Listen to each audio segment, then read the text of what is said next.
On Twitter, Twitch, YouTube, and Facebook Live. Thanks to the law offices of Amanda Gentry, live from the Hillside Medical Game Studios. Fireball Hot Take Friday. Caroline Fenton is here today. Hello, Caroline. Hello, how we doing over there? Outstanding. Meanwhile, Elijah Campbell is in for Ian Safar. Elijah, how are you? I'm fantastic. Ready to party. This is going to be, I believe, our final broadcast of the Stillman and Company program with Elijah Campbell running the show.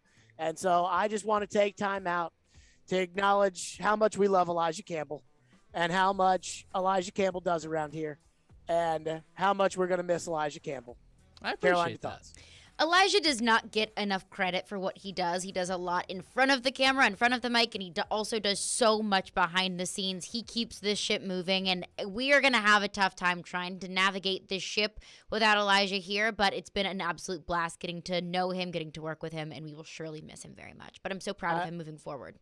I wanted to make sure that you said ship the first time because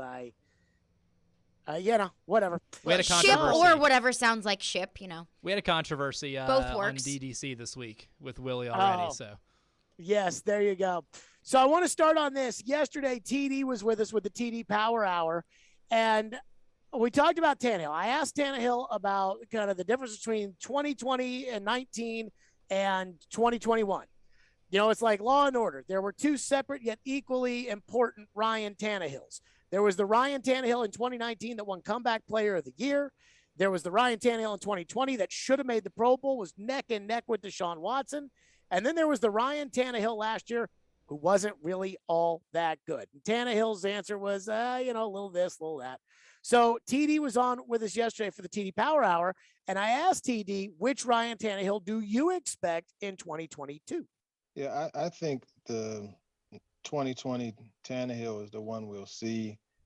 When you look at what Mike Vrabel said, you do have to keep in mind what they've also said multiple times as far as every interception having its own story. There's different things that goes on. And I mean, we had a conversation about a route not being run correctly and leading to an interception against the Texans. So these things have happened. We had a conversation about a throw just being ridiculously placed, and that's why it was an interception. So there's things behind all of that. I think we see the 2020 version. One thing that you have to look at is some of the guys that have been brought in, Austin Hooper, Chig Okonkwo. I think you bring in those guys. Okonkwo is so much like Jonnu Smith, especially in the red zone. I think that's going to help a lot. Jared, you saw the couple, and Caroline, you saw it also, the 2 days of minicamp. I mean, he had 4 touchdown receptions in those 2 days, right, in low red zone drill. So that lets you know that there's ability there. So I think when you look at that, also bringing in Robert Woods, a very reliable target, that's going to help as well. Last year, Tannehill threw more interceptions than he threw in 2020 and 2019 combined. So I'm going to give him not a pass, but I'm going to give him, the opportunity to show that was an anomaly. So the difference between the two seasons, and let's take 2019 out of this. 2019, he was a Pro Bowler. He was 7-3 as a starter, and he would have made the Pro Bowl in 2020 if there was a Pro Bowl in 2020 because Patrick Mahomes would have represented the AFC in the Super Bowl and Tannehill would have been the guy that was in, which is crazy to say that Tannehill would have been to 2 Pro Bowls and instead he only went to 1. But Tannehill in 2019 was like Joe Montana. So let's take that out of it. I mean, he led the NFL in yards per attempt throwing the football, which is unbelievable. In 2020, Ryan Tannehill had 33 touchdown passes compared to 21 touchdown passes last season. So a difference with one less game, a difference of 12 touchdowns. And again, I can't stress enough, one less game. Then in 2020, he had 7 interceptions, which last year he had 14. Now, I do think TD has a point last year. Again, Julio Jones, that didn't work. That was an unmitigated disaster. The tight end position, which we went into last season thinking, Ferkser's probably not a starter, but they'll try to get by. That was a problem. They went out and they got a guy who's at least started at tight end in the NFL before. So that is at least a difference. And At the same time, Derrick Henry got hurt, so that affected them for a couple of games and leading to 4 of those 14 interceptions. The completion percentage, shockingly, was actually up last season, 67.2 compared to 65.5, which I don't totally understand. Passing yards in 2020 way up compared to what they were in 2019 by 100 plus passing yards, but that's again with one extra game. The record eerily similar, which means that we can attribute that to the defense that was horrendous in 2020.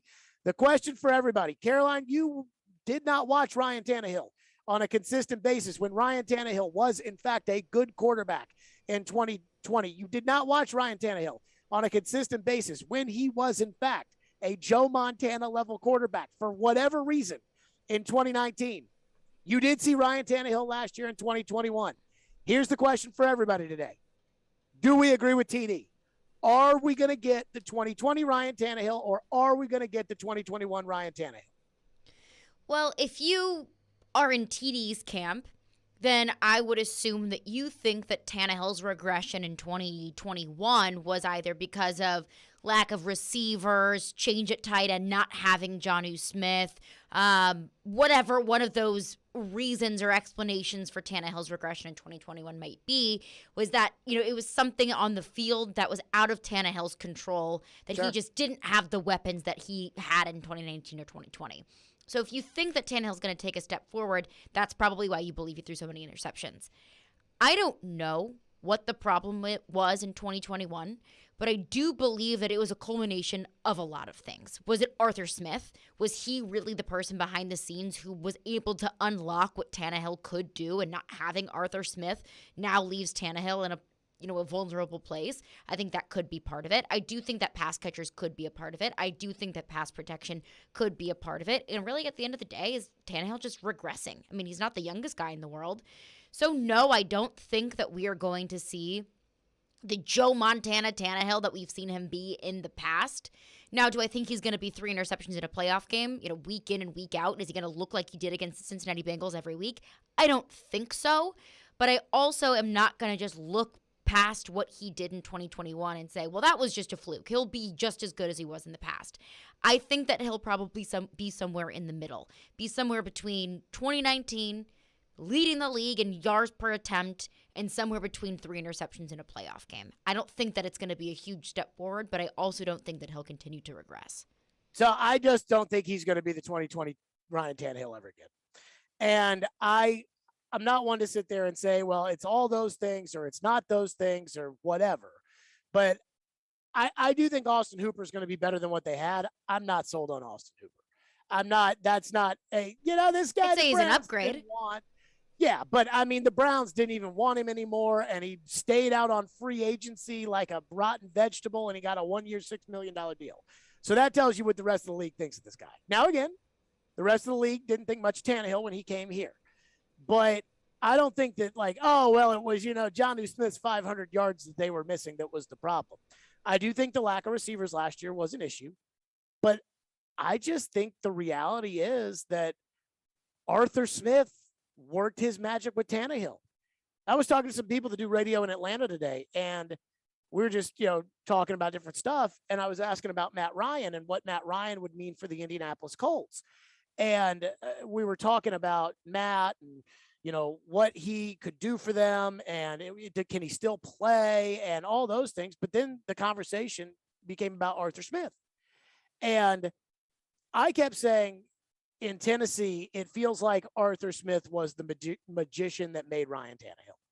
And we talked about the one coach on the previous coaching staff, and Arthur was on both coaching staffs. We talked about the one coach who was in the previous coaching staff who said that, we had Mariota as our quarterback, and we won a playoff game, and he's a backup.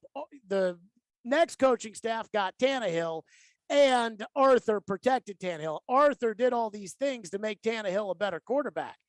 And so I heard that, and I remember hearing that in the back of my head and thinking to myself, yeah, that might be bad. Tannehill was a backup. Then Arthur had him, and he turned into Joe Montana. And now here's Todd Downing. And every time we talk about Todd Downing with Fitz, every time, because Todd Downing was with the Raiders for that 1 year, And Fitz is a huge Raider fan, and all Fitz does is talk about how much he hates Todd Downing. So maybe Downing's the problem. So to me, I look at it like this. I think you're going to get the 2021 Tannehill, and I'm not sure it's going to be much better. It'll be a little bit better, but I'm not sure it's going to be much better. 1, no A.J. Brown. 2, not sold so much on the tight end, though I do think that the tight ends are significantly better than what they were. And 3, the questions around the coordinator. Maybe Ryan Tannehill's, maybe he's made by the coordinator. But here's the thing that I will say, and I'm not trying to be all recency bias with this, but let's say TD's right. Let's say I'm wrong, you're wrong. Let's say TD's right. Aren't the Titans then arguably the favorites in the AFC if Ryan Tannehill's the 2020 Ryan Tannehill? I mean, again, touchdown to interception ratio for Tannehill in 2020, 33-7. So if he's 33-7, and we assume Derrick Henry will be maybe not 2,000 yards Derrick Henry, but will still probably pretty good Derrick Henry, and the defense is as good as the defense was last year because it's essentially the same defense and they didn't change any coaches, and you got Ryan Tannehill at 4,000 passing yards basically with 33 touchdowns and 7 interceptions.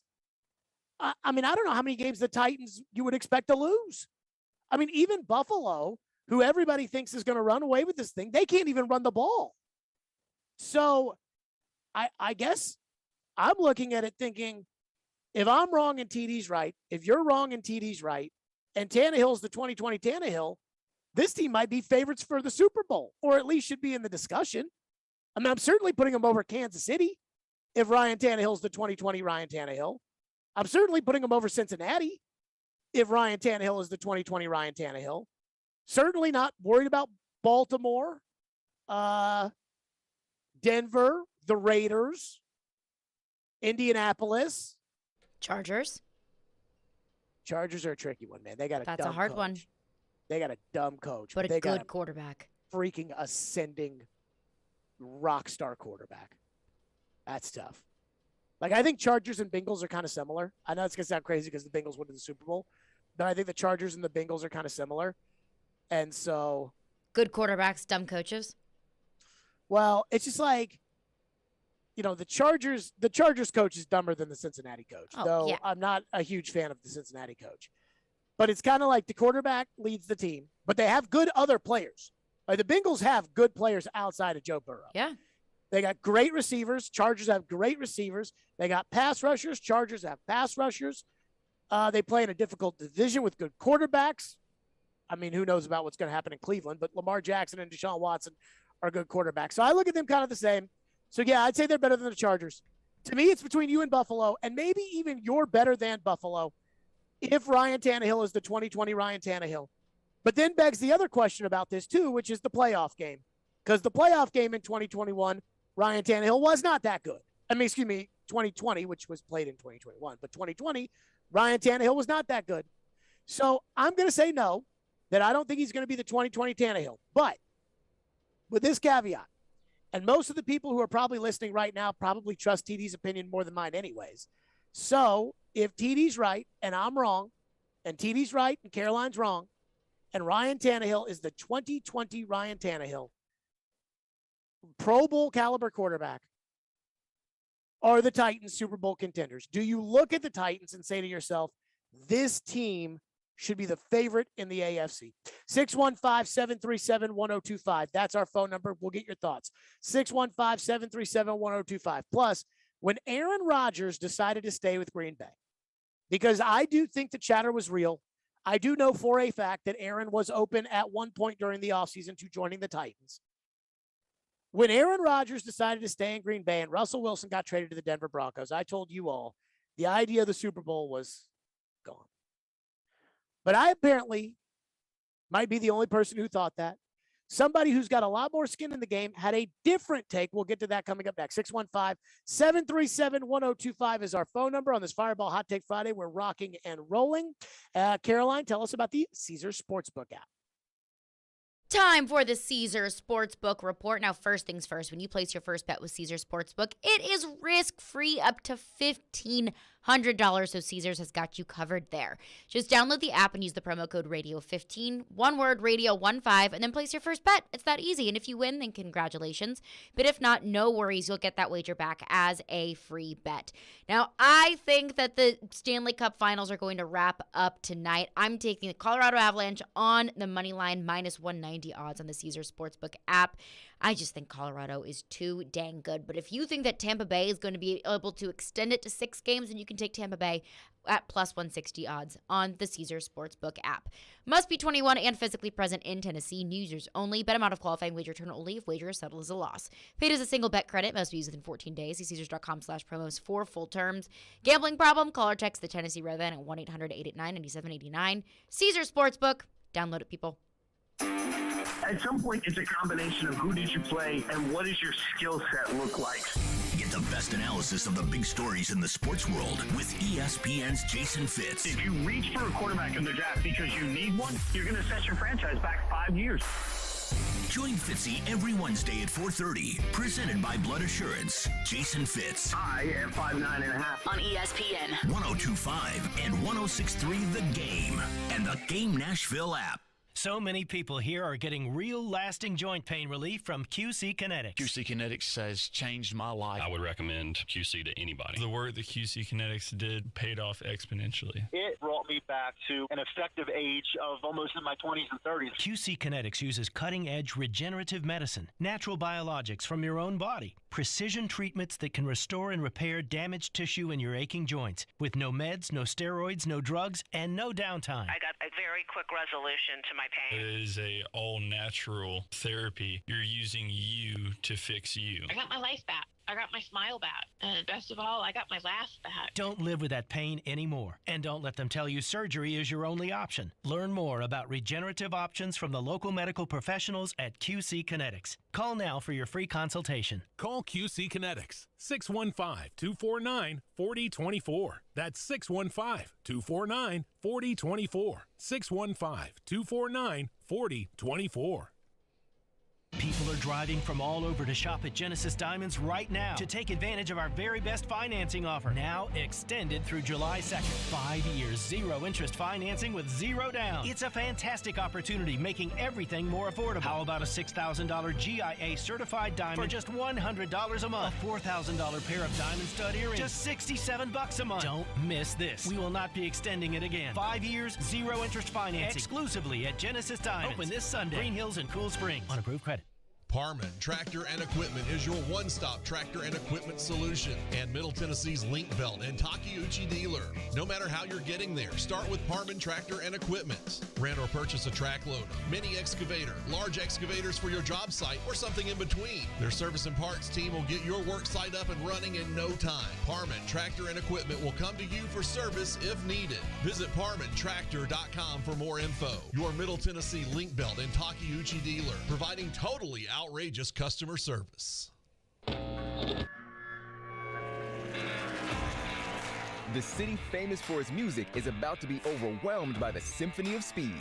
June 24th through 26th, Nashville Super Speedway will host an exciting weekend of NASCAR racing and entertainment featuring the Ally 400 Cup Series race, the Tennessee Lottery 250, and the Rackley Roofing 200. Tickets are going fast, so visit NashvilleSuperspeedway.com or call 866-RACE-TIX and brace yourself for some full-throttle fun. We want to hear from you. Thanks for taking the call. Join the conversation. Call or text at 615-737-1025. Driven by WilsonCountyHyundai.com. You're listening to Stillman and Company. Presented by TriStar Moving. On ESPN 1025 and 1063 The Game. And on the Game Nashville app. You know, Robert, we all know football is a business, but you know, take me through that period of time when you learned that you were going to be a Tennessee Titan, traded from the Rams, you know, how much they were in contact with you and just how that whole situation plays out and your reaction to it. I mean, it started with the Allen Robinson trade, seen the trade happen, got the call from Sean McVay, spoke to him personally, and my first things is where am I going, where am I getting traded to? He said, we're going to let you, call around. We have a few teams in mind. But we're going to let you call around and find a place for you where you want to go. There you go. That was Robert Woods on SiriusXM NFL Radio, Titans receiver. So right there, he said, hey, how'd that trade go down, Robert? And he goes, well, Sean McVay wanted to give me the opportunity to look around, and I wanted to pick a place to go. So Robert Woods was given a couple of places where to pick. He obviously picked the Titans. Now, again, we're starting the show on Tannehill and on if he's going to be the 2020 Tannehill and not the 2021 Tannehill. And Robert Woods was asked, okay, well, what about Tennessee specifically? Why'd you pick them? Here's what Robert Woods said on SiriusXM NFL Radio. Was familiar with Coach Todd Downing and Rob Moore here already, and reached out to them. Just talked about my role, what they see me doing here, and being able to talk to John Robinson and really just feel comfortable coming here.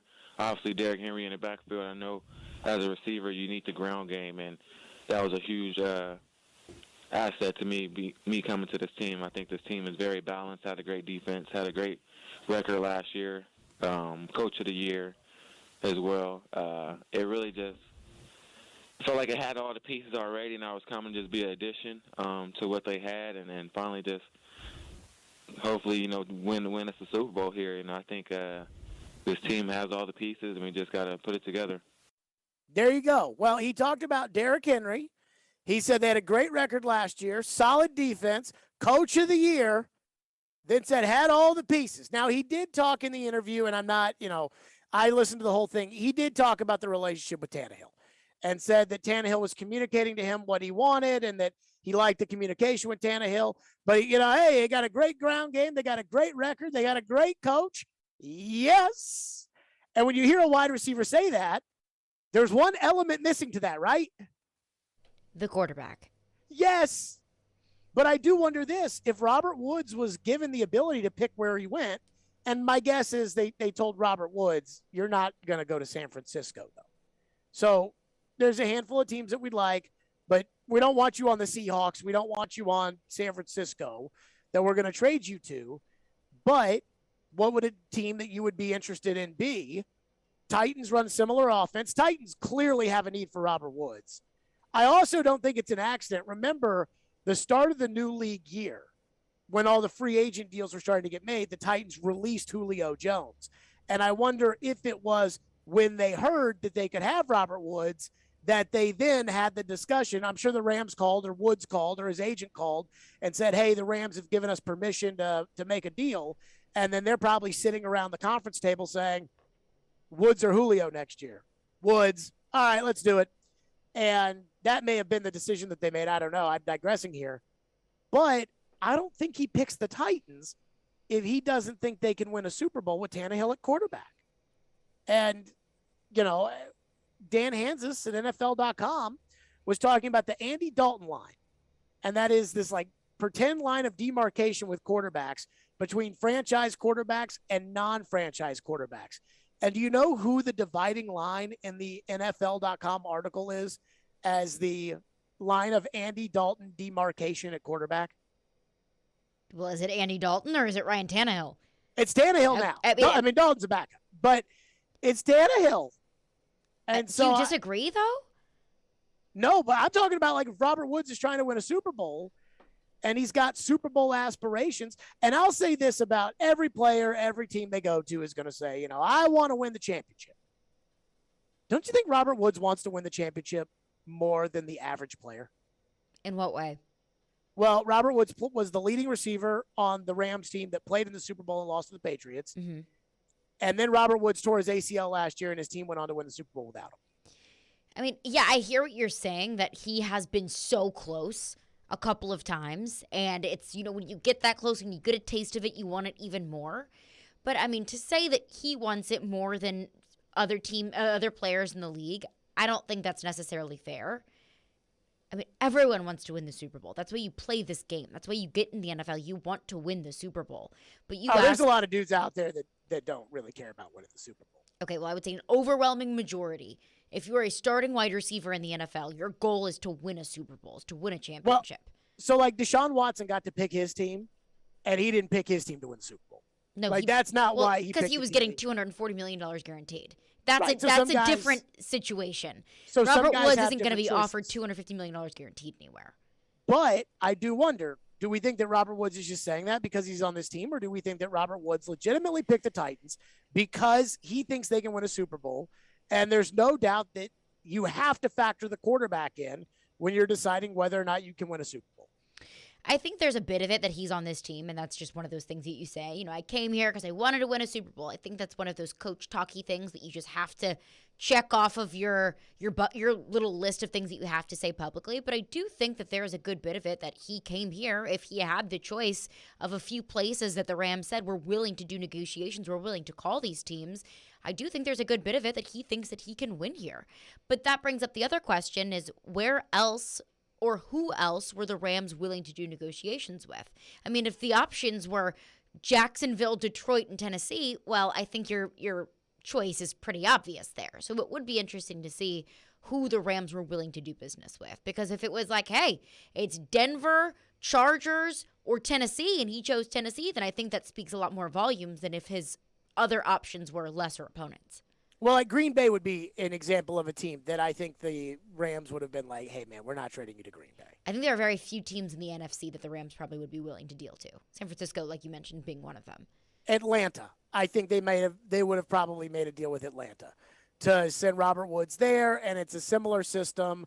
And if you're Robert Woods and you're picking between Atlanta and Tennessee, you're coming that's here. pretty simple to me. Yeah. Like I just think about the teams that run this system that the Titans run. Now, look, there's probably some teams that think that, hey, Robert Woods is a good enough player that, even not in our system, he can still fit with us. But the teams that run this particular system, Cincinnati, they don't need any wide receivers. They're good there. Atlanta stinks. The Packers are an NFC competitor.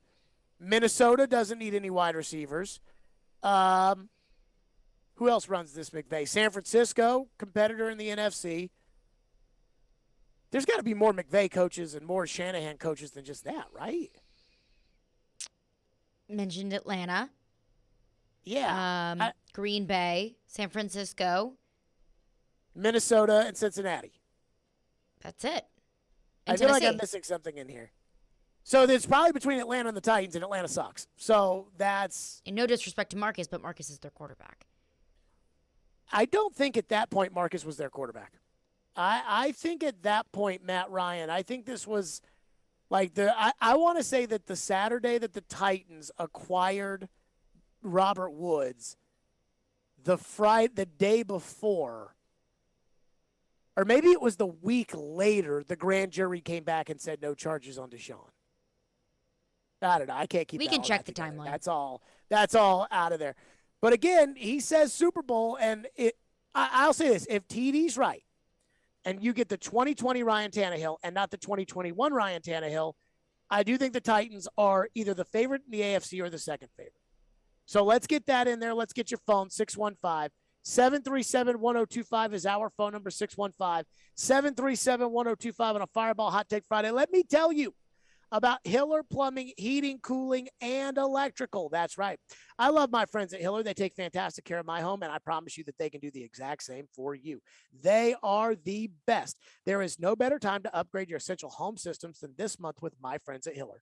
Until the end of June, Hiller is offering 0 interest for 60 months on select new HVAC systems, 0 interest for 12 months on new tankless water heaters, 0 interest for 12 months on new whole home generators.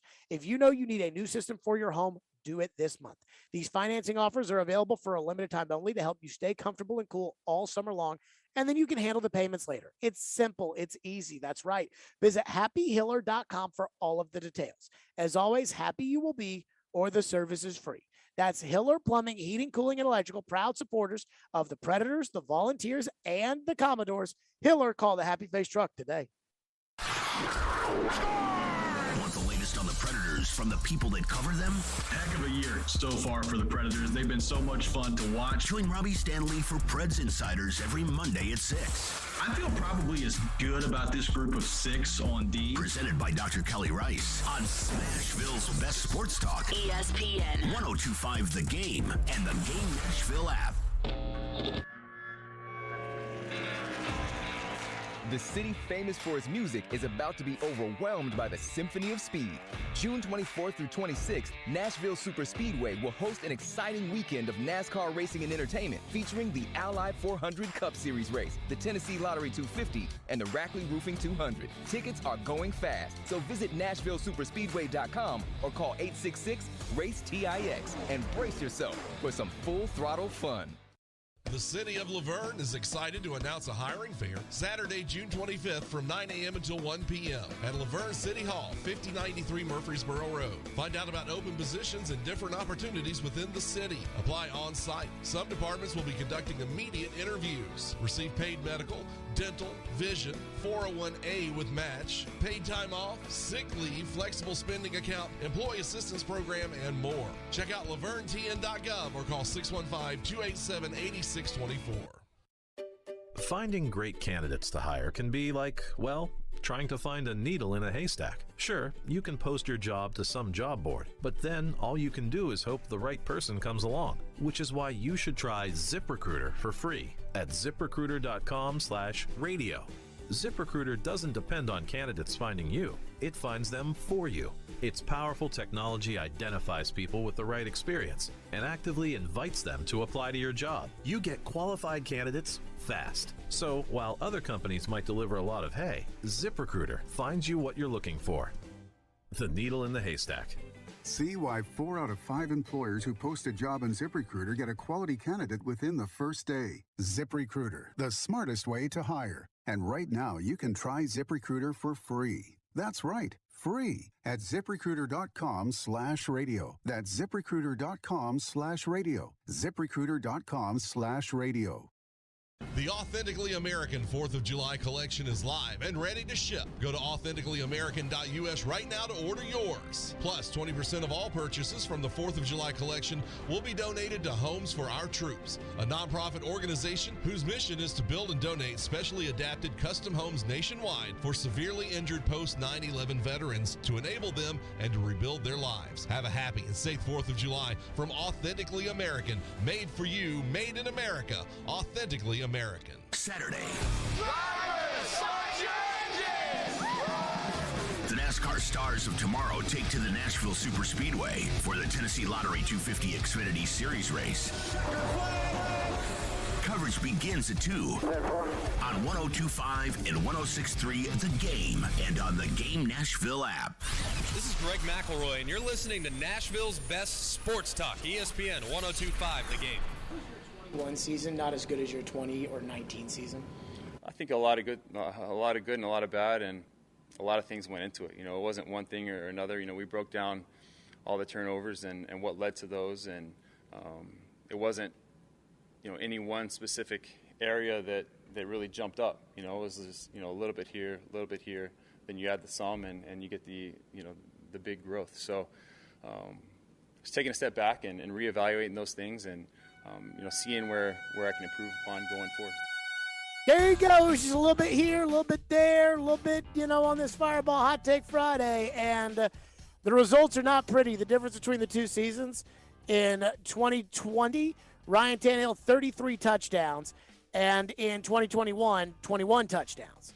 7 interceptions in 2020, 14 interceptions last year. By the way, I did mention this with TD yesterday. Nobody ever talks about Todd Downing anymore. The first mistake the offense makes next year, the fans will be mad at Todd Downing. I can hear it right now. Probably so. A whole summer of no Todd Downing talk, 0 Todd Downing talk, and then the second something bad happens, it's all Todd Downing all the time. And it might be Todd Downing's fault. I mean I'm not going to count that out. We don't talk about that enough. I mean, in all seriousness. So, I have the odds from FanDuel Sportsbook in front of me. AFC Championship winners. Because TD has the opinion that Ryan Tannehill will go back to the 2020 Ryan Tannehill, which again is 33 touchdowns and 7 interceptions. Now, the 2020 Titans were 11-5 and had that wretched, terrible defense. This team, we think the defense might be pretty good. So, the FanDuel Sportsbook odds are in front of me. We're going to do this majority rule. You okay with that, Caroline and Elijah? Love it. Yes. Okay. Let's make the assumption that Ryan Tannehill is the 2020 Ryan Tannehill instead of the 2021 Ryan Tannehill? The Titans currently have 1, 2, 3, 4, 5, 6, 7, 8, ninth best odds to win the AFC. The teams ahead of them are Cincinnati, Baltimore, Indianapolis, Cleveland, Denver, the Chargers, the Chiefs, and the Bills. If Ryan Tannehill is the 2020 Ryan Tannehill, who is more likely to win the AFC, the Titans or the Bills? I still lean Bills. I still lean Bills as well. I'll go Buffalo too, but I think it's a lot closer than we all think. And not only that, for some reason, the Titans have beaten the Bills the last 2 years, and I don't know why. Number 2. Vrabel special, that's why. Kansas City. The Kansas City Chiefs or the Tennessee Titans with a 2020 Ryan Tannehill? With a 2020 Ryan Tannehill and no Tyreek Hill in Kansas City, I lean Titans. Elijah? Ooh, that might be our toughest one. But I'll go Chiefs. Okay, I will break the tie. I will go Titans. And not only because the Titans have throttled Kansas City last season, but I'm also going to go Titans because I just don't know how, if Tannehill's playing well and the defense is good, I don't know how you beat the Titans. If Tannehill's good and you're going to stack the box on stopping Derrick Henry, then he's going to go bananas like he did in 2019 and put up Joe Montana level numbers. And the problem with the 2019 Titans was that outside of Dean Pease making chicken salad, the defense was not that good. Like, I thought Dean did some great things in that 2019 run. But they beat the Patriots because Brady had no receivers, and that's half the reason why Brady left anyways. And on top of it, they just basically let Lamar Jackson stand in the pocket and made Lamar beat him, and Lamar threw an interception, and they won. Then after that, the defense got soft, and then last year the defense was really, really good. So if the defense is really, really good, I think they'll give Mahomes some problems, and I think they're better than Kansas City. So I'm going to say Tennessee over Kansas City. Chargers, 2020 Ryan Tannehill, Chargers or Titans? This is a really tough one as well. I think I lean slightly Titans. Elijah? Yeah, slightly Titans as well, even though that one's a lot closer than maybe the Chiefs probably. I will pick the Titans too. Mm-hmm. Denver. Titans. Yeah, I'll go Titans as well. I'm going to ask you guys this question. Titans or Denver right now? Honestly, Titans. Ooh, I think I might go Denver. I know that Russell Wilson is a massive, massive step up from your combo of Drew Lock and Teddy Bridgewater, but I don't think the addition of Russell Wilson is enough. Yeah, I don't think he's Peyton Manning. Yeah. You know, the idea of, he comes here and then all of a sudden. And he didn't have that defense in Denver that Peyton Manning had. I think he's just competent enough. I think that's the big thing, too. Like the Drew Lock slander that's going to go around in the NFL whenever the Seahawks are really bad and this Broncos team's at least competent.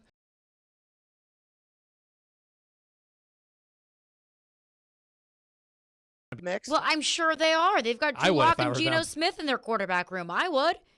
I know, but they said for a while that they weren't. And now they had minicamp, and now they do. Now they do. All That's of a sudden, isn't takes. it crazy how that works? When you see how bad your quarterbacks are, it's crazy that you go shopping for a new one. Let me be honest though. According to Josina Anderson, we don't know if that's true or not. That's just what. What's your beef Josina with said. my girl Josina? I got no beef with Josina. I like Josina.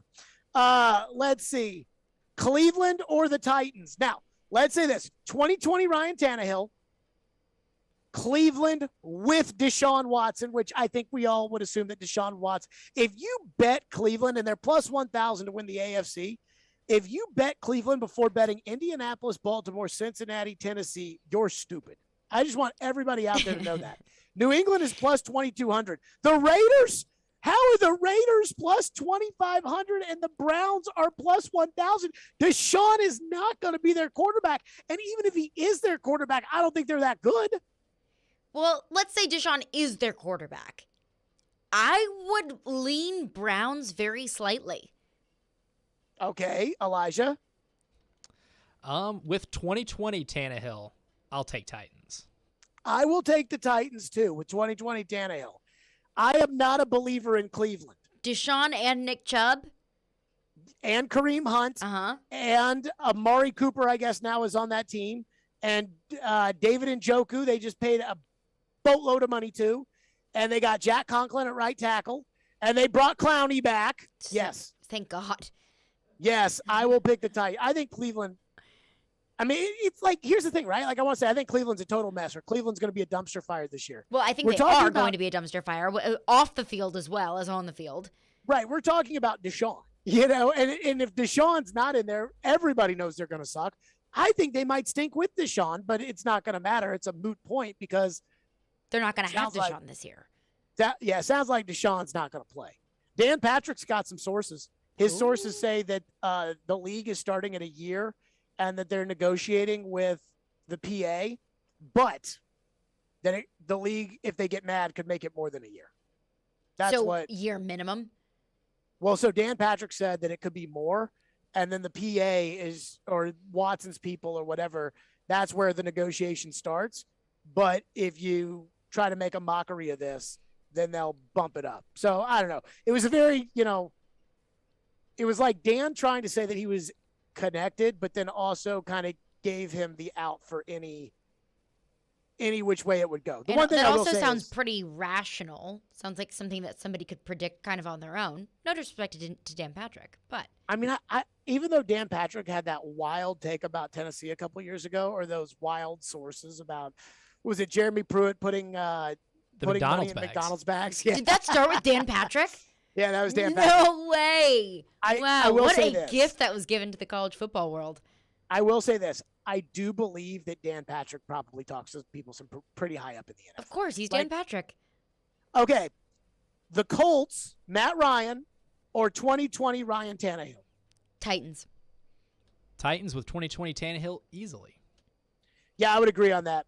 Tannehill 2021. I mean, you look at the numbers, it's crazy. Wentz's numbers were actually better than Matt Ryan's, but you go back, again, Tannehill freaking sucked against the Colts last year.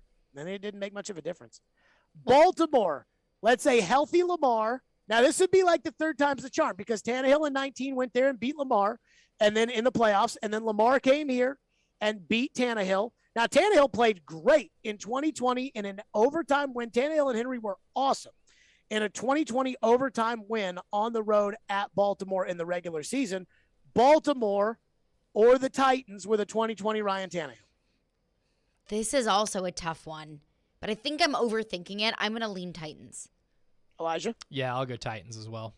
I think the same thing as you with just take out the part where Caroline said this is a tough one. I don't think it's a tough one. I'm going to say Titans easily with the 2020 Tannehill. Well, you picked Titans for every single one. Not Buffalo. Last one, Cincinnati.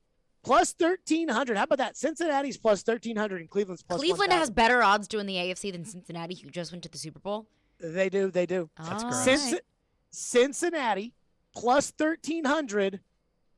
Well, that's negligible. That's good, though. Plus 1,300. Cincinnati versus a 2020 Ryan Tannehill. I lean Cincinnati. Elijah? Yeah, I think the tiebreaker's receiving depth. I'll go Cincinnati. Oh, my God, I think it's Titans. Why? I mean, because the Titans should have beat the Bengals with a terrible Tannehill if he had just thrown one less interception. He threw 7 picks. We're talking about 2020 Tannehill. He threw 7 interceptions the entire season. He threw half of that in that one playoff game, and the Titans still should have won that game. Bengals O-line got beefed up, though. I don't think they're giving up that many sacks with the 2022 offensive line they're going to have. They at least addressed that. You're going to have to take this up with FanDuel Sportsbook because they think that the Cleveland Browns have better odds and the Denver Broncos have better odds than the Bengals, which is just outstanding. I might just have to download the app now. So according to us, only Buffalo and Cincinnati are better than the Titans or would be favored to win more than the Titans if Ryan Tannehill returns to his 33-7 touchdown to interception ratio from 2020 form. And it would be interesting to go through all these teams with a regular Tannehill and see where we would go.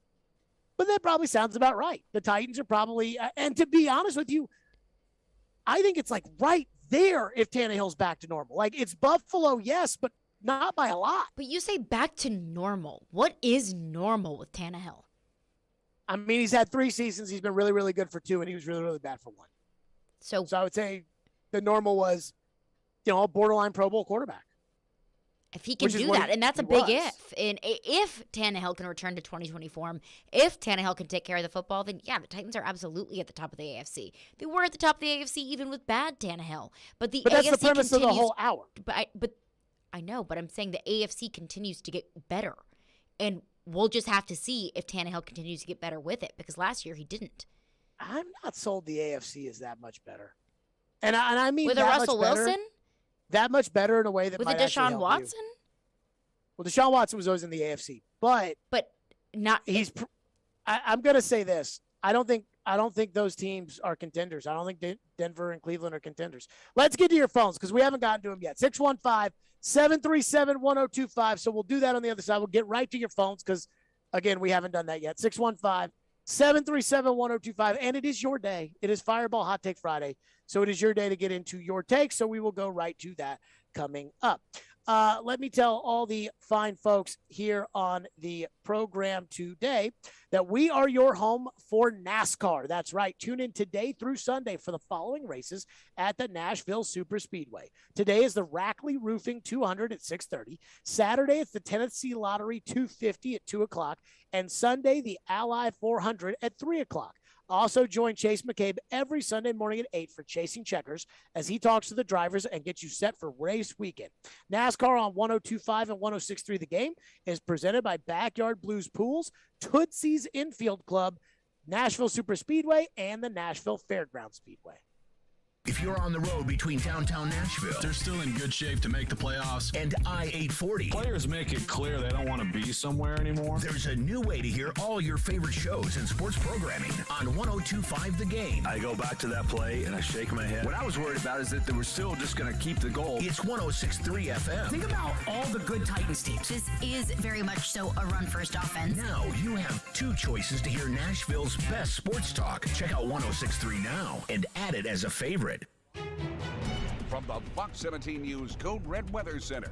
On Fox 17 Code Red, meteorologist Greg Bobus. Today, just like your Thursday, high temperatures will be in the low to middle 90s, low humidity, plenty of sunshine. Next rain chance comes going into Saturday.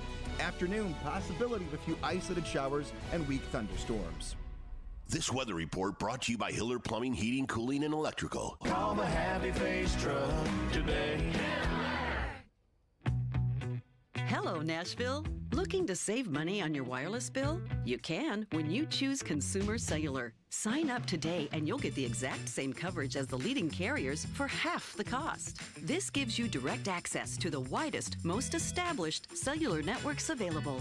Consumer Cellular offers flexible monthly plans with no contract and simple, affordable service that's perfect for your lifestyle and budget. Featuring a wide variety of top-of-the-line phones from Samsung, Motorola, and Apple, you'll find a phone that's perfect for you.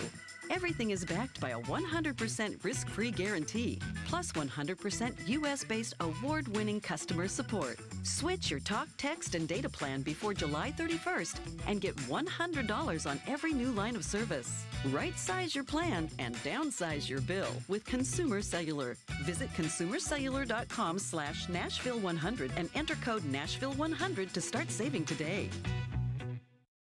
Where will you be for the Ally 400 at the Nashville Superspeedway? The Tootsie's Infield Club will be the coolest spot in the house before and during the race. With the shaded seating, cold drinks, and live music, it's just like Broadway at the Speedway. You'll be close to the bar, the bathroom, and all the action in Turn 4. How do you get in? Add a fan walk or pre-race track access pass to your Ally 400 ticket purchase, and we'll see you at the Tootsie's Infield Club. If you snore, it may be a sign of a more serious, possibly life-threatening condition. Most people think of snoring as a nuisance, but it's a much more serious medical condition than you think. Snoring has been associated with chest pain, sleep apnea, high blood pressure, chronic pain, obesity, headaches, and sore throat. Take a listen to what some of our patients are saying about the revolutionary Vivo system. Right after I started using it, I noticed the results really, especially with the snoring. My sleep apnea episodes are a fraction of what they were before. This product's phenomenal. It changed my life. I am 100% happy that I did this, and I'm thankful every day that I had it. If you're curious about our sleep devices, call now for a sleep consultation. Don't let your spouse have to sleep in the guest room, and don't risk the severe health complications of snoring and sleep apnea. Dr. Kelly Rice is certified to provide the Vivo system to open the airway for a better night's sleep. Call 615-373-4488 or go to BrentwoodSleepApnea.com to see which therapy can work best for you. Individual results may vary. Always seek the advice of your health provider with any questions regarding a medical condition. Darren McFarland. I feel like we're a better playoff team. Willie Donick. You're in a window of a division you can win. Chase McCabe. I'm not signing him for more than $1 million. The DDC. Weekdays from 10 to 2. Presented by Spring Hill Heating and Cooling. On Nashville's best sports talk. ESPN. 102.5 and 106.3 The Game. And on the Game Nashville app. You're listening to Stillman and Company. Sounds like this has been a game-changing day for all of us. Presented by TriStar Moving. On ESPN. 102.5 and 106.3 The Game. And on the Game Nashville app. Yeah, I think the 2020 Tannehill is the one we'll see. When you look at what Mike Vrabel said, you do have to keep in mind what they've also said multiple times as far as every interception having its own story. There's different things that goes on, and I mean, we had a conversation about a route not being run correctly and leading to an interception against the Texans. So these things have happened. We have had a conversation about a throw just being ridiculously placed, and that's why it was an interception. So there's things behind all of that. I think we see the 2020 version. One thing that you have to look at is some of the guys that have been brought in, Austin Hooper, Chig Okonkwo. I think you bring in those guys. Okonkwo is so much like Jonnu Smith, especially in the red zone. I think that's going to help a lot. Jared, you saw the couple, and Caroline, you saw it also, the 2 days of minicamp. I mean, he had 4 touchdown receptions in those 2 days, right, in low red zone drills. So that lets you know that there's ability there. So I think when you look at that, also bringing in Robert Woods, a very reliable target, that's going to help as well. Last year, Tannehill threw more interceptions than he threw in 2020 and 2019 combined. So I'm going to give him not a pass, but I'm going to give him, the opportunity to show that was an anomaly. That was TD yesterday on the program. Phone lines driven by WilsonCountyHunter.com on a Fireball Hot Take Friday. Caroline, what do we have? Ben texts in and says, Bengals offensive line is way better now, and it's possible that Ryan keeps the same ratio, but it be more like 24-5. If that's the case, no playoffs. Well, I mean, I don't think that the Bengals offensive line being better is going to keep the Titans out of the playoffs. That would be kind of a strong take. I mean, I think the Bengals, I could see this going either way. I mean, I don't really have a problem with their odds, as we were talking about in the last segment. I have a problem with Cleveland's odds being better than everybody in the AFC except for Denver, the Chargers, Kansas City, and Buffalo. That bothers me. Cincinnati, I could see going either way because Joe Burrow is freaking awesome. But, that was a team that played a last-place schedule, and they were picking high in the draft, and that's how they got their wide receiver. And it wouldn't surprise me if teams didn't take them totally seriously throughout the course of the year.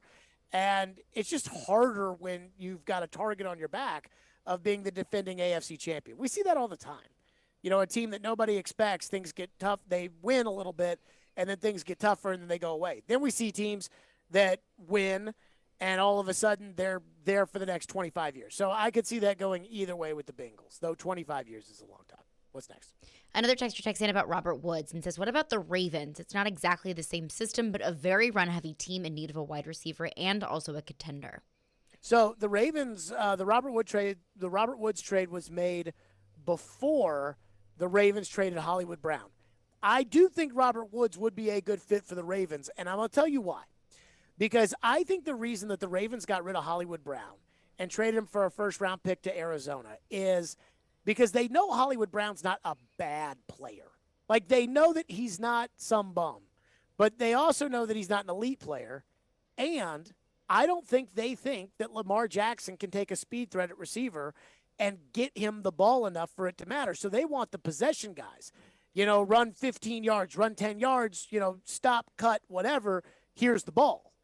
And that's what I think Woods is more than Hollywood Brown, who I think is a stretch the field, take the top off the defense, go get the football kind of guy. I've never been overly impressed with Hollywood Brown as a pro. He's never, but then again, some of that might be Lamar's limitations that are holding him back. I do wonder if the Ravens would have been considered by Robert Woods. What else we got? Another texter checks in and says, I think 2020 Tannehill and Derrick Henry with this defense, Super Bowl. That is one thing that I think I was alluding to with which I picked the Titans to be better with a 2020 Tannehill and this defense. I picked the Titans to be better than every team in the AFC except for Buffalo. And I think it's really close with a 2020 Tannehill. I think it's really close to Buffalo. I mean, question that we haven't talked about enough is 2020 Tannehill plus what Derrick Henry are you getting this year? If it's a 2020 Tannehill and 2020 Derrick Henry with the 2021 defense, I mean, yes, that is a Super Bowl caliber team, 100%.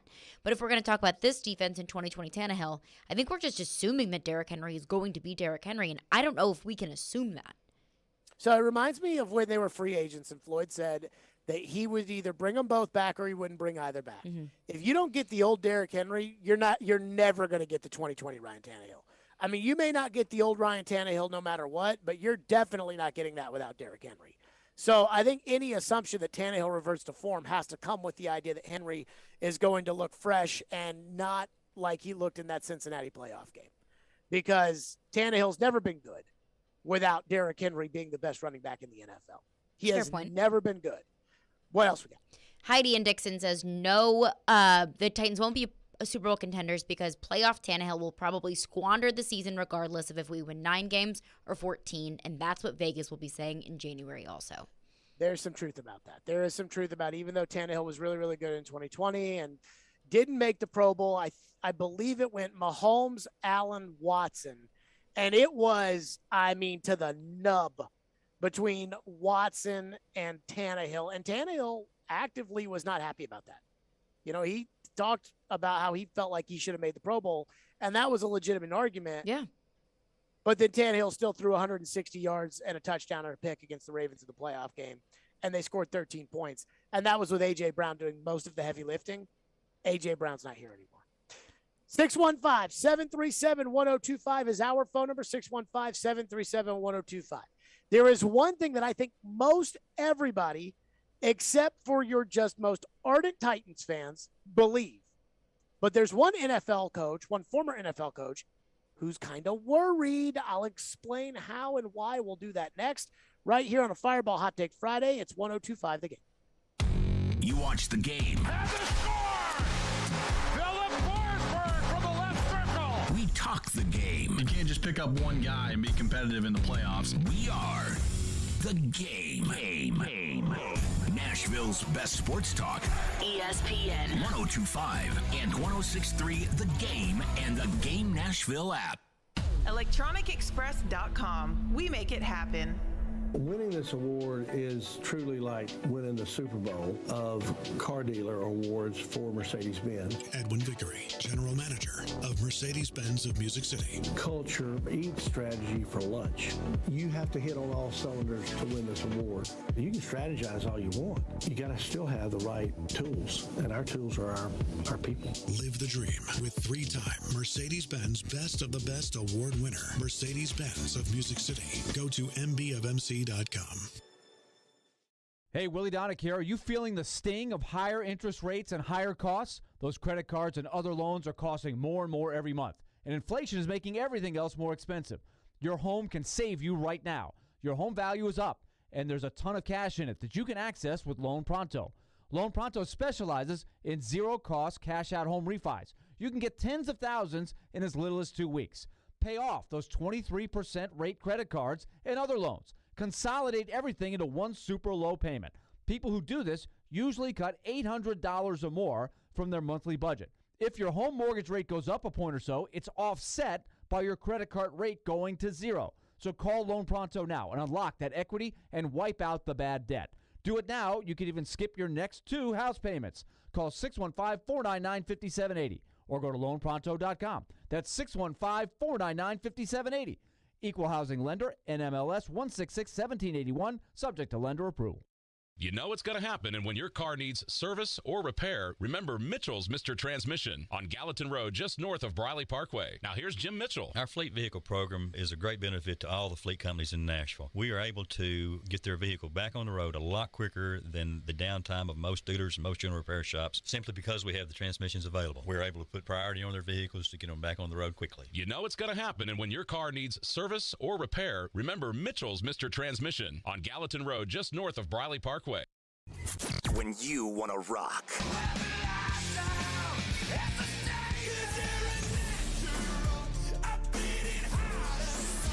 Let's go, don't wait. This night's almost over. Do all the monsters come out at night? Why do we sleep when we want to? We are Nashville's rock station. 102.9 The Buzz. Listen to Stillman and Company with me, Caroline Fenton, all season long on ESPN 102.5 The Game for your chance to win Nashville Sounds tickets, courtesy of 312 Pizza Company in Germantown. From the Hillside Medical Game Studios, WPRT FM Pegram, WPUC HD2 Laverne. NASCAR is back. Kyle Larson returns to Nashville Superspeedway a winner. Nashville's exclusive home for NASCAR. ESPN 102.5 and 106.3. Terang, it's a high fly ball. The leading receiver. Awesome game 7. Checkered flag in the air. The Game. A Cromwell media station. Where you have a voice. We're one play away from an injury. He knows this. He's a study of the game. And we have strong opinions. He's been awful. I don't think they were trying, and that's why I feel the way I feel. This is Stillman and Company with Jared Stillman and Caroline Fenton. Presented by TriStar Moving on Nashville's best sports talk. ESPN 102.5 and 106.3 The Game. And on the Game Nashville app. Stone and Company is delivered by TriStar Moving, 102.5 The Game, streaming live on Twitter, Twitch, YouTube, and Facebook Live. Thanks to the law offices of Amanda Gentry, live from the Hillside Medical Game Studios on a Fireball Hot Take Friday FanDuel Sportsbook. I mean, I'm looking at some of these odds, and I just can't believe what I'm seeing. But the AFC South, I think I understand. They have Indianapolis as the favorite at minus 105. They have the Titans in second at plus 150. And I think most people think that Indianapolis is better than the Titans. Now, I think that it is a small margin, but I would agree. But the Indianapolis people think that Matt Ryan is just the bee's knees. They love him there. They love him. Oh, my God. Zach Kiefer wrote an article in The Athletic after minicamp that was basically like Michael Jordan coming back to the Chicago Bulls. I mean, Reggie Wayne want to throw up how much he reminds him of Peyton Manning.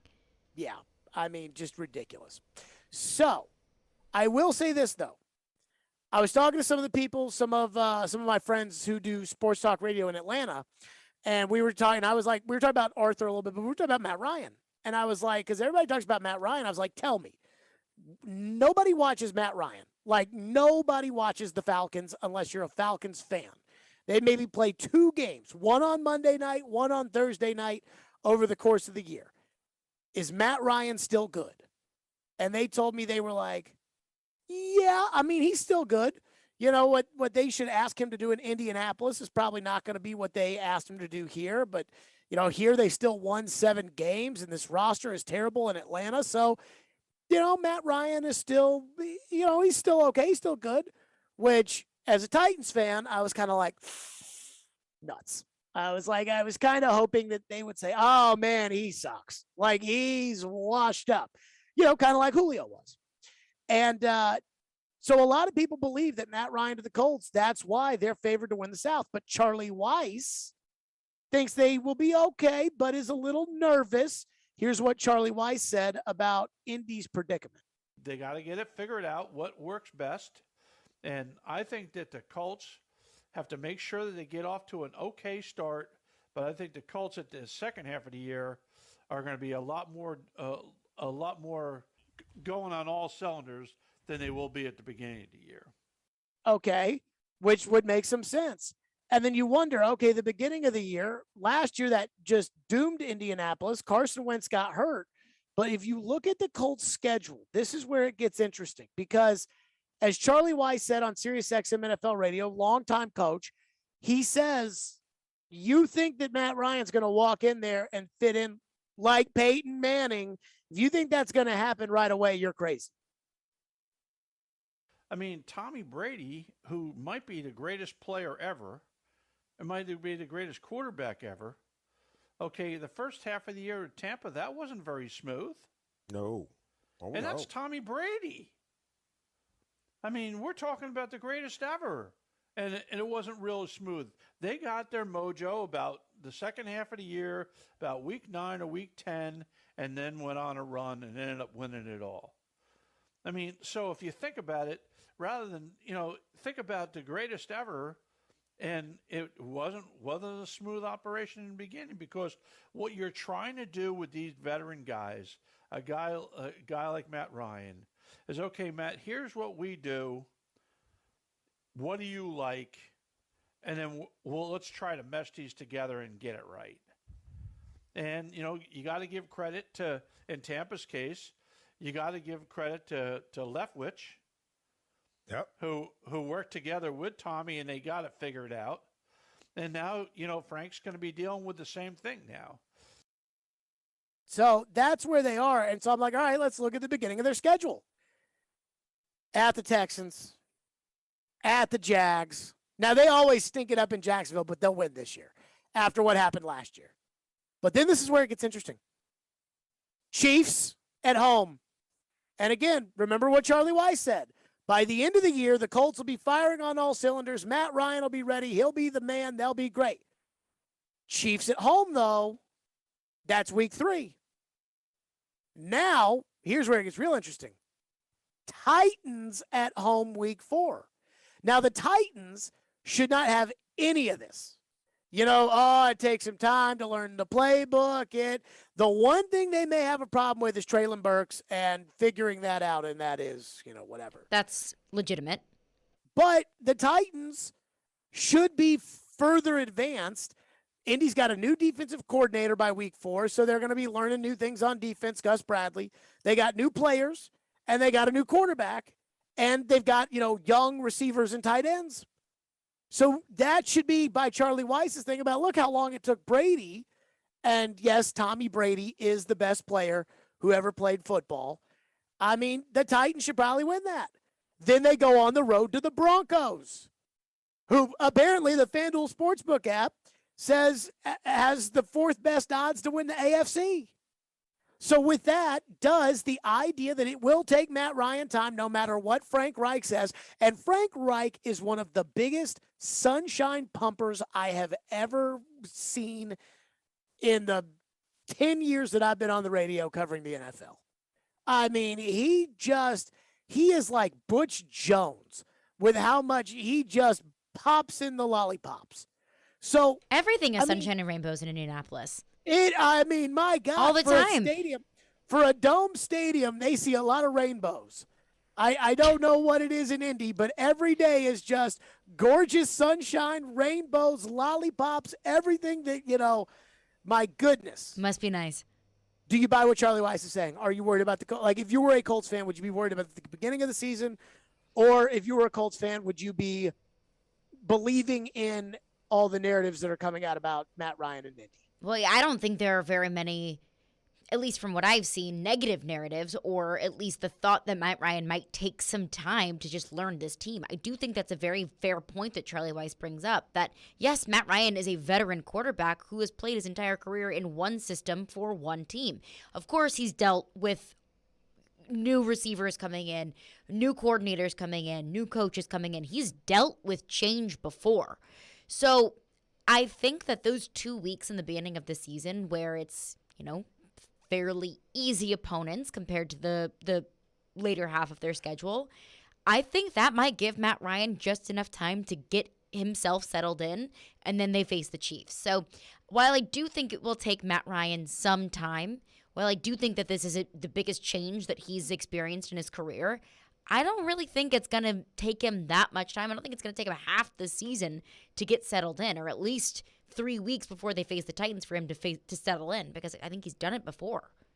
Oh, I think it'll take way longer than that. Why? Because, one, this is an offense he's never run. So he has never run even like a he's never played for Frank Reich. He's never played for Doug Peterson. He's never played for Andy Reid. He's never played for Matt Nagy. He's never played for any of those guys. Like, there's not even an offshoot of this offense that Matt Ryan's played for. 2, they got rookies. You know, Pittman has been in the league a couple years, and Taylor's a running back. But outside of that, they got Alec Pierce as a rookie. All those wide receivers are all young. So they have to learn the NFL first.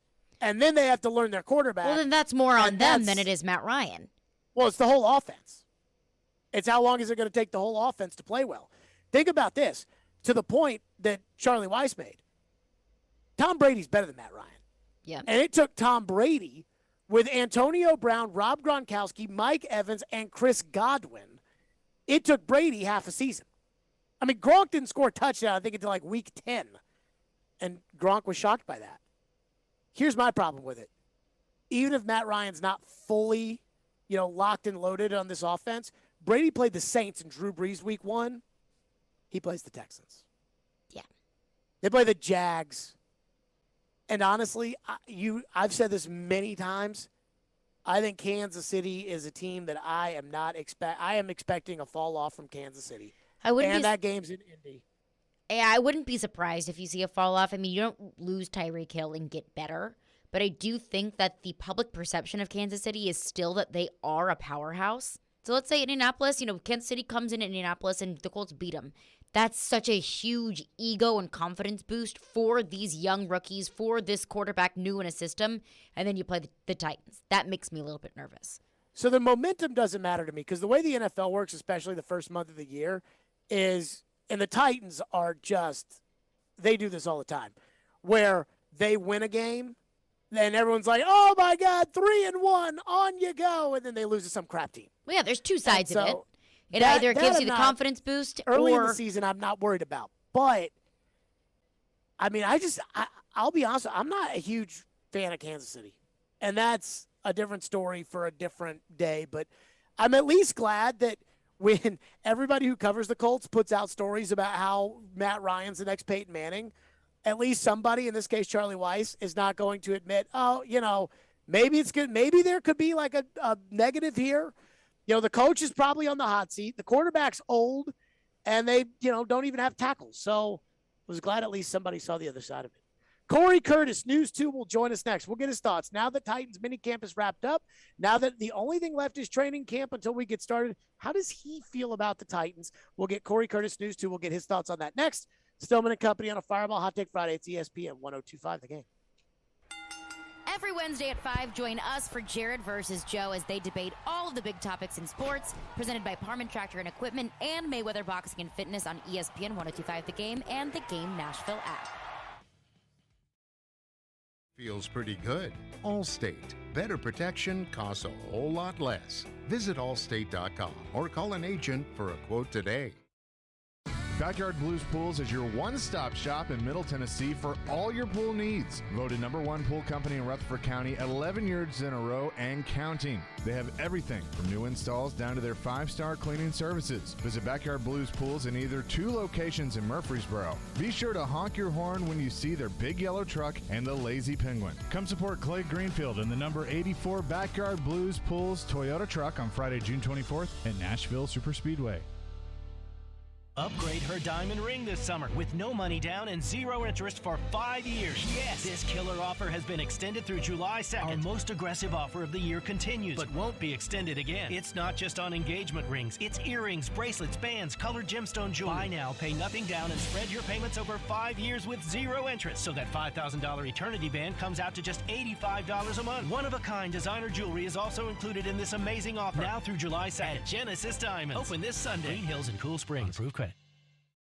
Spring is in the air, and that means all kinds of fun in the sun is just around the corner. But if you're feeling low energy, if you've put on weight and just aren't getting the gains from your workouts, if you aren't sleeping well and your libido isn't what it used to be, maybe you aren't looking forward so much to sunny days and shirtless weather. This is Kim for the Tennessee Men's Clinic, and if this sounds like you, we might very well have the answer, because you may very well be suffering from low testosterone. And that, my friend, is something that can be effectively treated to get you back to the guy you used to be. The Tennessee Men's Clinic has treated thousands of men for low T. Our treatment programs are highly effective, with most men seeing results in just a few weeks. Assuming you're like most guys, you'll sleep better, have better workouts, have higher energy, and your sex life might just improve as well. So give us a call. Just $99 gets you a PSA and T test and a medical consult. Call 615-208-9090. That's 615-208-9090. Or go to TennesseeMen'sClinic.com.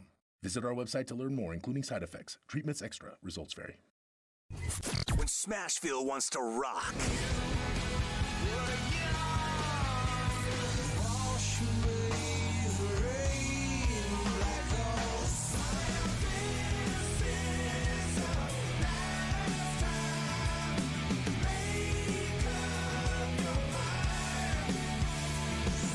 We are Nashville's rock station. 102.9 The Buzz. Never miss a moment of the show. What is this? Check it out. Subscribe to the Stillman and Company podcast on iTunes, Spotify, and wherever you get your podcasts.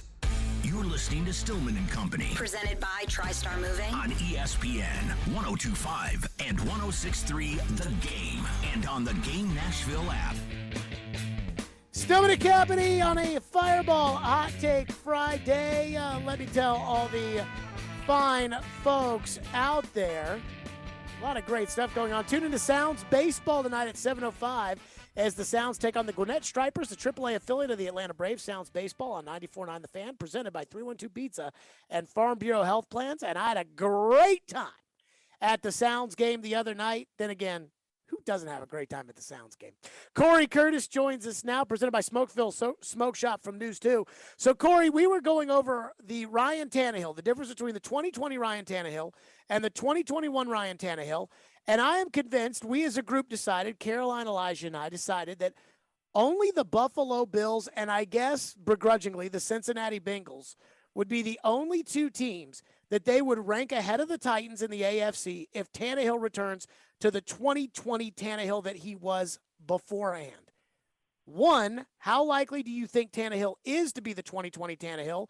And two, how good can they be if he is?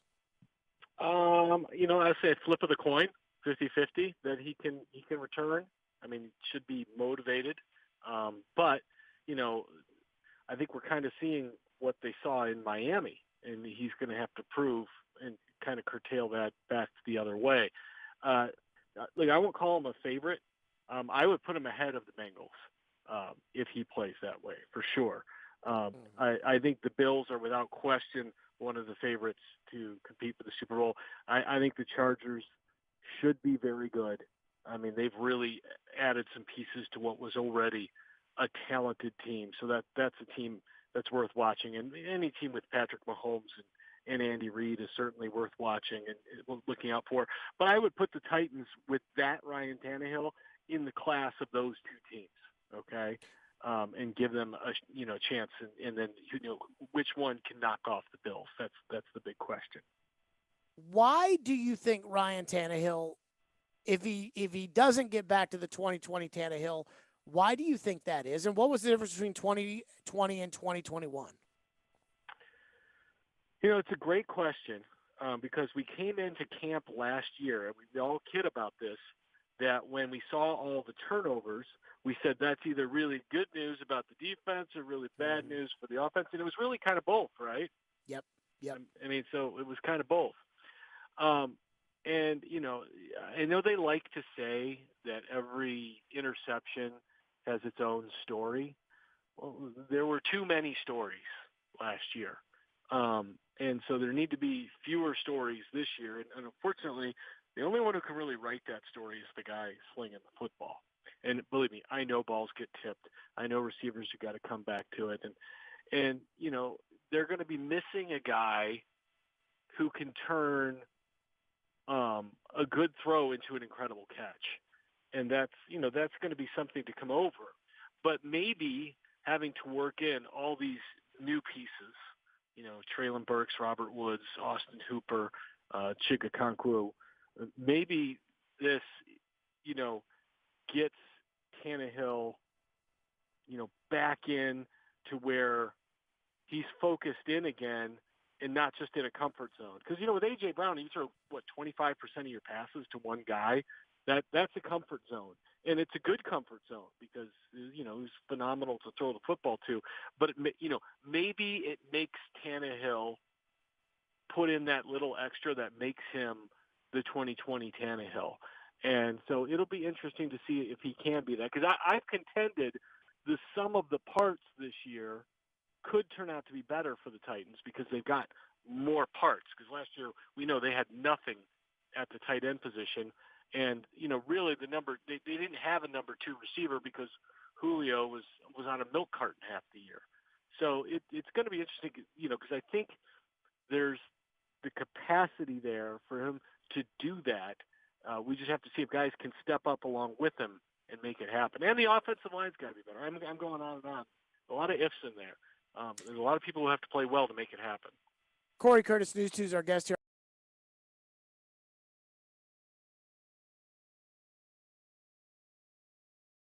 1,000 odds to win the AFC.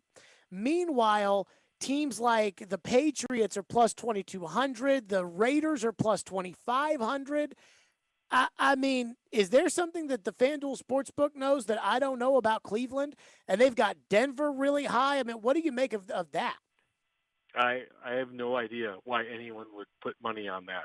I mean, no clue whatsoever. Even if Deshaun Watson does play it down this year, which I don't think he will, he hasn't played in over a year. And, look, I know guys get it back and everything, but generally there's some rust to shake off. I mean, this guy didn't do anything last year, and I don't know how much he's done this year with his team, and I don't think he's going to play this year. So I think that's ridiculous. Look, the Patriots are a pretender. Patriot fans can be mad at me all they want. They are a pretender. There's no way they are a contender in the AFC. No way. They do not have the personnel whatsoever to be a contender in the AFC. I think there's a lot of what-ifs with the Denver Broncos and maybe a lot of wishful thinking. Look, Russell Wilson's going to elevate them, but we don't know what they got because the quarterback play was so bad. We're going to find out. We're absolutely going to find out. They're a flip of the coin because, if Russell Wilson goes to prime Russell Wilson, maybe they're an exciting team to watch, but they're in a heck of a division, and that's going to be difficult. Gentry Estes wrote an interesting column in the Tennessean this week about the idea of a potential hold-in from Jeffrey Simmons or a potential holdout from Jeffrey Simmons or whatever surrounding Simmons' contract. How do you feel about that? Well, I mean, I was away last week, so forgive me. I just got back in town. He did announce the hiring of representation, didn't he? Yes. Okay. Well, that's a positive step forward. I also think he wants to re-sign with the Titans, and the Titans want to re-sign him. I think those are two big things. One of the things that's been surprising to me is you remember when they signed Jarrell Casey. They wanted to beat the market at the tackle position, and so they paid him so that they wouldn't have to respond to what other people were paying. And they allowed this to happen, with Aaron Donald and DeForest Buckner. And I know you couldn't have done it last year, but they allowed other guys to set the market for him. And I'm just surprised they didn't try to act sooner. And they probably could have saved themselves some money if they did it. I don't see this being ugly because I think both sides want to come to an agreement. Do I think it'll necessarily happen the first day of camp? No. I mean, I could see him being there and not practicing until a deal gets done. I think that's possible.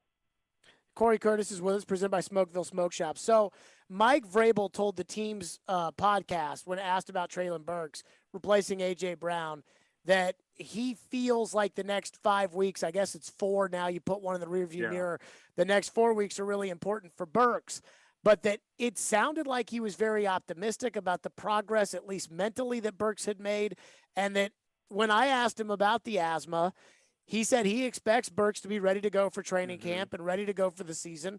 How optimistic are you on Treylon Burks, or how pessimistic are you on Treylon Burks? Well, he was optimistic. So was Rob Moore, right? I mean, he was also optimistic about Sure. everything. I mean, there wasn't, and Mike, when he's not happy with somebody, he just generally doesn't say much, right? I mean, Sure. just pretty much. I mean, like Dez last year, he made it pretty clear they weren't real happy with Now, him. here's the thing, though, Corey. He didn't say much last week at the press conferences when asked about it, but this was the team's official podcast where he seemed to be, how should I say this, a little bit more cheerful. Yes, and the team podcast is always going to be cheerful, but he was always of the line that he's going to be fine. That was always the situation. We expect him to be fine. I don't know what's been going on this spring. I got no clue, and that's always a huge source of frustration that they don't, share information that I don't see how there's a competitive advantage to it. And maybe there is, and I'm just too naive to understand. But, instead it leads us to speculating on and on and on and on. They also haven't added another veteran receiver. And so that's also another indication to me that they feel good about what he can do. And so we'll see if he's the one who can do it or not. I mean, the kid's got a ton of ability. He's just got to be healthy enough. And I continue to go back to it never got in his way of playing at Arkansas.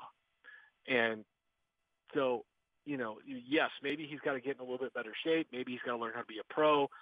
But physically, he's got the tools. And the coaches, you can only go by what they say, have been very pleased, Rob Moore, with the way he's attacked things mentally. So, I don't know what he's going to do this year. I have no clue. I expect him to make plays, though. I do. I mean, judging by what I saw going into the draft, and when I see from him physically, I expect him to make plays. Do I expect him to be A.J. Brown? No, I don't. That's kind of an unfair expectation. Maybe he'll be A.J. Brown. Maybe he'll be better. I just need him to be a guy who can make plays on Sunday. Mm-hmm. Corey Curtis, News 2's with us here on a Fireball Hot Take Friday. What's your hot take this week, Corey? There is no way possible in the world that Bill Haslam can be as bad of a sports owner as his brother. There is no T's way. and P's. His brother has set the bar for him so low that he can only be viewed as a monstrous Haslam success in the sports arena. Let me say this. My thoughts and my prayers are with the Nashville Predators and their fans on this. But I will say this. I was there yesterday, and I'm not worried about Bill Haslam. And I'm not either. If I was worried, I'd tell you. I'm not, he's on the flagship station. I mean, you guys have heard me over the years rip the Predators pretty hard. I think that Bill Haslam's going to do a fine job as owner. That doesn't mean that every hire is going to be a good hire. That doesn't mean that every fire is going to be a good fire. That doesn't mean that this team's going to be good and, one of those operations that is well run every year to the top, one of those guys. I'm not saying that.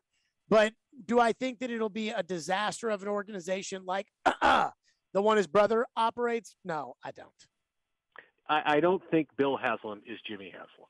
And I never met either of them, so I don't know. But if I were the NFL, I would be sitting there going, what on earth have we gotten ourselves into? We've got Daniel Snyder in D.C., who apparently has pictures on somebody because they don't push him out. And then they've got this guy in Cleveland giving $200 and whatever $1 million guaranteed to a guy facing 24 allegations of sexual misconduct. And they're not the only ones. I mean, you've got Cal McNair down there in Houston, and he was handed the team. For the most elite league, I mean, you can point to the Premier League, I know, NBA, whatever. But, the NFL is the king here. And there's some horrific owners. And what's even more shocking is these guys are millionaires and billionaires. And you just, how on earth do they become millionaires and billionaires when they are so bad at this, which we all seem to think is kind of simple, but they find ways to make it horribly painful and hard. Mm-hmm. Corey Curtis, News 2, as always, on the program on a Fireball Hot Take Friday. Corey, great stuff. Appreciate you, bud. All right, thanks, Don. I was away for a few weeks. You guys have a good one. That's okay. We always have time for you. That's Corey Curtis, News 2, joining us on the program. I think Bill Haslam will be just fine. Speaking of the Predators, Robbie Stanley, who I do believe in Robbie as somewhat of a voice of reason, Robbie Stanley has decided to set his own deadline for when the Predators need to sign or do something with Philip Forsberg. We'll get to that coming up next, right here on a Fireball Hot Take Friday at Stillman and Company on 102.5 The Game. This is Colton Sissons, and this is Smashville. Feeds now, Sissons coming on from the left circle, and Colton Sissons puts it in the net. This is the flagship of the Nashville Predators radio network, ESPN 102.5 The Game. At the law office of Amanda J. Gentry, we are committed to defending your rights. We have a team committed to helping you navigate the court system, whether you've been accused of a crime or you're going through a messy divorce and custody. Call our team to help you navigate this system. We are here to protect your rights, to demand your rights, to enforce your rights. 615-604-6263. 615-604-6263. AmandaJGentry.com. Hey, it's Mike from Newton Nissan. I've got some good news and some bad news. The good news is we've been getting more and more new vehicles in stock every day. The bad news is they go out as quick as they come in. So be sure to reach out and let us know what you're looking for. And as soon as it comes in, we can call you. We can even order a new vehicle to your exact wants and needs. Don't worry, we have more good news. We have a great way for you to get some extra cash for all your summer adventures. We're buying any and all used cars. We're offering top dollar for your vehicle. Reach out. We can start with an online video appraisal.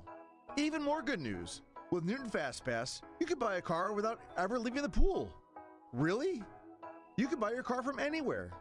Wherever you are, you can buy online. And on top of that, we'll deliver the car to you. Build your car or buy your car online in Newton today. Visit newtonnissan.com to learn more. Hey, Willie Donick here. Are you feeling the sting of higher interest rates and higher costs? Those credit cards and other loans are costing more and more every month, and inflation is making everything else more expensive. Your home can save you right now. Your home's value is up, and there's a ton of cash in it, and you can access it with Loan Pronto. They specialize in zero-cost cash-out home refis. Get tens of thousands in as little as 2 weeks. And yes, VA loans are eligible. With a VA loan, you can access up to 100% of your home's value. So pay off high-rate credit cards and other loans. Consolidate everything into one super low payment. People who do this usually cut about $800 or more from their monthly budget. So if your home mortgage rate goes up a point or so, it's offset by your credit card rate going to zero. So call Loan Pronto and unlock that equity and wipe out the bad debt. 615-499-5780. That's 615-499-5780 or go to loanpronto.com. Equal housing lender, NMLS 166-1781, subject to lender approval. Hey, it's Jared for TriStar Moving. If you're looking to move, you need to give my friends at TriStar Moving a call. At TriStar Moving, you'll get 5-star service throughout the entire process. Everything will be taken care of, from covering your floors, banisters, railings, front door thresholds, furniture, TVs, and more. They took great care of my move and made it as stress-free as possible. If you're looking to move, give TriStar Moving a call, 615-640-1219, or visit them at nashvillemoving.org/radio and get 5% off your entire move. TriStar Moving, my official movers. People are driving from all over to shop at Genesis Diamonds right now to take advantage of our very best financing offer, now extended through July 2nd. 5 years, zero interest financing with zero down. It's a fantastic opportunity, making everything more affordable. How about a $6,000 GIA certified diamond for just $100 a month? A $4,000 pair of diamond stud earrings, just $67 a month. Don't miss this. We will not be extending it again. 5 years, zero interest financing, exclusively at Genesis Diamonds. Open this Sunday, Green Hills and Cool Springs. On approved credit.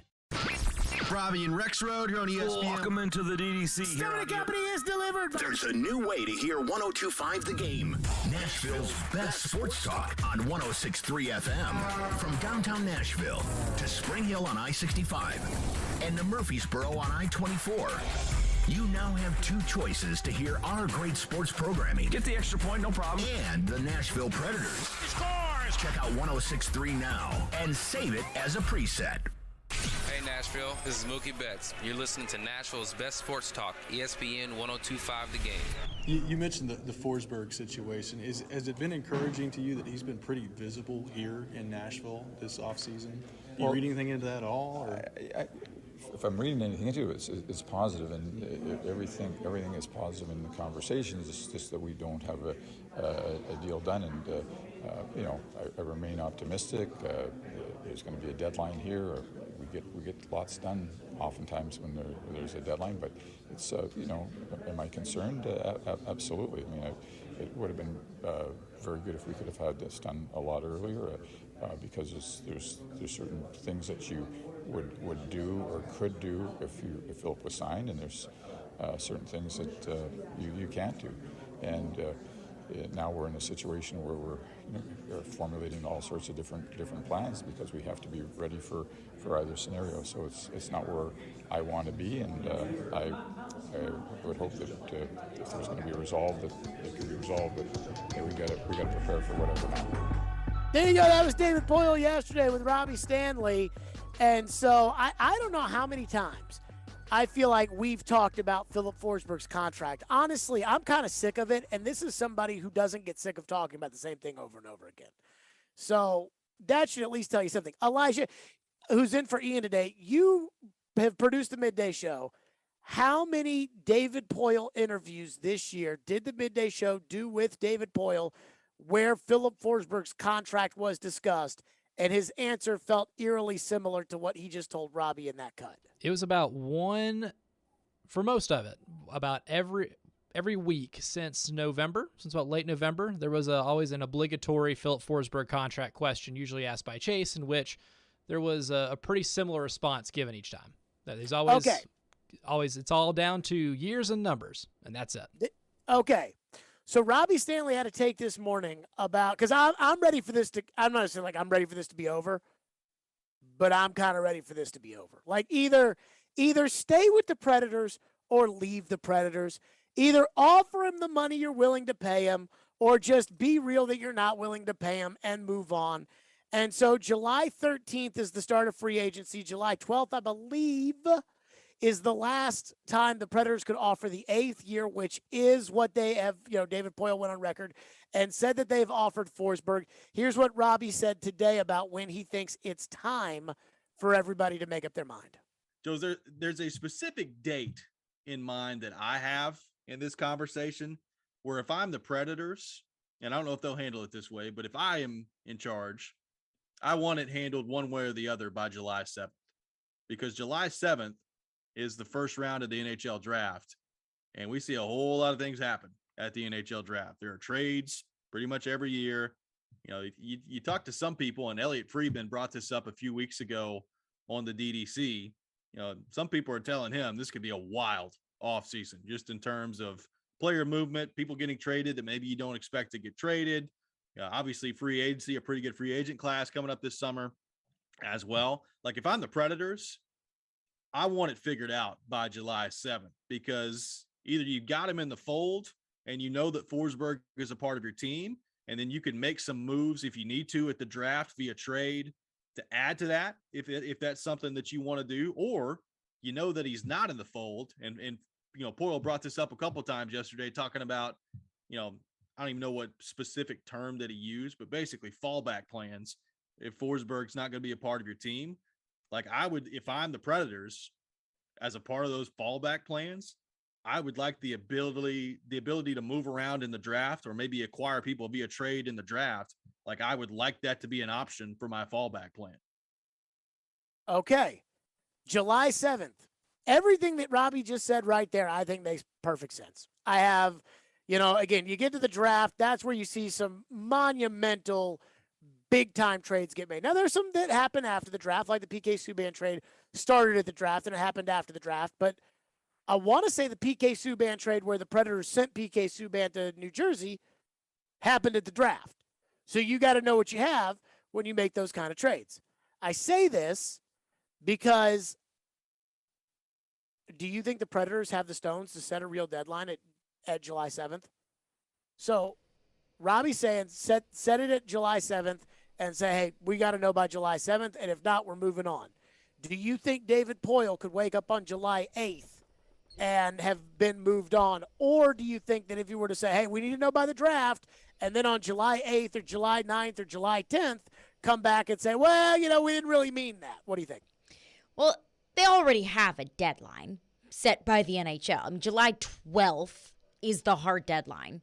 But, to Robbie's point, at some point you have to take control of the situation. At some point you have to know what is the future of this franchise.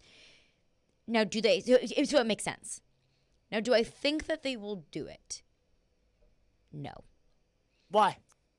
Because, we've talked so many times about the plans B, C, and D. And while I do think they have to have plans B, C, and D, do they really want to execute those plans? Do they really want to have to go down the road where they have to go with plan B or plan C? If you set a hard deadline, at least publicly, and you don't sign Philip Forsberg by July 7th, then you're forced to go to plan B when you really do technically have a little bit less than a week's time. So I think it is smart to do it, to take control of the situation and say, this is our deadline, give it or take it or lose it. But I don't think they will. Because I think that's a bold move, and I think that they want to afford themselves all of the time that they have to be able to re-sign Philip Forsberg. Because if they do have a plan B, C, and D, I don't think they want to go down that road. So this is the one thing, Joe came up to me yesterday and said, are you still 100% on Forsberg, Jared? Are you still 100% is what Joe said to me. Are you 100%? And I was like, yeah. There's one thing in all of this that is, I'm not going to say altered my opinion at all, but I just don't have an explanation for it now. And that is, I don't think Herb Fritch is going to fire David Poyle, even if David Poyle absolutely screws this up. If they do not re-sign Philip Forsberg, which I've told you, I'm not in favor of re-signing Philip Forsberg. If you do, great. If you don't, I'm fine with that. I don't think that the time that Forsberg will be worth the money you're paying him. I do not believe this team will be good enough to be able to compete to win anything. So what's the point? But they value making the playoffs more than I value making the playoffs. But Herb Fritch isn't going to fire him.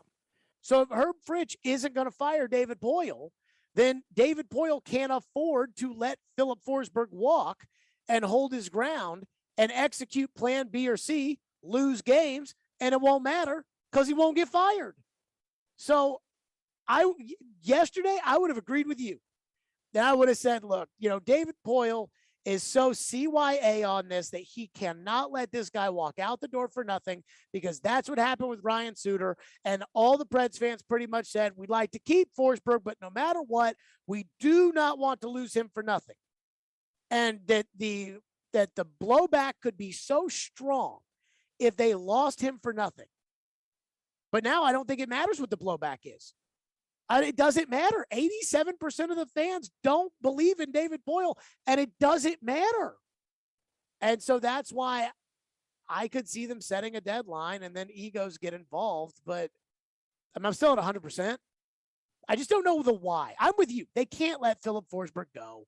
And so ultimately at the end, they'll pony up the money and they'll keep him. But why? Why is David Poyle so invested in bringing Philip Forsberg back if the job results don't matter with his employment status? What's the motivation?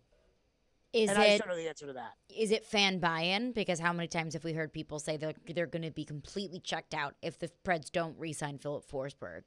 Is it David Poyle knows that, he just has a few years left, or his days are essentially numbered as the general manager of the Predators, whether that's by choice or whether that's by the Predators pushing him out, whatever it is, he's not going to be in this job forever. So maybe that's his way of saying, okay, I need to do this last big thing, this last big signing to stay in good graces with the people of Nashville and be able to say, I brought Philip Forsberg back. So that what you just said is why I think he should retire. Because if bad things happen, if they don't bring Forsberg back and they suck, and Herb Fritch keeps David Poyle for the next 3 years, and then finally Governor Haslam, moves on. When that happens, we'll remember David Poyle the same way we remember Jeff Fisher, which is, he's our guy, but I just don't know, but they're going to sign him. They're I going would to agree sign with you. him. It's not going to be they're not going to set the deadline. Robbie's right. They should set the deadline at July 7th. They're not going to do that. They're going to re-sign him. This is not tonight. Freddie Freeman plays the Atlanta Braves. This is not that. This will not happen. They will sign him. We'll get your thoughts in on that. 615-737-1025 is our phone number, 615-737-1025. Plus, I think Preds fans are going to feel better about themselves maybe tonight. I'll explain why. We'll get to that coming up next. Fireball Cinema Whiskey goes down so smooth and it tastes so great. That's a way to feel better about yourself, is enjoying ice cold Fireball Cinema Whiskey. I love Fireball Cinema Whiskey, and I have been telling you about it for years. That's right. Fireball goes down so smooth and it tastes absolutely so unequivocally great. It is fantastic. And I'm telling you that you will enjoy ice cold Fireball Cinnamon Whiskey. If you're with your friends, if you're with your family, if you're having a party, there's no better way to celebrate than with Fireball Cinnamon Whiskey. Ignite tonight. Please do responsibly and be 21 years or older to enjoy. That's Fireball Cinnamon Whiskey.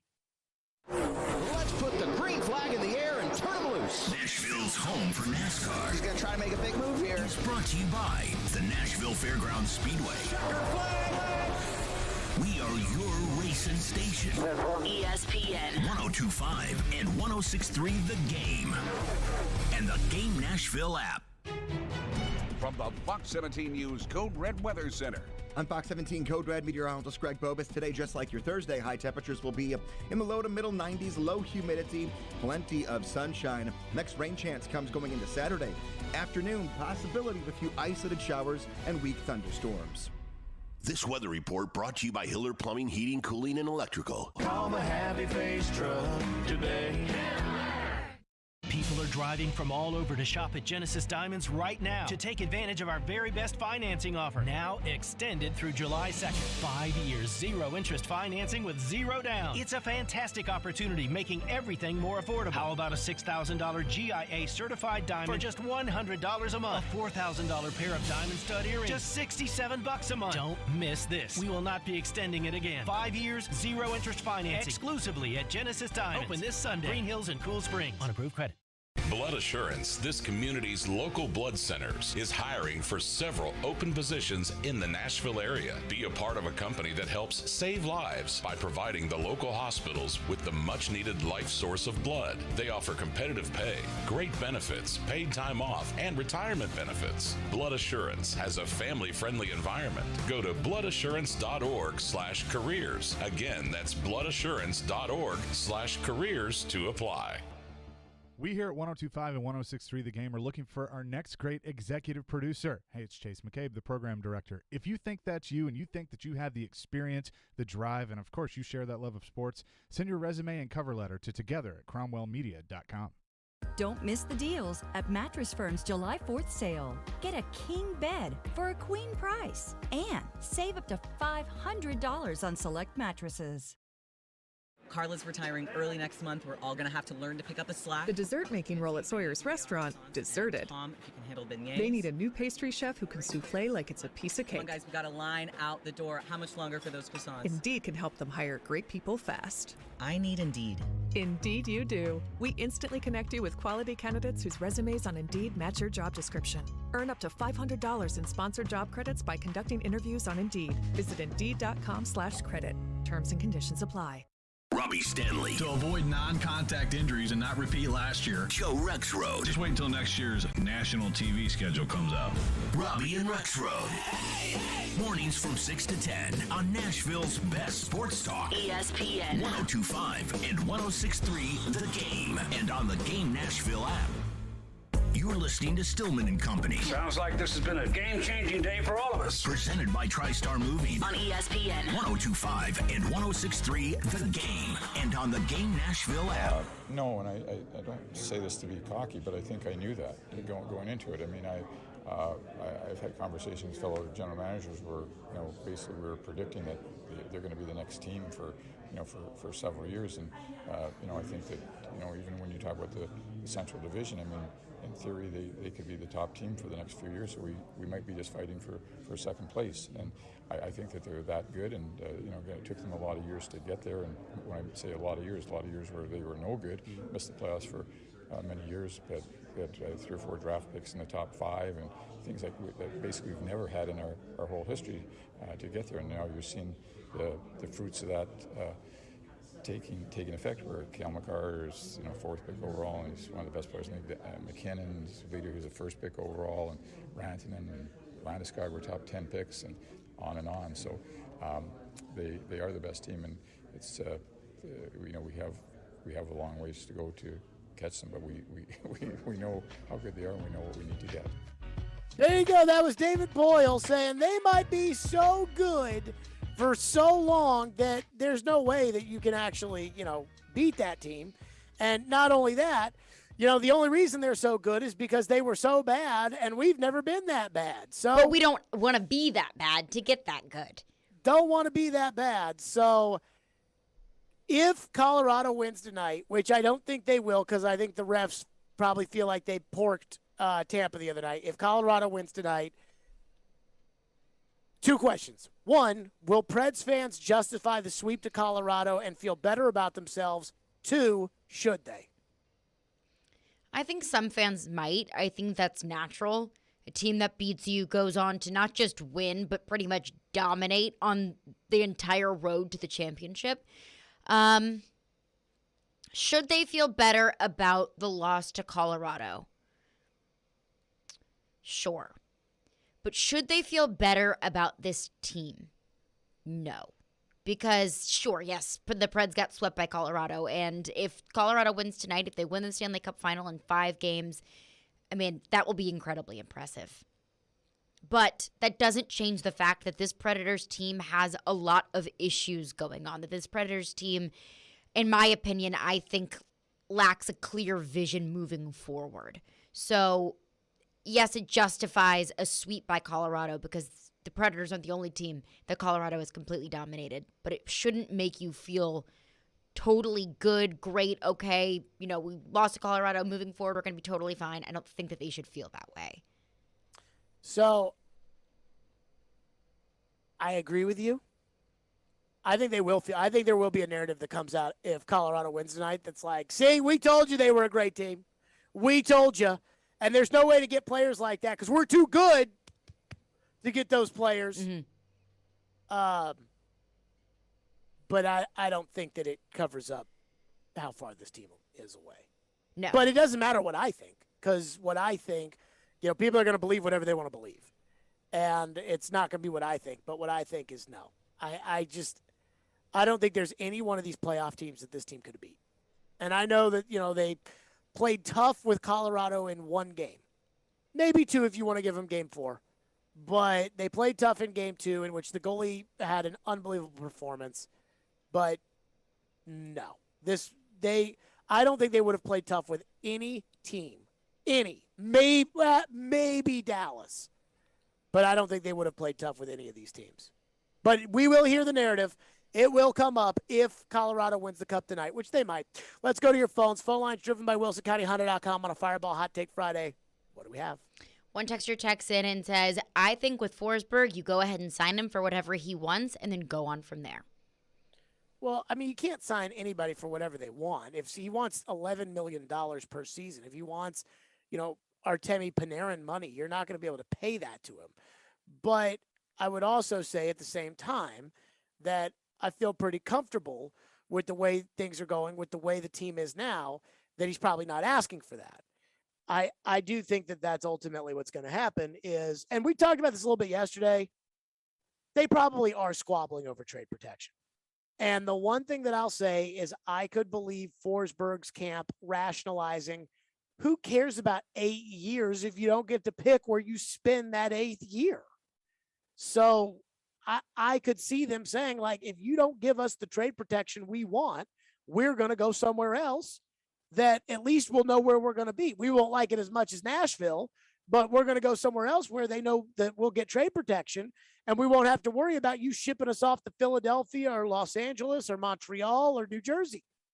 That's what I think may happen there. And that's where it gets complicated. What's next? Another texter checks in and says, should the Preds have a hard Forsberg deadline? Yes, they had one. It was March 21st. I mean, except for the fact that they didn't. I mean, that should have been the deadline. But it's not. It's not. It should have been the deadline, but it is not. And that's the thing that got me with this whole process was when he and Ekholm showed up to camp, they didn't have contracts. And it was like, well, what are they going to do with these guys? And then Ekholm signed right before the season, and Forsberg was like, I think I'll just play out my contract and go from there. And I was like, okay, this guy wants free. This guy's hitting the market. Like, there's no way around it. Start thinking about what to trade. Then around Thanksgiving, it was like, yeah, they got to trade him. Then he was really good. And it was like, are you sure you got to trade him? And it was kind of like, yeah, I think you got to trade him. And then they didn't trade him. And there was a rumor that had come out that they were going to try to trade him or that they were trying to trade him. And then that got dispelled. So, who knows what they're thinking? I mean, seriously, who knows what the Predators are thinking when it comes to this? Which is kind of scary. I have no idea. I mean, other than the fact that I think that they're for sure going to give him whatever he wants, but that was because I felt like David Poile couldn't risk the backlash of not being able to get this deal done. But then after talking to the owner yesterday, I'm not convinced that it matters. So if it doesn't matter, now my head's just spinning. I'm just so ready for this to be over. And this is coming from somebody who loves dragging something out as long as possible. And I'm so ready for it to be over. It's given us great content. But yeah, but it's I'm with so you. ready. Yeah, it's just been a round and round and round cycle. The same circle over and over again with Philip Forsberg. It is time to crap or get off the pot. 615-737-1025 is our phone number, 615-737-1025. Taylor Lewan may be taking a page out of old Draymond Green's book. And I wonder how the coach is going to feel about that. We'll get to that coming up next right here on the program. Stillman and Company. It's 1025 The Game. You watch The Game. Line to left, coming on Newstrom. Base hit, Sounds win. We talk The Game. But they knew he'd be really good. Well, if they don't make that move, they don't win those championships. We are The Game. Nashville's best sports talk. ESPN 1025 and 1063 The Game and the Game Nashville app. ElectronicExpress.com. We make it happen. We buy any car. We buy any car. We buy any car. Any. We buy any car. Any make, any model, any age, any price from $50 to $100,000. We buy any car. We buy any car. Any. We buy any car. Sell your car the easy way. Go online and sell it today. We buy any car. Any. Find out how much your car's worth at We Buy Any Car. Golfers, it's time to tee it up at Edwin Watts Golf Shops for the Callaway Trade-In Trade-Up event happening now through July 4th. Bring in any of your old clubs and receive a 50% trade-in bonus towards new Rogue ST Woods and Irons and Apex Irons. Both the Rogue and Apex families are designed with artificial intelligence for faster ball speeds. Swing by Edwin Watts Golf Shops and get your 50% bonus trade-in on Callaway Rogue, ST, and Apex Irons today. And while you're there, get custom fit for free. Edwin Watts Golf Shops, home of the 90-day satisfaction guarantee. Smokeville Smoke Shop has been serving Hendersonville and Metro Nashville since 2015 and is committed to providing high quality, hands-on, and personable customer service. Stop in the Smokeville Smoke Shops in Hendersonville, Gallatin, Hermitage, and Goodlettsville to try any of their wide selection of locally sourced products and selection of top nationwide brands including vapes, hookah, hand-blown glass, detox systems, e-juices, kratom products, leaf wraps, a dab bar at the Hendersonville location, and much more. Visit Smokeville Smoke Shops today. This is Chef John from Kitchen Notes at the Omni Nashville. Inviting you to come join us for breakfast and lunch. We are offering some exciting new menu items. For breakfast, we have a smoked prime rib hash. Comes with a sunny side up egg, hominy, caramelized onions. It's a great start to your day. We are featuring a sourdough pancake made with a sourdough bread starter. It's a fun spin on the classic buttermilk pancake. As always, Kitchen Notes is serving biscuits all day. Come join us and create a memorable experience here at the Omni Hotel. Food is all about memories for us. We'd like you to start a new memory here at Kitchen Notes in the Omni Hotel. Breakfast at Kitchen Notes in the Omni Nashville Hotel. Finding great candidates to hire can be like, well, trying to find a needle in a haystack. Sure, you can post your job to some job board, but then all you can do is hope the right person comes along, which is why you should try ZipRecruiter for free at ziprecruiter.com/radio. ZipRecruiter doesn't depend on candidates finding you. it finds them for you. Its powerful technology identifies people with the right experience and actively invites them to apply to your job. You get qualified candidates fast. So while other companies might deliver a lot of hay, ZipRecruiter finds you what you're looking for. The needle in the haystack. See why 4 out of 5 employers who post a job on ZipRecruiter get a quality candidate within the first day. ZipRecruiter, the smartest way to hire. And right now, you can try ZipRecruiter for free. That's right, free at ZipRecruiter.com/radio. That's ZipRecruiter.com/radio. ZipRecruiter.com/radio. From the Hillside Medical Game Studios, WPRT FM Pegram, WPUC HD2 Laverne, Robbie and Rex Road to DDC. Stillman and Company, Nashville's best sports talk. ESPN 102.5 and 106.3. Terang, it's a high fly ball. The leading receiver. Awesome game 7. Checker flag in the air. The Game. A Cromwell Media Station. Where you have a voice. We're one play away from an injury. He knows this. He's a study of the game. And we have strong opinions. He's been awful. I don't think they were trying, and that's why I feel the way I feel.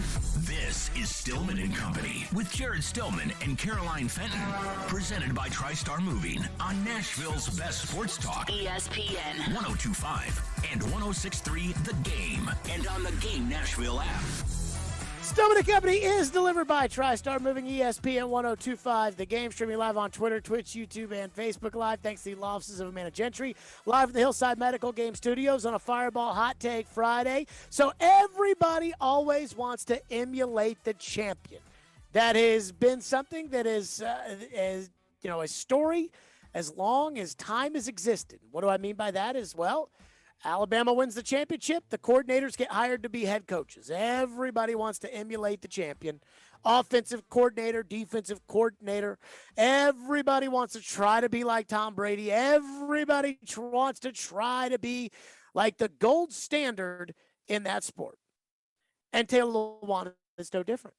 So Taylor Lewan has noticed that the Golden State Warriors, Draymond Green, who has his own podcast, and Draymond Green loves telling you about his podcast, that Draymond Green, like Taylor Lewan, who has a podcast, he did his podcast during the season, which is unlike Taylor Lewan. In fact, Draymond Green was so dedicated to his podcast that after a game in which they lost and he was terrible, Draymond Green ran right to the hotel room to do his podcast. Draymond Green got benched in game 4 and ran right to the hotel room to do his podcast. And there was a lot of talk about Draymond's podcast. But Draymond did win in the end, even though Draymond is not the reason why that team won, no matter what Joe Rexrow tells you. He was not. And Taylor Lewan on his Bussin' with the Boys podcast saw Draymond Green with his podcast and thought, what about me?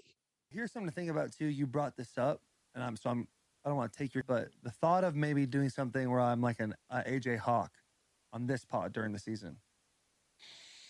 That right there, I think, is a conversation for us, and I think there's just variables that you got to talk through versus like saying that and be like, because I'm all about. I want it, but you know how it gets, dude. We lose a game, I don't play so well in a game, and it's just like, trust me, it seems so much bigger than it is. Okay, and then as they talk this out, Lewan and Will Compton on their podcast, Lewan says there's a pro and a con to doing it the Draymond Green style.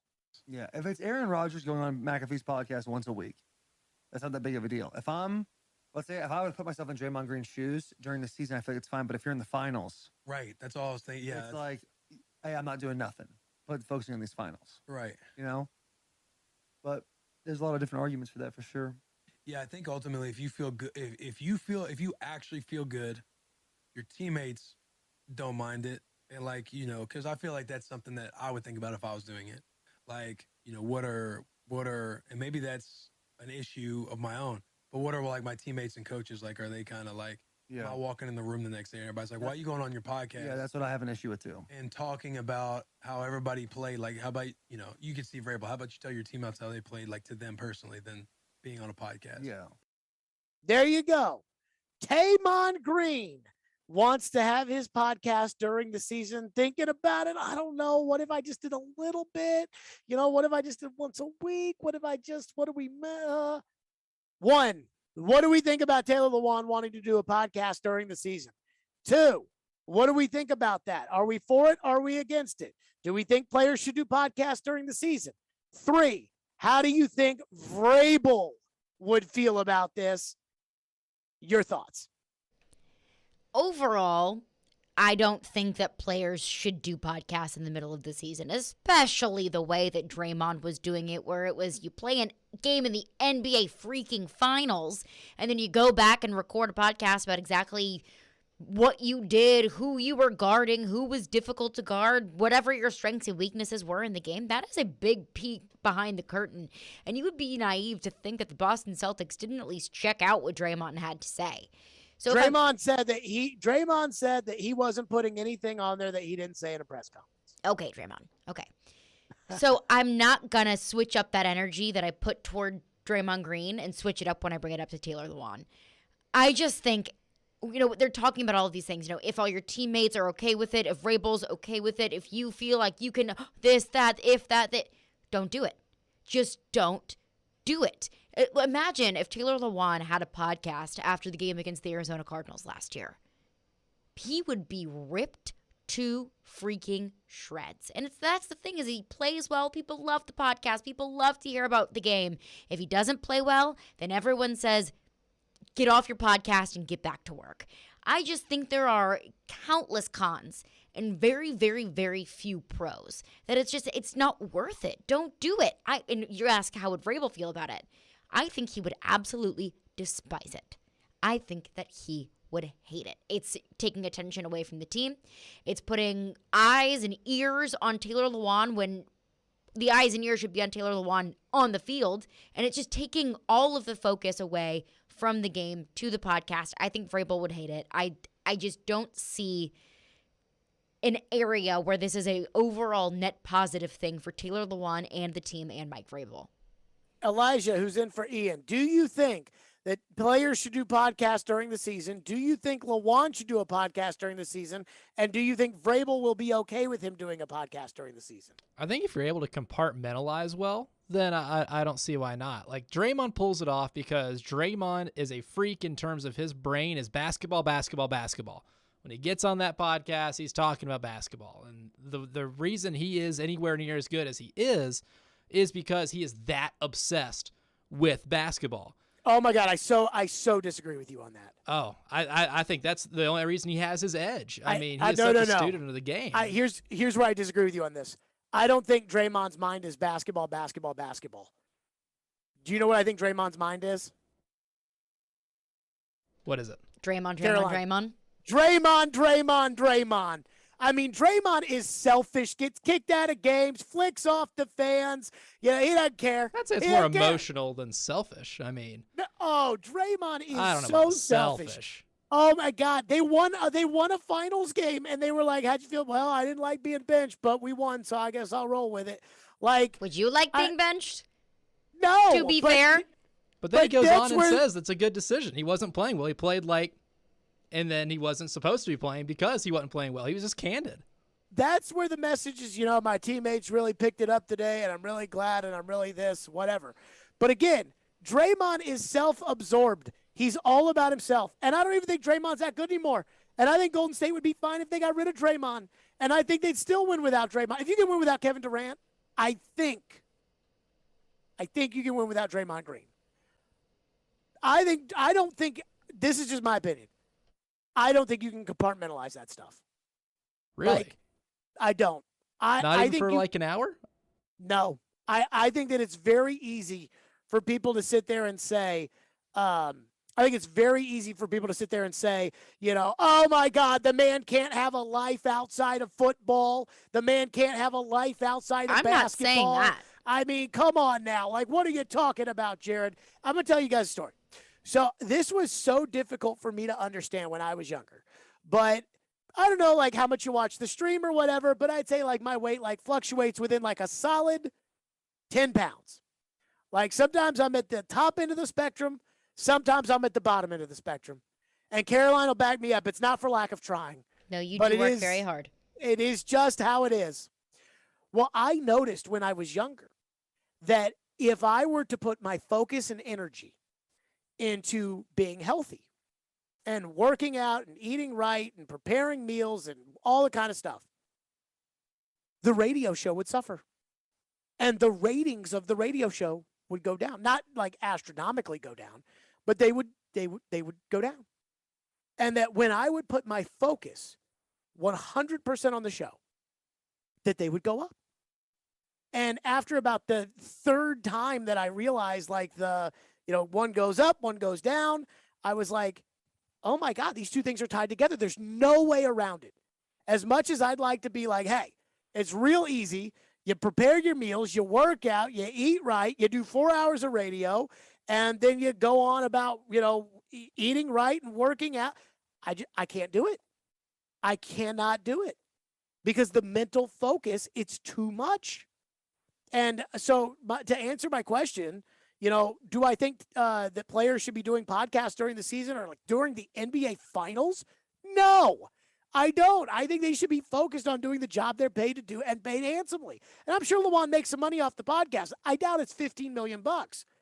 2, should Lawan be doing a podcast during the season? No.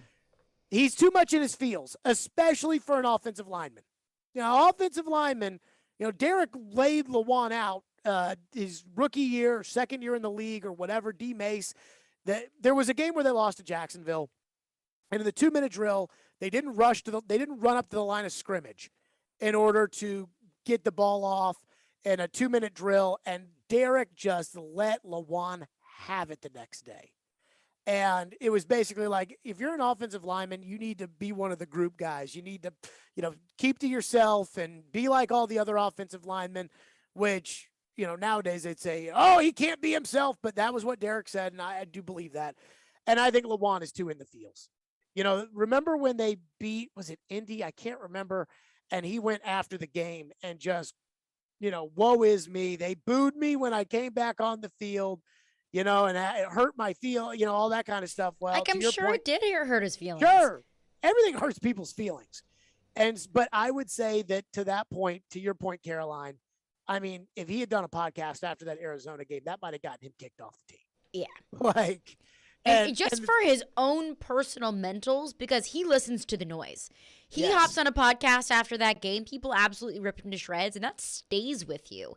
I just don't think – I think it causes so many more problems than there needs to be. He doesn't need to do that podcast. What? You know what's so funny about what you just said? Listen to Will Compton. And, Will Compton, I mean, I don't know Will Compton. I mean, he seems like a nice enough guy. But, the kind of bro-style stuff, that's not really my thing. But I'm not going to say that it's not popular, that it's not, cool or whatever. It's just not my thing. So listen to Will Compton, and you tell me with what he said to Lawan when Lawan was talking about doing a podcast during the season, and you tell me if this is not a friend trying to lead a friend away from a bad decision. I actually was on a green light, and Chris and I were talking about because we went back and forth on Twitter about Draymond Green doing his podcast while he's playing. They literally lost, and he had a bad game, and went and did a podcast within an hour of losing in his hotel room, ran a podcast, did the same thing again. He got benched in the fourth quarter, went back and did a podcast. So Chris and I were going back and forth on doing a pod and balancing it all. Because I think it's wild because Chris was he was I think, I won't say arguing, but it seemed like he was going back after by saying if you think a 30-minute podcast is going to affect his play. And all I said was it can potentially affect your play. If you're thinking about if you're going and doing a podcast immediately after the game, it can tell me that you are probably thinking about that podcast in the fourth quarter. I mean, I felt like that was hey, if you do podcasts after the game, that's should I wear this outfit? And it's it's pretty cold outside. That doesn't mean it's essentially saying your mind is going to be on it whether you can control it or not. That's just how it is. Your mind is going to be on it. You can't control it. Don't do it. Just don't do it. I feel like Will Compton was trying to lead Taylor Lewan to hey man, probably not a good idea. And if Taylor Lewan just absolutely busts in a game or the season, whatever that might be, then people are going to look at the podcast and say, oh, it's because of that podcast. It's because of the podcast. Whether that's true or not, people are always going to point to the podcast. People, maybe even Mike Vrabel included, would look at the podcast and say it's a distraction. it's a distraction. Oh, I've been told by people in that organization that I trust that it is not. The idea of LaJuan doing his podcast is not like that's just Taylor being Taylor, and he's got God, I wish he didn't do that. And I'm not saying who told me that, but I'm just saying I've heard that from people in the organization. 615-737-1025 is our phone number. We'll get your reaction on that, 615-737-1025. How would we feel about Taymon Green if Taylor LaJuan was to do his podcast? 615-737-1025. And then there's another question about this too, which has nothing to do with him, but it does involve this podcast and him. We'll get to that coming up next. Stillman and Company on a Fireball Hot Take Friday. It's 102.5 The Game. Join Chase McCabe for Chasing Checkers every Sunday morning at 8 for all the news in the world of motorsports. Joey Logano gets the very first victory in the next-gen car while hearing from the big names. Two-time champion Kyle Busch. Being able to bring NASCAR, the Cup Series, back to Nashville is cool. It's Chasing Checkers, presented by Ample Collision Centers and the Nashville Fairgrounds Speedway on ESPN 102.5 and 106.3 The Game and the Game Nashville app. Long days, longer to-do lists? Hire with Indeed. Their hiring platform lets you schedule and conduct virtual interviews all in one place. Learn more at Indeed.com/credit. Tough jobs need tough equipment. For equipment that gets the job done right, elite certified service, and genuine Kubota parts, choose Coleman Tractor Company, Tennessee's largest full-line Kubota dealer. Get hay season done right with a Kubota M7 tractor. User-friendly controls, all-day comfort, powerful versatility. Lease the Kubota M7 for as low as $13,200 annually, now through June 30th. See us at KubotaUSA.com for more information. Visit Coleman Tractor Company, your local Kubota dealer in Clarksville, Nashville, Paris, and White House today. People here are raving about QC Kinetics and how regenerative medicine has changed their life. People like Helen, an avid mountain climber who got sidelined when an accident left her knees in constant pain. I was not able to train or do really anything on my knee. Helen was told surgery would be her only option. But then she found QC Kinetics and was treated with natural biologics designed to repair and restore tissue in her knees. 3 months later, she was climbing the highest mountain in North America. I got a very quick resolution to my pain. I began treatment in March, and I summited Denali June the 7th. It was super successful, and I recommend everyone seek out QC Kinetics as an alternative to surgery. Get your life back with lasting results. No surgery, no drugs, no downtime. Call QC Kinetics today. Call QC Kinetics, 615-249-4024. That's 615-249-4024. 615-249-4024. Finding great candidates to hire can be like, well, trying to find a needle in a haystack. Sure, you can post your job to some job board, but then all you can do is hope the right person comes along, which is why you should try ZipRecruiter for free at ZipRecruiter.com/radio. ZipRecruiter doesn't depend on candidates finding you. It finds them for you. Its powerful technology identifies people with the right experience and actively invites them to apply to your job. You get qualified candidates fast. So while other companies might deliver a lot of hay, ZipRecruiter finds you what you're looking for. The needle in the haystack.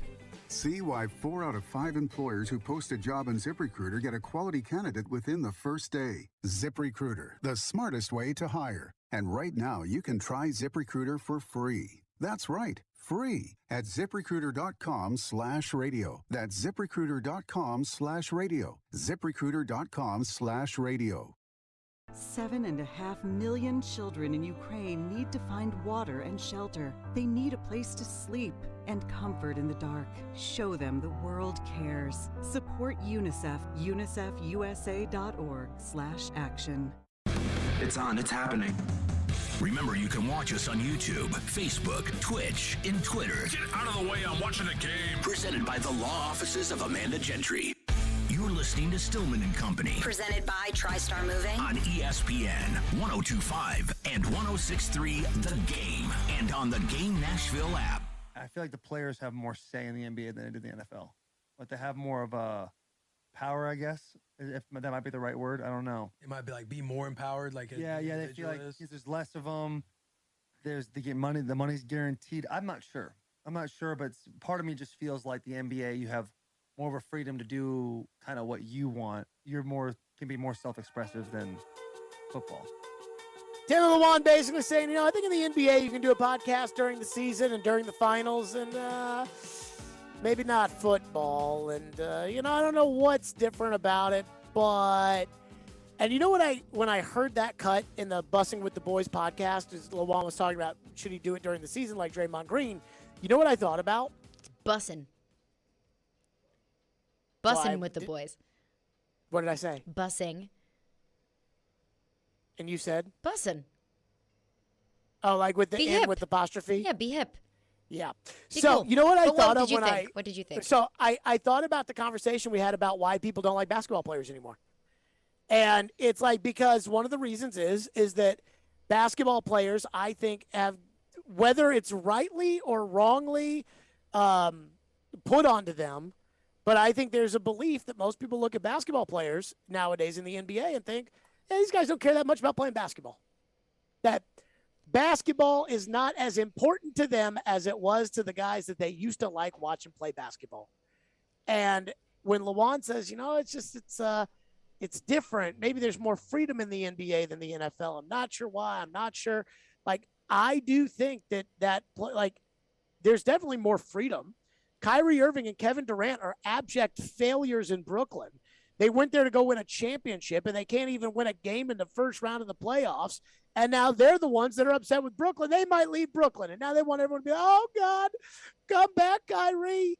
And I'm going to tell you something right now. If Taylor Lewan does a podcast, here's the question I have for everybody. If Taylor Lewan decides to do his podcast during the season and the Titans lose a game and he doesn't play well, how are the fans going to feel about him? Not great. We've seen it. Not what's he going to say in the podcast, not how many people are going to listen to the podcast, not is he going to throw anybody under the bus in the podcast, not literally, not any of that. But it's going to be like we're going to have so many calls and so many texts that are like, get him off the podcast, get him off the team, tell him if he wants to do a podcast, he can go do it. Go tell him all that. Don't be that. That's what it's going to be. Probably so.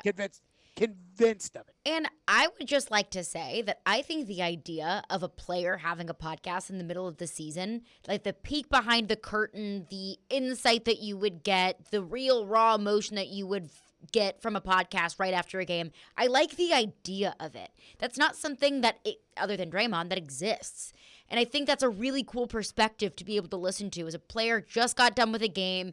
What was going through his mind? What were the thoughts? I think that's a really interesting aspect, but I go back to it's going to get in the way one way or another. I mean, Will Compton and Taylor Lewan listed it out, or your teammates going to be okay with it? Even if they're not okay with it, they probably are going to say that they are.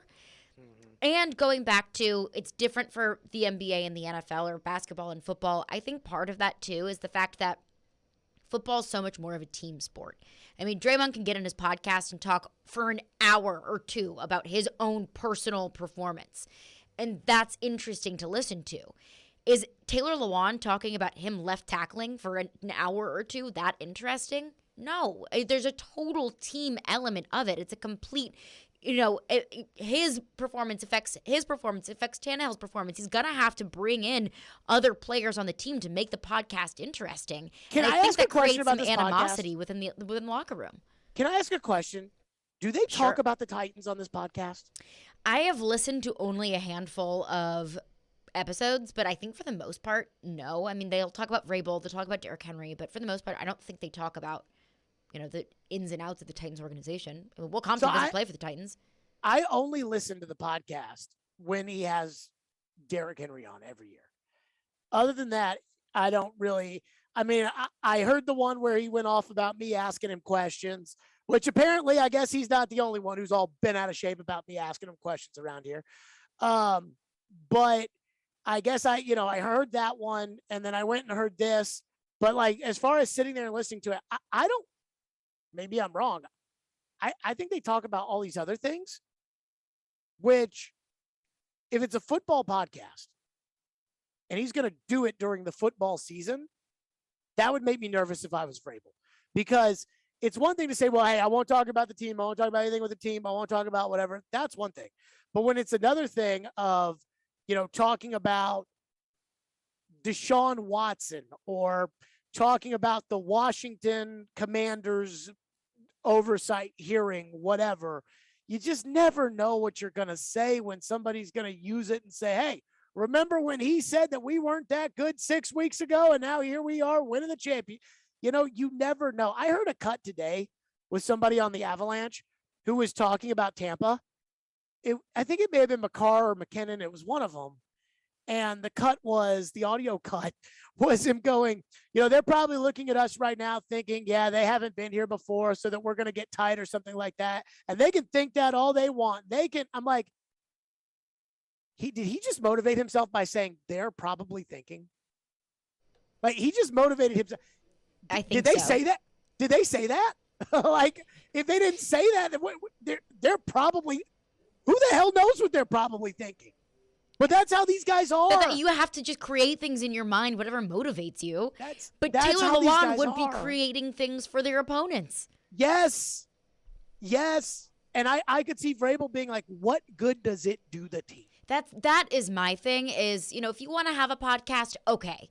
But I think that there are so many negatives that outweigh any sort of positive. If that's his creative outlet, and that's the positive, then I'm sorry. The animosity that it could create, not just between your locker room, but also within the league, I don't like it. And it's not necessarily like a football podcast. I think it's a sports lifestyle podcast. But when you're doing a podcast with an NFL player in October, you're going to talk football. It's inevitably going to come up. And I think it's inevitable that you might say something that you really shouldn't say.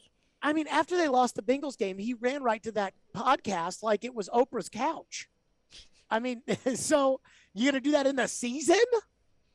I mean, again, it's, you know, it's a free country, supposedly. But to me, I mean, ultimately, it's his positives and negatives to weigh. But if I were him, I just don't think it's worth it. Let's go to your phones. Phone lines driven by WilsonCountyHonda.com, 615-737-1025 on a Fireball Hot Take Friday.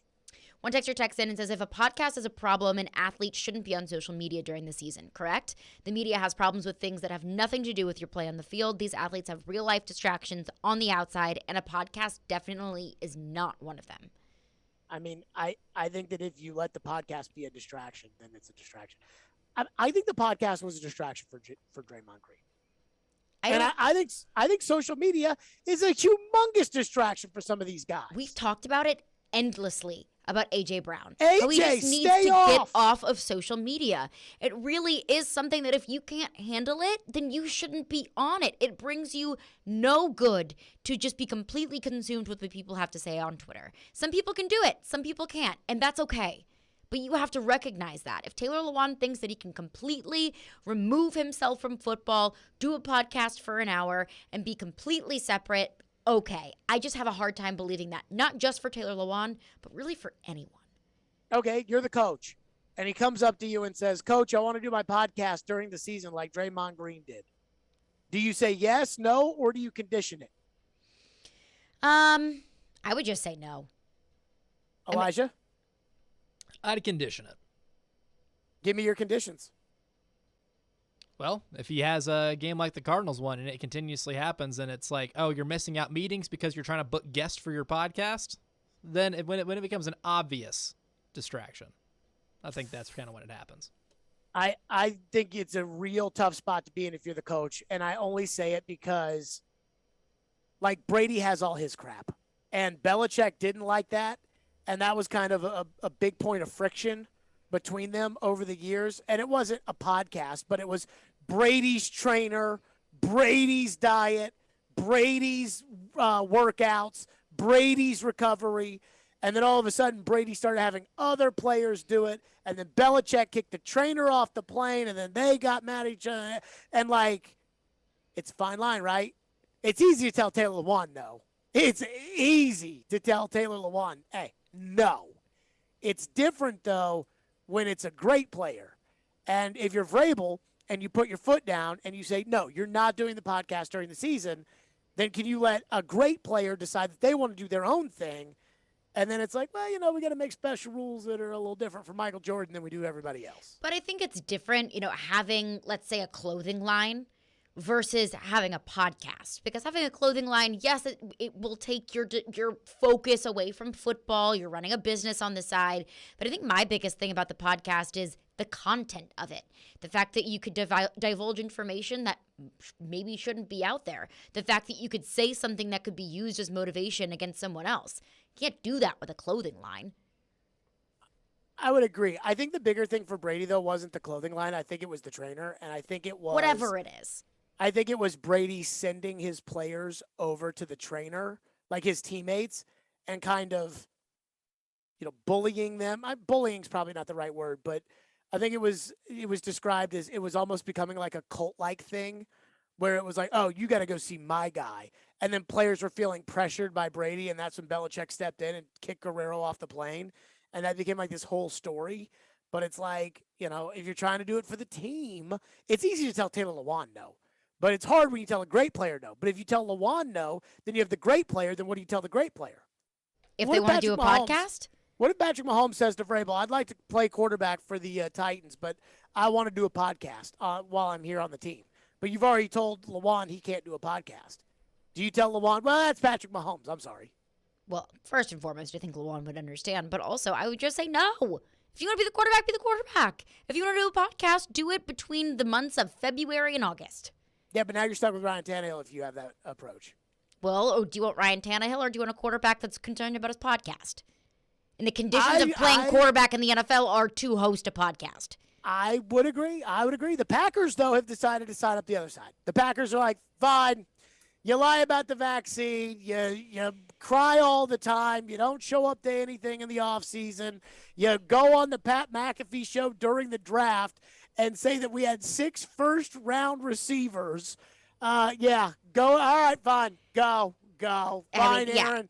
You do it, whatever you want. I'm not going to use Aaron Rodgers as the voice of reason here. But it's like the Manning cast, for example. Several current players went on that show. I mean, Josh Allen went on that show. Travis Kelce went on that show. That's not a problem, but it's a continuous podcast where you are continuing to create content and taking your mind away from football, I think is what I have a problem with. Yeah, going on something is the same as calling in to, this show and saying, oh, yeah, we're really excited to play the Steelers this week. Like, that's the same as that. 615-737-1025. We'll get to more of your phones. Plus, NFL.com has an interesting quarterback list that I saw, and I was almost embarrassed but not surprised what it said about Ryan Tannehill. We'll get to that coming up next right here. Stillman & Company on 102.5 The Game. If you're on the road between downtown Nashville, they're still in good shape to make the playoffs. And I-840. Players make it clear they don't want to be somewhere anymore. There's a new way to hear all your favorite shows and sports programming on 102.5 The Game. I go back to that play and I shake my head. What I was worried about is that they were still just going to keep the goal. It's 106.3 FM. Think about all the good Titans teams. This is very much so a run-first offense. Now you have 2 choices to hear Nashville's best sports talk. Check out 106.3 now and add it as a favorite. Hi guys, it's Andrew with Hillside Medical Clinic. Is erectile dysfunction damaging your relationship? Are you sick of the pill and all the side effects? Well, welcome to the future. We have a major medical breakthrough. Hillside Medical Clinic uses the most advanced form of wave therapy. Backed by 60 clinical studies, our technology uses pressure waves to repair and open up blood vessels. We've helped countless men get rid of their ED. But what is the true end result? Their relationship, even their lives, improve drastically. If you're ready to regain your love life, call us right now, and not only will the assessment and ultrasound be free, we'll also give you a gift that produces immediate results in the bedroom. It almost never fails. This is worth $550, and it's free to callers right now. 615-576-5000. That's 615-576-5000. Put a stop to your erectile dysfunction and experience what I call the happiness ripple effect. Call Hillside Medical Clinic now, 615-576-5000. At Kubota, we want to help you deliver a job done right. That's why we want you to know that the new Kubota inventory is arriving daily. You have work to do. We have the reliable, durable, and versatile lineup to help you do it. Visit Krebs Kubota today for all your equipment needs. Krebs Kubota. Stop in, click, or call. Visit us online at KrebsKubota.com. Celebrate July 4th with huge deals from Electronic Express. Save big on summer necessities from brands like Charbroil, Yeti, Samsung, GE, Sony, and more. Electronic Express has huge savings in every department. Computers, appliances, 4K TVs, smart home, furniture, and more. Save up to 40% on all appliances with up to 36 months free financing. Shop in-store or online at electronicexpress.com and get free express delivery on most items. Electronic Express. We make it happen.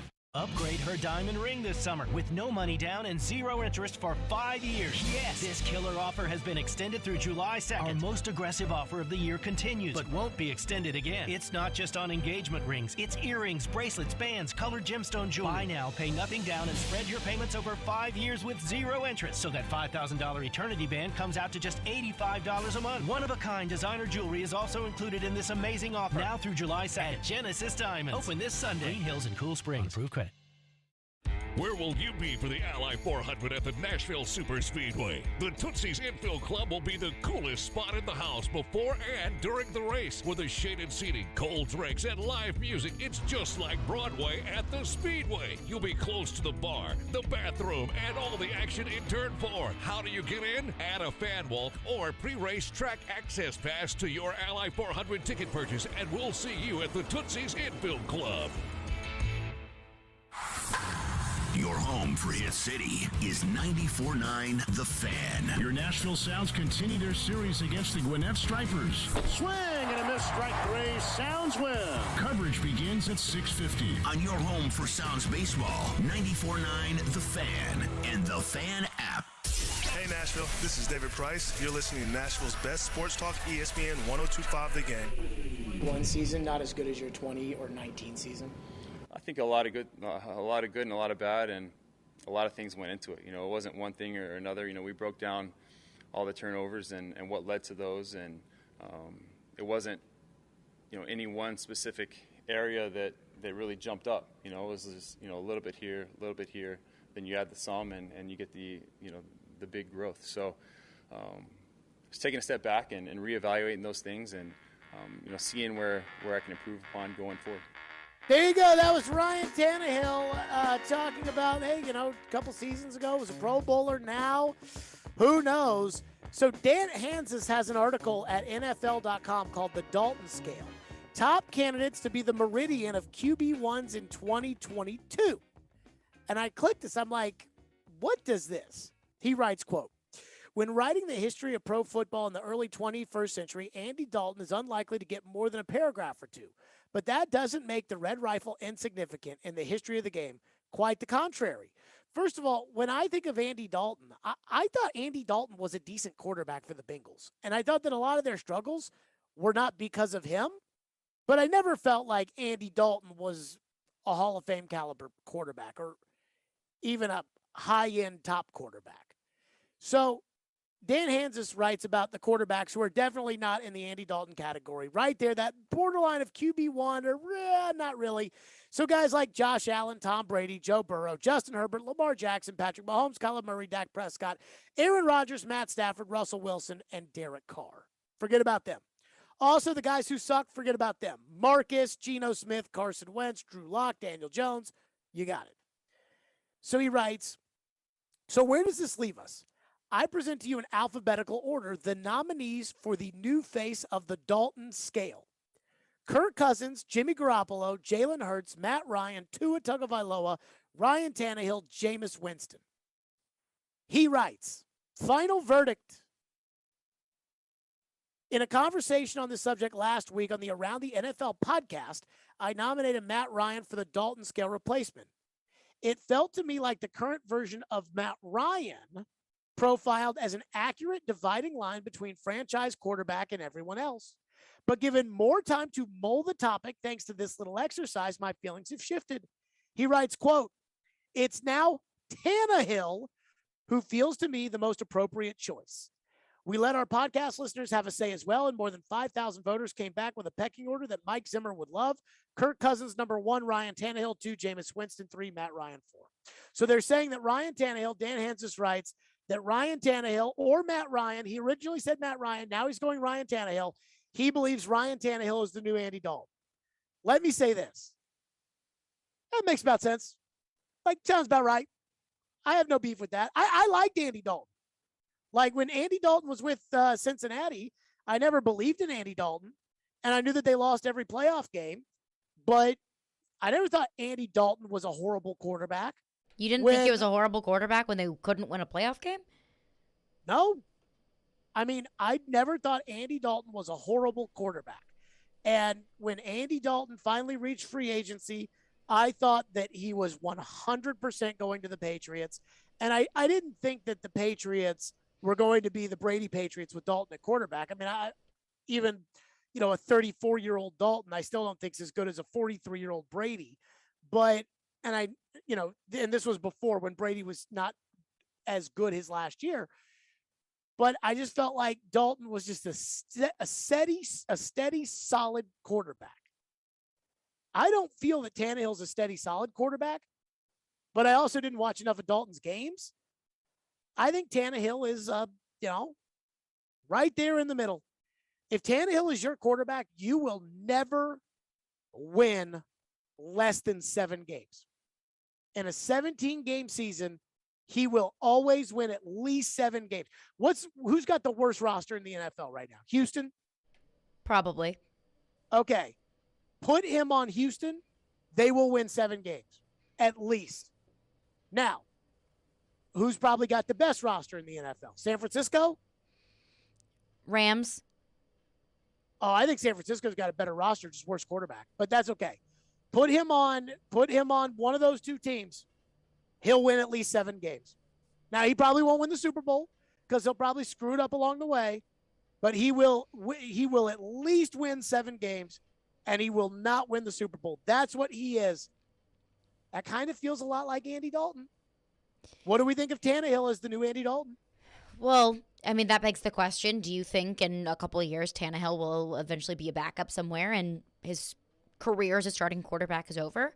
Because I think Tannehill's career as a starting quarterback is over if he doesn't perform this year. Then I think his career is over because I don't see Tannehill wanting to back up. The only way I could see Tannehill accepting a backup job would be here, and that's if Malik Willis were to pass him or they were to draft a guy in the first round next year and Tannehill were to be the starter, and then midway through the year they transition to the other guy, but Tannehill still gets to keep that like $38 million salary or whatever he's due next year. I could see that as like I'll suck it up, sit on the bench for a couple of games, but then that's it. But most of the guys that make $200 million, like they don't go play backup anymore. Then that goes back to our conversation earlier today. Can Tannehill get back to his 2020 self? If so, then no, he's not Andy Dalton. He's above that line of demarcation. But if not, if he continues the downward trend that started in 2021, then yes, that's exactly what he is. I've told this story before, I think when David Beauclair was in for you, Jared, but I use a term a lot for quarterbacks that my friends and I use a lot for guys that they go on dates with. We call them plain bagels. It's guys who aren't great, but they're not terrible. You know, they have a good enough job. They're cute enough. You have a good enough time with him. He's not fantastic, but he's not the worst. That's how I view Ryan Tannehill. Just a plain bagel. He gets the job done. He's good enough, but he's nothing spectacular, and he's nothing terrible. He's right in the middle. But if he can be 2020 Tannehill, then he is so much more than that. And that's a big if. I think most people kind of think he's that plain bagel. I mean, he's got to prove to everybody that. In my eyes, I think he's a plain bagel. He's got to prove it to everybody who thinks he sucks that he doesn't suck. And I think Kirk Cousins is a plain bagel. See, I think Kirk Cousins is the opposite of that. You know, like when you talk about a plain bagel, and I would say a plain bagel is just like somebody who's harmless but really not all that interesting. I think that's fair. Yeah, see, I think Kirk Cousins is harmful. I think Kirk Cousins has a talent to win in this league, and I think Kirk Cousins will just crap his pants in the most unimaginable way possible. Just like Garoppolo. Like, does Tannehill not crap his pants? Oh, I know. That's my point. Now, like, I can't remember the Dalton playoff losses, but I don't remember them to be as just miraculous as Jimmy Garoppolo or Ryan Tannehill in these games. I mean, Tannehill and Garoppolo lose some of these playoff games in just the strangest way possible. Add this to the kitty, 615-737-1025, or to your phone, 615-737-1025. FanDuel Sportsbook. That's my official sportsbook app. I love the FanDuel Sportsbook app. This baseball season, turn K's into cash and big hits into big wins with FanDuel Sportsbook. Because right now, new customers can step up to the plate with a no-sweat first bet up to $1,000. Just sign up with the promo code JGM, place your first bet, and FanDuel will give you $1,000 back in free bets if you don't win.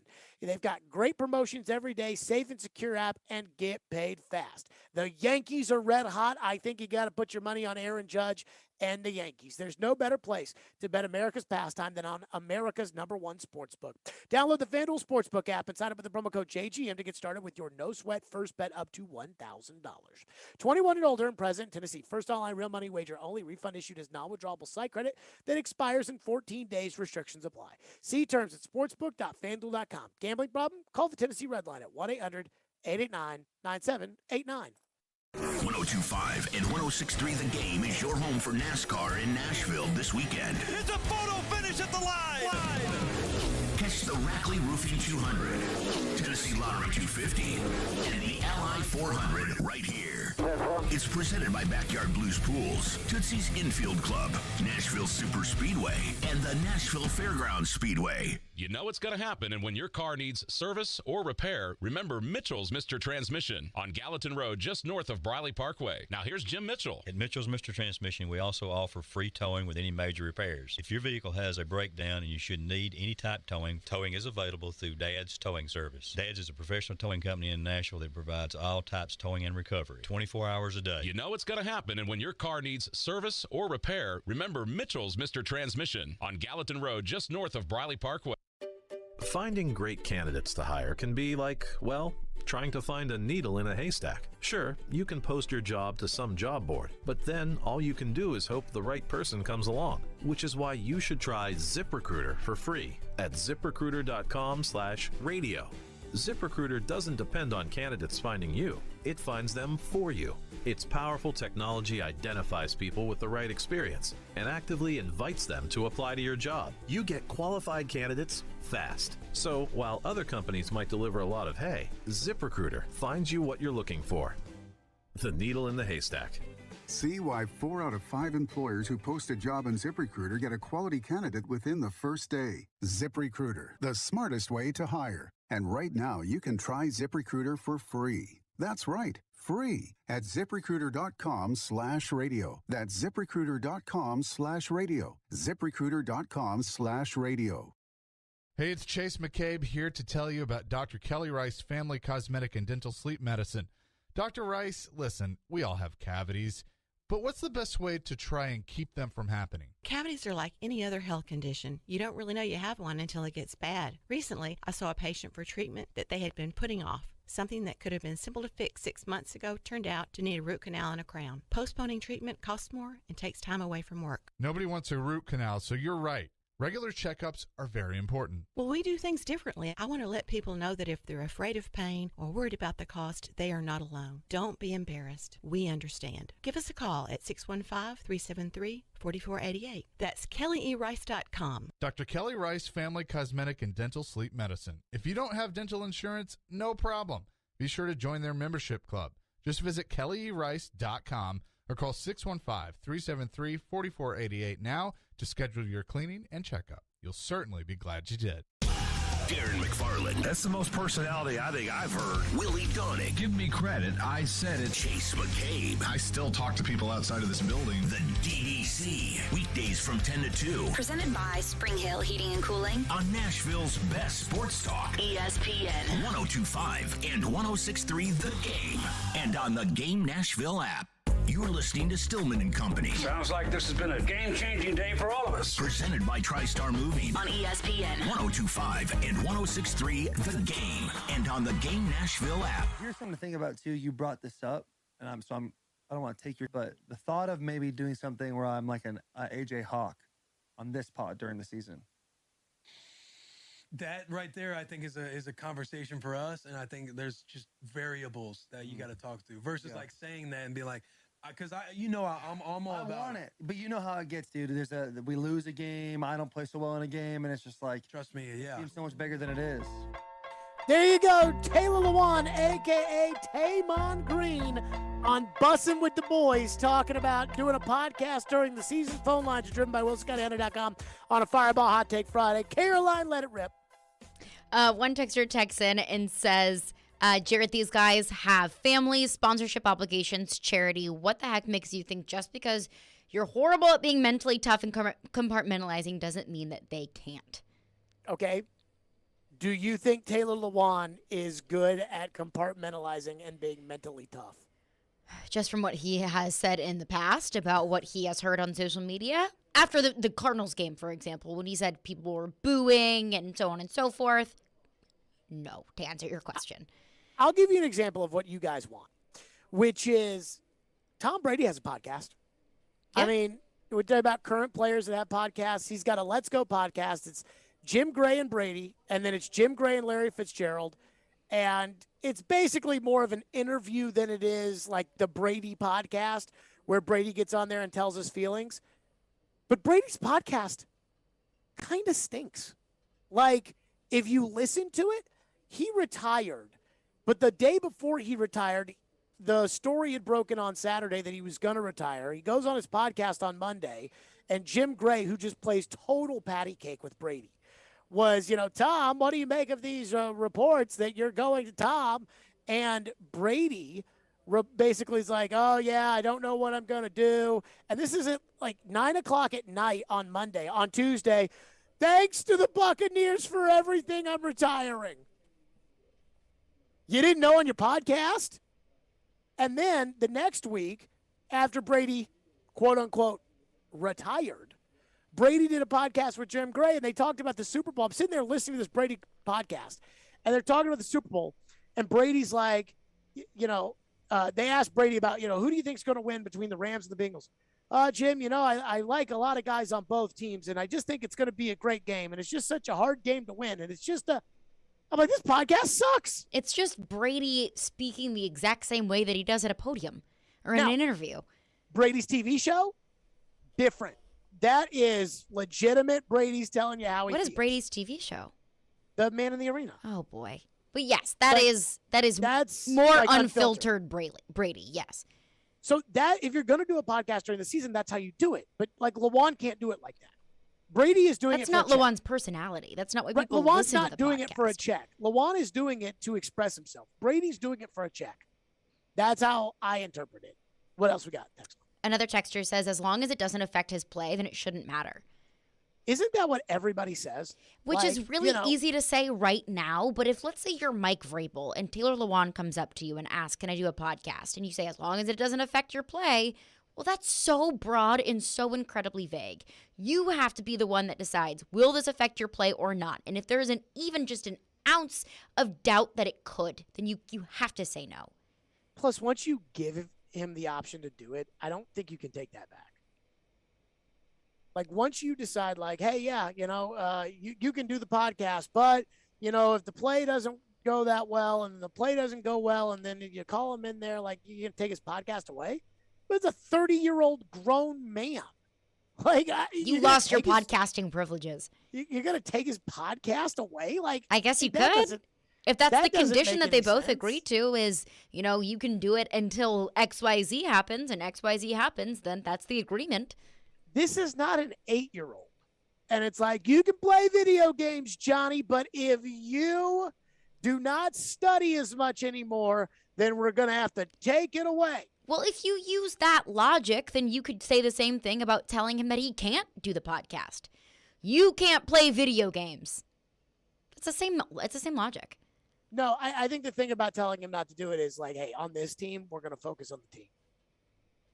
It's the same thing, but it's just. Or, hey, we got to focus on the team. You can do your podcast unless this happens. I still think that's like conditional. And once you let him do that, once you let him do the podcast, you're not getting it back. Yeah. Like, once you it's say, Pandora's okay, box. There's no going back on this.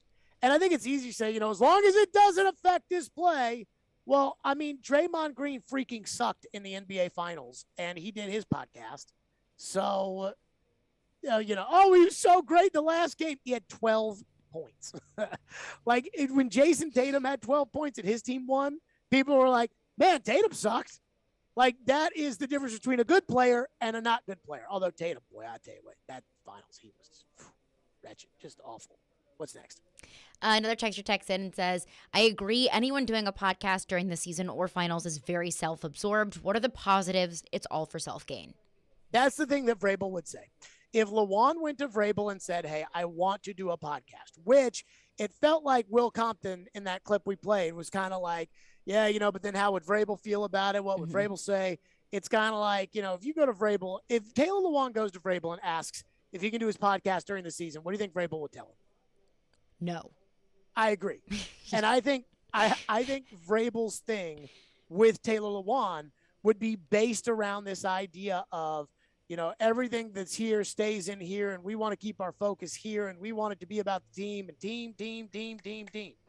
And not the self-absorbed. We can't make this about one guy. We can't do special things. We can't have team. We got to be focused team. And that's what I think Vrabel would say. And I do think if Lewan were to go to Vrabel and say, hey, I would like to do my podcast during the season, ultimately, I don't think it's not in the collective bargaining agreement that Mike Vrabel can, at least I don't think it is, that Mike Vrabel can tell Taylor Lewan no, but Vrabel is going to tell Taylor Lewan. I mean, I'm convinced of that. 615-737-1025 is our phone number. Chad Withrow will join Caroline coming up next. Everybody, I just want to say one last time that Elijah Campbell, this may be the last time he's doing our show Behind the Glass with Stillman and Company. When Ian was out for a while, Elijah was in. Elijah has done our show, whether it's Floyd and I or Caroline and I. Elijah has done our show countless times over the last 4 or 5 years. Elijah, you came up through the internship program, right? I did. I interned. My first day was like May of 2018. I mean, so that tells you, how long it's been and what it's been through. Elijah does a fantastic job, and we're really going to miss him around here. And I don't just say that for me, but I know that for everybody at the station. And I would say especially, the vital role that Elijah plays, not just producing the midday show and doing other things and hosting shows, but also what he does with the Predators Radio Network. And so we're really going to miss you, Elijah. So with that, Chad Withrow's coming up next. Let me tell you about Fireball. That's right. I love Fireball whiskey. It goes down so smooth and it tastes so great. I'm gonna have to pour some out for Elijah. I love Fireball Cinnamon Whiskey. That's right. If you've got something to celebrate or somebody to celebrate, there's no better way to do it than with ice cold Fireball Cinnamon Whiskey. It'll be celebration time all weekend. And when you get that Fireball flowing, you want to do it with ice cold Fireball Cinnamon Whiskey. Ignite the night. Please do it responsibly and be 21 years or older to enjoy. That's ice cold Fireball Cinnamon Whiskey. Stillman & Company, 102.5 The Game. You love the game. Duchesne scores! Titans touchdown! We live the game. He's more of a physical receiver. Are you looking for him? Is he making plays? We are. Terang, it's a high fly ball. The leading receiver. Awesome game 7. Checkered flag in the air. The game. Nashville's best sports talk. ESPN. 102.5 and 106.3 The Game. And the Game Nashville app. ElectronicExpress.com. We make it happen. Hey, Willie Donick here. Are you feeling the sting of higher interest rates and higher costs? Those credit cards and other loans are costing more and more every month, and inflation is making everything else more expensive. Your home can save you right now. Your home value is up, and there's a ton of cash in it that you can access with Loan Pronto. Loan Pronto specializes in zero-cost cash-out home refis. You can get tens of thousands in as little as 2 weeks. Pay off those 23% rate credit cards and other loans. Consolidate everything into one super low payment. People who do this usually cut $800 or more from their monthly budget. If your home mortgage rate goes up a point or so, it's offset by your credit card rate going to zero. So call Loan Pronto now and unlock that equity and wipe out the bad debt. Do it now. You can even skip your next 2 house payments. Call 615-499-5780 or go to loanpronto.com. That's 615-499-5780. Equal housing lender, NMLS 166-1781, subject to lender approval. 312 Pizza Company is Nashville's authentic Chicago pizzeria, and they're now hiring. Work for a family-owned business and be a part of their incredible team. 312 Pizza Company is hiring for all positions, including host, waitstaff, bartenders, cooks, and more. 312 Pizza Company offers health insurance and paid time off to full-time employees. Contact Kimberly at 615-730-7888 or email at contact@312pizzaco.com. 312 is an equal opportunity employer. Get in the zone, AutoZone. Welcome to AutoZone. What are you working on today? Starting trouble. No one likes that. We'll get you set up for some stronger starts. You might just need a fresh charge, and we'll take care of that free of charge. But if it is time for a new battery, we've got replacement batteries that'll fit your needs, starting at just $69.99. You can learn more about our battery selection at AutoZone.com. That's what makes us America's #1 battery destination. Get in the zone, AutoZone. Claim based on data from the NPD Group 2021. From the Hillside Medical Game Studios, WPRT-FM Pegram, WPUC HD2 Laverne, Nashville's exclusive home for the Nashville Predators. ESPN 102.5 and 106.3. Terang, it's a high fly ball. The leading receiver. Awesome game 7. Checkered flag in the air. The Game. A Cromwell media station. Where you have a voice. We're one play away from an injury. He knows this. He's a study of the game. And we have strong opinions. He's been awful. I don't think they were trying, and that's why I feel the way I feel. This is Stillman and Company with Jared Stillman and Caroline Fenton. Presented by TriStar Moving on Nashville's best sports talk. ESPN 102.5 and 106.3 The Game. And on the Game Nashville app.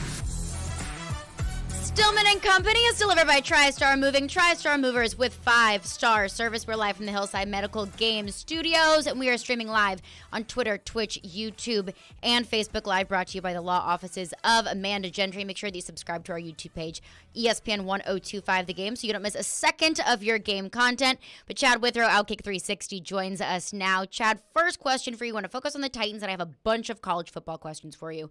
But first and foremost, Jared and I have been discussing this, and it's the difference between 2019 and 2020 Tannehill versus 2021 Tannehill. And we've been talking about just how high the ceiling, the Titans ceiling could be in the 2022 season if Ryan Tannehill starts to look more like his 2020 self rather than his 2021 self. But that's a big if. So in your mind, do you think in 2022 Ryan Tannehill can or will resemble his former self or his 2021 3 interceptions in a playoff game self? First off, Caroline, it's great hearing from you. It's nice to join your show and not feel like I'm getting yelled at right at the beginning. That's always nice. That is a good thing.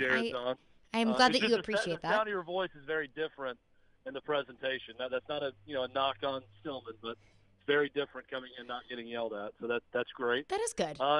Yes, it is. In regards to Tannehill, I mean,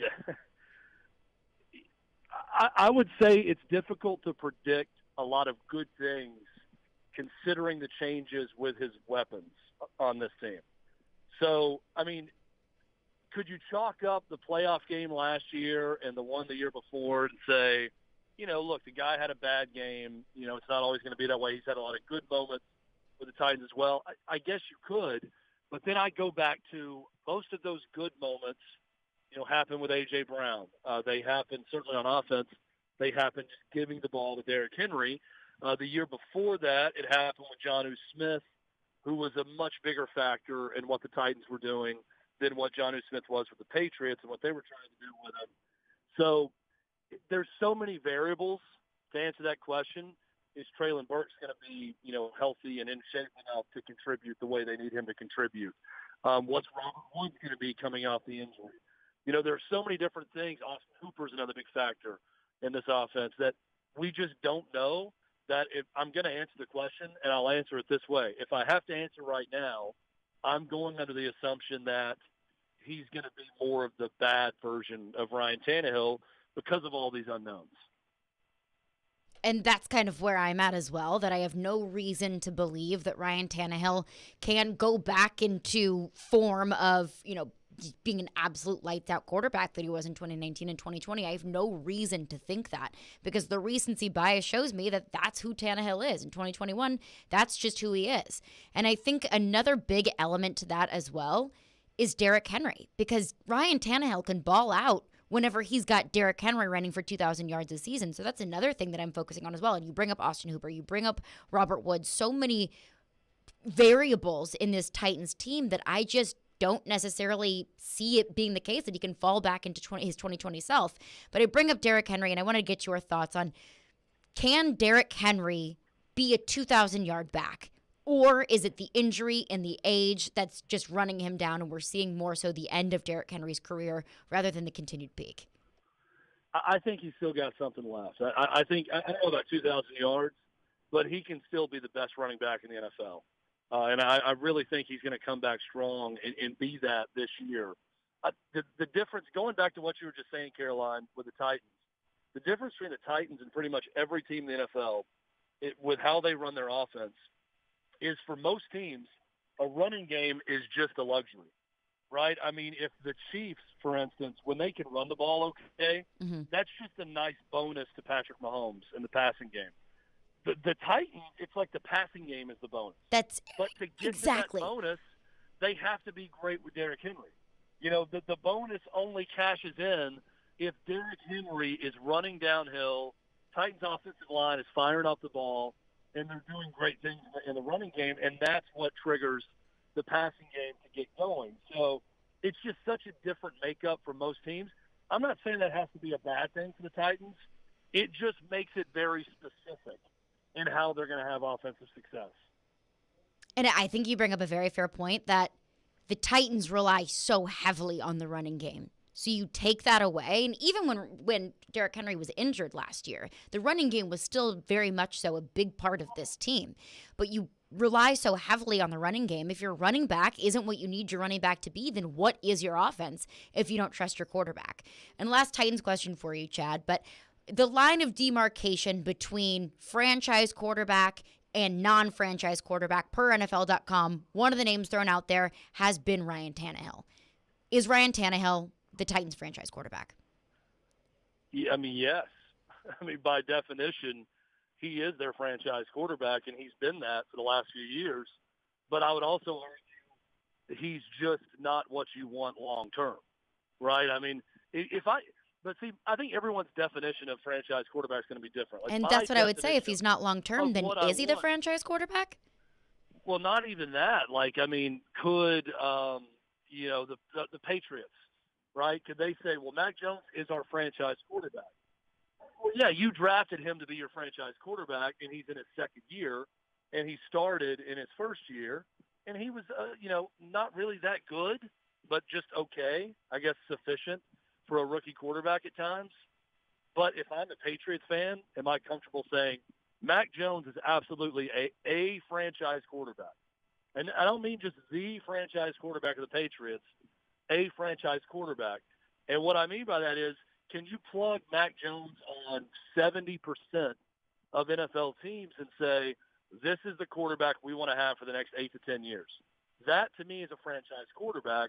There are very few of those guys across the NFL. So I think Ryan Tannehill right now is a starting quarterback in the National Football League. I believe that he is the current franchise option quarterback, the option for the Titans as a franchise quarterback. But, what would be better for the Titans is if Malik Willis is a franchise quarterback and not just the franchise quarterback right now for the Titans, which is Ryan Tannehill.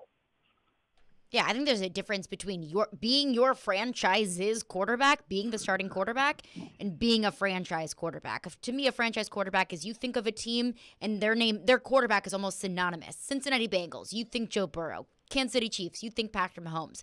Those are franchise quarterbacks. You think Tennessee Titans? In my opinion, you don't think Ryan Tannehill, and therefore I don't think he would be a franchise quarterback. Absolutely. Like you mentioned Joe Burrow.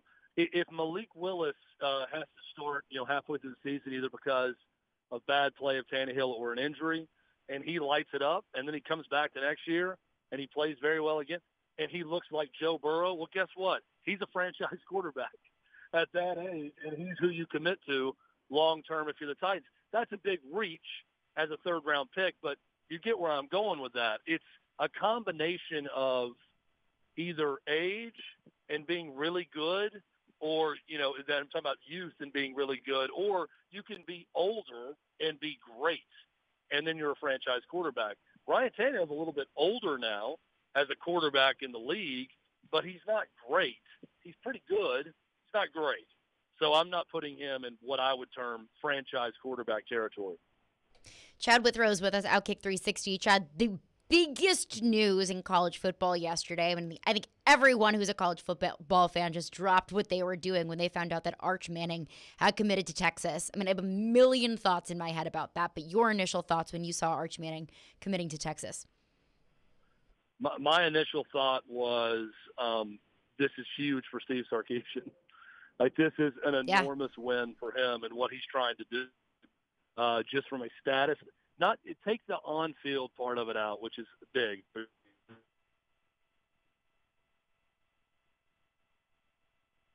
We got Chad? That's just the truth. That's what he is. Because of his name, because of his lineage, because of the teams going after him. So if you're Steve Sarkisian and you lose to, I think we're 5-7, right, in year one at Texas? Yes. And you lose to Kansas at home, and then you come back and you land Arch Manning, the biggest recruit in the history of college football as a quarterback the next year, and everything else he's done in recruiting. It's enormous for Steve Sarkisian. It's big for Texas's transition into the SEC.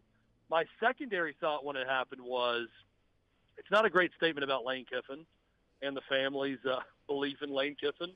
Now, that's not me saying Lane Kiffin's a bad coach. He's good. He's a really good offensive coach. But clearly something was off there that Ole Miss could not even get involved. And the same goes for Tennessee. It's different with Tennessee because, look, one of his uncles played at Tennessee. Then you've got Ole Miss where his granddad, his dad played wide receiver. Cooper did at Ole Miss. And Eli, his other uncle, played at Ole Miss. So it's much more of an Ole Miss family. Peyton's really the outlier. And now Arch gets to go be an outlier as well at his own version of UT at the University of Texas. Yeah, and I think there's a big SEC storyline in there, not just the fact that he decided to not go, where his family ties have already been paved at Ole Miss or at Tennessee, but rather to Texas. And I think, in my opinion, that's the best possible outcome for every team in the SEC. Of course, Texas is eventually joining the SEC. 2025 could be earlier. But where it stands, Arch Manning is going to be a Big 12 quarterback for 2 or fewer years. So I look at that as a massive dub in the SEC team's corner, that they know they don't have to compete against Arch Manning, at least in the beginning of his college career, and also that they won't be competing for recruits that want to go play for Arch Manning, at least on a year-to-year basis in the SEC. Yeah, I was relieved as a Tennessee grad that it was not Alabama or Georgia. To both teams, Tennessee would play every year and are big rivals. I'm sure as an LSU grad, you're probably thankful that he doesn't go to Alabama. Wiping off the sweat a little bit. School that has to play at LSU annually. Of all the options, I remember thinking to myself, I really hope it's Texas. I really hope he goes to Texas. So part of the selfish part of me was thinking, man, that's a really good move for Arch. Great job, Steve Sarkisian. Way better option. Way to go, Arch, because my team's not going to have to play him now. And also, I think it's good for the sport.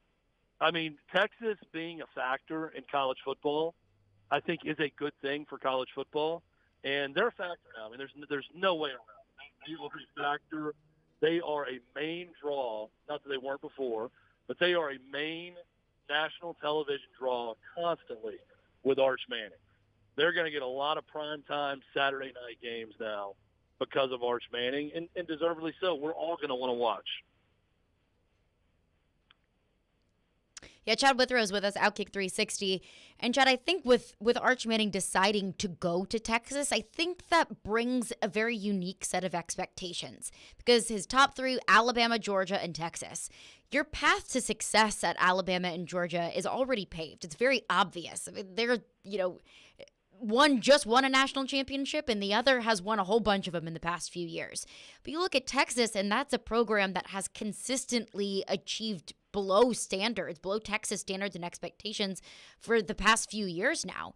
So I almost view Texas's fans' expectations, and this is me making a massive assumption here, that they're looking at Arch Manning to be the answer to all of their prayers and the solution to all of their problems because of the hype that comes with Arch Manning, because of his last name, because of all of this pomp and circumstance surrounding Arch Manning. I guess my question for you is, do you think that he can succeed at Texas? And do you think that he is the answer to all of Texas fans' prayers? Yes, I think yes to all those things. I think he really is that good. And he's really going to make, Texas that good. And also, it's important to keep in mind the timeline here. Quinn Ewers, a five-star guy from Texas, went to Ohio State, transferred back to the Longhorns. He's had 1 year down of eligibility. This will be his second year. Mm-hmm. He should be the starter for Texas this year. I think he should be the starter for Texas next year. That will be Arch's freshman year.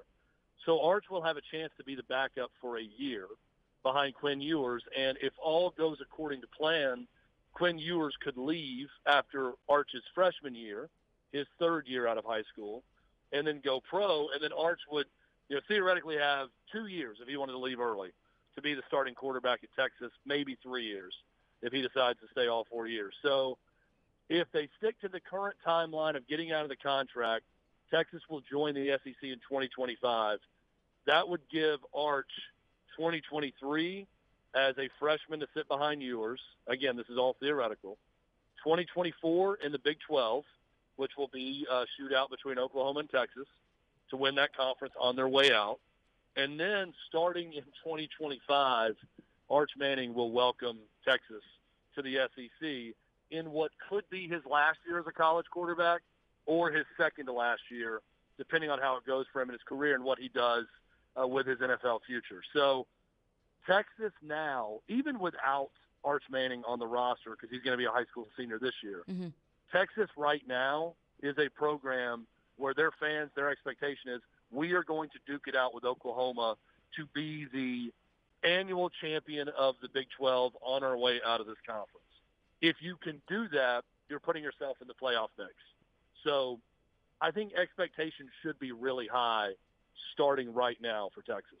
And that's the exact same timeline that I had in my head, because as soon as Arch Manning committed, there were all of these discussions of, is Quinn Ewers going to transfer? Where is he going to go? What is this quarterback controversy that's going to exist at Texas? But I think you planned it out exactly the way that I was thinking in my head, that Arch redshirts a year, is the backup for a year if he doesn't redshirt. Quinn Ewers finishes out his career at Texas. He goes to the pros. Arch Manning comes in. And instead of a quarterback controversy, I think that's just Texas's way of collecting a lot of talent. And we joke about all the time, Texas is back. But if they're going to collect all of this talent, then more talent wants to come join them. And I really do think that that's a very clear path to success for Texas. It is. And also, everything that I know about Arch Manning leads me to believe he's no prima donna. He's not a diva at all, even given his lineage and all that. I think he's going to be totally fine, going there and sitting and learning for a year. Now, he's not going to want to go somewhere and not be the starter for, 2 years and wait until his junior year to play. Right. But I think he'd be okay learning the system, learning under Quinn Ewers, playing some. He's going to play his freshman year, but maybe not being the starter the whole year. I don't think he's a guy that's going to get incensed by not starting right away and transfer. I was seeing a lot of people on Twitter respond to things I was tweeting yesterday. They said, oh, well, he's going to transfer because Steve Sarkisian's going to be done in a couple of years and they're not going to be nationally relevant. And I just don't see it that way. Like the Manning family, they are very committed once they sign up for something. Peyton Manning's had plenty of chances to jump off that big orange bandwagon over the years after he left. And Peyton Manning is sitting right there at events and giving money annually and doing a lot of things for Tennessee every single year. So the same goes for the rest of the family.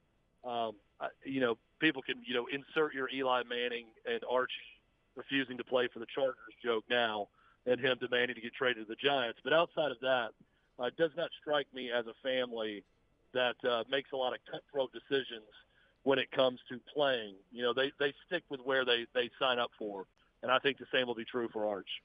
I agree with you. I think that was a very calculated decision that would not have been made unless every single box was checked and nothing went uncovered. But coming up next, Chad Withrow sticks around with us. Chad Withrow, Outkick 360. I want to ask him about the Vols. What are his expectations for Tennessee football this upcoming season? And are they the same, higher, or lower than national expectations? Because the national expectations don't seem to be too high. I want to get into that with Chad coming up next. Stillman and Company, Caroline Fenton, Chad Withrow is with us. ESPN 102.5 The Game.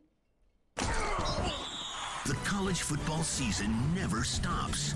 ESPN college football analyst Trevor Manich joins Stillman and Company every Tuesday at 4:30. They've got to do what Nick Saban in Alabama has done so successfully over the last 10 years. Presented by Houston Clinic on Nashville's best sports talk. ESPN 102.5 The Game and the Game Nashville app. We buy any car. We buy any car. We buy any car. Any. Trading in or selling your car, truck, or SUV? WeBuyAnyCar.com takes the hassle out of selling in just 3 easy steps. 1. Get your free online valuation. 2. Drive to your local car buying center. And 3. Walk out with your check in as little as 30 minutes. So don't wait. Get your free online valuation now at WeBuyAnyCar.com. Find out how much your car's worth at WeBuyAnyCar. People are driving from all over to shop at Genesis Diamonds right now to take advantage of our very best financing offer, now extended through July 2nd. 5 years, 0 interest financing with 0 down. It's a fantastic opportunity, making everything more affordable. How about a $6,000 GIA certified diamond for just $100 a month? A $4,000 pair of diamond stud earrings, just $67 a month. Don't miss this. We will not be extending it again. 5 years, 0 interest financing, exclusively at Genesis Diamonds. Open this Sunday, Green Hills and Cool Springs. On approved credit. Hey, it's Chase McCabe here to tell you about Dr. Kelly Rice Family Cosmetic and Dental Sleep Medicine.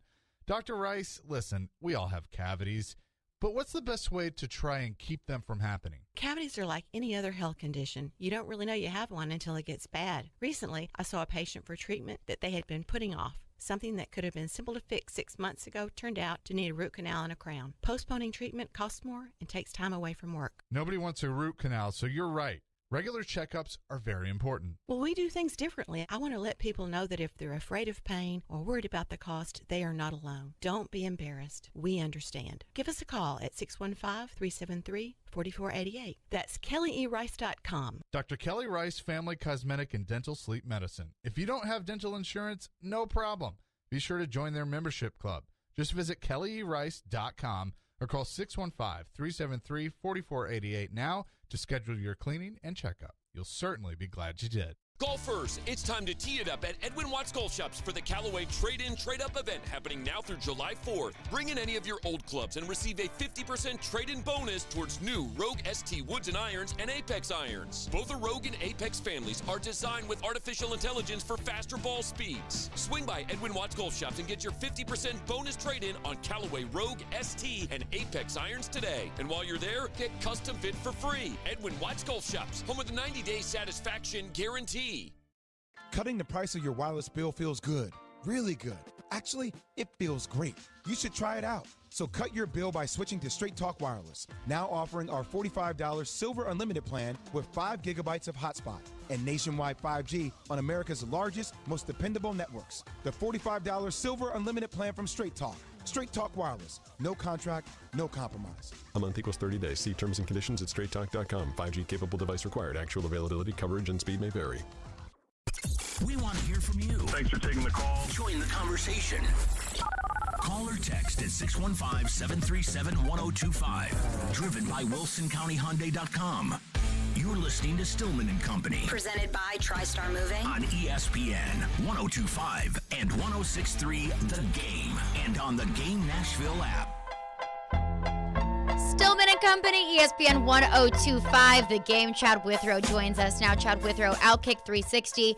Now, Chad, ESPN.com, there's an article out about projecting the top 25 college football teams and programs across the next 3 years. Adam Rittenberg of ESPN put that article out. And, of course, I opened it. You see the usual suspects. You see the Alabamas. You see the Georgias, the Ohio States, the Clemsons. But where the more interesting things get into is kind of that bottom half of the top 25. Who does he project to be one of the top teams in the country? And what I thought was interesting is there was no Tennessee. And I think I look at this past year in Tennessee, and of course they went 7-5 in the regular season. It's nothing spectacular, but you look at Tennessee's season, how it played out. You look at the recruits that they're bringing in. Nico Amlavea, 5-star quarterback. Do you think that Tennessee deserves the recognition of being one of the a top 25 program within the next 3 years? Yeah, I mean, I think that, yes, I think they are a back end of the top 25 team over the next 3 years. I think that's pretty safe to put them there. It remains to be seen if they're going to put themselves back into the elite conversation again, which it's been a long time since they've been there, but it's going to take a lot to get there. 2016, halfway through the season when Tennessee's 5-0 or 6-0 or whatever they were, they were an elite program then, and they should have gone to the Sugar Bowl that year, and they lost to Vandy, and then everything has been, unstable since that point. But I think they're gaining stability as a program, which is step number one to relevance. And they also have an identity. I think the key thing for Josh Heupel in Tennessee, and everyone that, I read all the anonymous coaches quotes from the conference about, other teams, and what everyone will tell you about Tennessee and even talking to other coaches is they know who they are now. People who go and sign up and play in that system, you know what you're going to get. You know the type of offense they're going to run. You know how quickly they're going to snap the ball. You know they're going to take deep shots. You know they're going to try to score 50 points every game. And then just, basically play offense enough to help their defense out to get just a few stops to win the game. So Tennessee knows who they are. They should be better on offense this year, and they were really good a year ago. Their defense should be a little bit improved this year as well. I think they're on the right track. I really look at the early part of their schedule, Caroline. I see at Pitt and Florida at home. I think they need to split those games, bare minimum. I think those are two important sort of toss-up games early, and they need to get a split in those two. If they can do that, I think 8-4 is very realistic for this team, improving by another win, which is not easy because they overachieved to get to 7-5 last year. So win one more game this year. I think 8-4 is a really good season. I think 9-3 for this team is a great season, and just continue to build that momentum and avoid that sophomore slump for Josh Heupel in year two. Yeah, Chad Withrow is with us, Outkick 360. Chad, you mentioned Josh Heupel and how this team has already kind of carved out an identity, and I really do feel that. But I go back to, Dooley, Kiffin, Butch Jones, Jeremy Pruitt. Though in that stretch of 4 coaches, each of the coaching changes, Tennessee fans have thought, okay, this is the one. This is the one that's going to get us back into relevancy. This is the guy. This is the guy. I've heard it over and over and over again, and I think Tennessee fans are just so tired of hearing that. But is Josh Heupel that guy that Tennessee fans have been promised that the past 4 coaches would be? I really started saying after Butch Jones, just the God's honest truth about that question, which is I don't know. I don't. And I can't even speculate on it because, there are encouraging signs with Josh Heupel, but a big part of the problem was with all those other coaches, not just the coaching, but the athletic department and the administration. The university has been on shaky ground with ADs, with investigations, with all sorts of stuff for a while now. I really believe in Danny White. So that's step number one. Their athletic director knows what he's doing and knows how to go about setting up a juggernaut athletic department. And he's really done that. And he's continued to do that in every sport but football. But football's improving now. And Tennessee's not right athletically unless football's really good. So he's working on getting that done. But you look across the board with almost everything else, and Tennessee's just fine. Not just in the SEC, but nationally. They're just fine with their coaching situation with Rick Barnes and Kelly Harper and Tony Vitello. And, go down the list. They're doing well under Danny White's direction. It's about getting football fixed. Josh Heupel's offense can work to a great extent. We've seen that time and time again. Is Josh Heupel the personality, the CEO, the football coach that can lead the University of Tennessee back to national prominence? I don't know. I mean, there's a lot to be seen on that front. Recruiting's going okay right now. They've got a 5-star quarterback coming in, not this season, but next. So, we'll see, but I'm just unwilling to answer that question because of what we've seen, everything you listed, with the other coaches in Knoxville before Josh Heupel. And I think that's fair. I think that you have enough of a sample size to be very hesitant to answer that question. But Chad Withrow, Outkick 360, is with us. And Chad, I go back to this top 25 in the next 3 years ranking on ESPN.com. No Tennessee on the list, but Kentucky is sitting at that bottom spot at number 25. Now, correct me if you think I'm wrong, but this is my interpretation of that. I think Kentucky the past few years has found that stability that you're mentioning with Jeremy Pruitt. They found that with Stoops, and they've been able to kind of capitalize on an SEC East that has been top-heavy with just Georgia and Florida at the top and other teams that have really been struggling. Tennessee been struggling over the past few years. South Carolina struggling over the last few years. So I see Kentucky that's been able to be stable enough to take advantage of a kind of a lowly SEC East. But I look at the next 3 years. I see Tennessee on the up and up, South Carolina with Spencer Rattler. Who knows how that will come to fruition? But I don't see Kentucky being a top 25 team within the next 3 years the way that the SEC East is currently constructed. Yeah, I don't either. I'm kind of with you on that, and I think Mark Stoops has done a great job. But they've got some player conduct issues going on. I don't say that lightly as a Tennessee fan. I mean, I understand, they've had years where a lot of stuff was going on, but they got an awful lot of guys getting arrested at Kentucky right now, and that's not something you want to see with that regularity. There are some things going on that I wouldn't love if I'm a Kentucky fan, and when you compare them to Tennessee, they've got the better program right now and the more stable program and what Stoops has done, but yet they still can't find a way to regularly beat Tennessee, which is a problem. So I think if you're a Tennessee fan, you're pretty confident that, you can keep beating Kentucky because even in bad years, Tennessee's been able to beat Kentucky. Josh Heupel's first year, they go up to Lexington with a really, really good Kentucky team and win the game.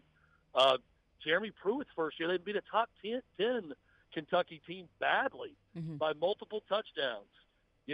Butch Jones lost once, and that was in his final season to Kentucky when everything was falling apart. Was the only time he lost a game to Kentucky. So I wouldn't be overly confident about sustained success in the SEC East if I were a Kentucky fan right now. I think they're due for a fall, but I also am not going to sit here and argue that not a better program right this minute than Tennessee, but I also don't think I don't think Tennessee's that far off either, and they showed that with a win in Lexington last year. Yeah, I mean, the SEC East is getting increasingly difficult year by year. But last one for you, Chad. Chad Withrow is with us, Outkick 360. I look at this list of top 25 teams across the next 3 years, and I have so many questions about it. But my question for you is, why do you think Tennessee's not on it? Well, I mean, it's just their past. It's probably, ESPN looking at it, and it's the ESPN list, right? Mm-hmm. Yes. Yeah, so ESPN looking at it and saying, we've gotten excited about Tennessee before. We're just not going to do that again, even though they scored a lot of points last year.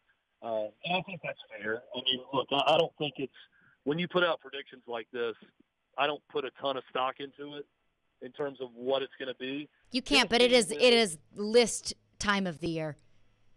Oh, no doubt. Yeah, look, I get it. I make lists too. I'm about to write another list for Outkick next week. I'm not bemoaning the fact that they made the list.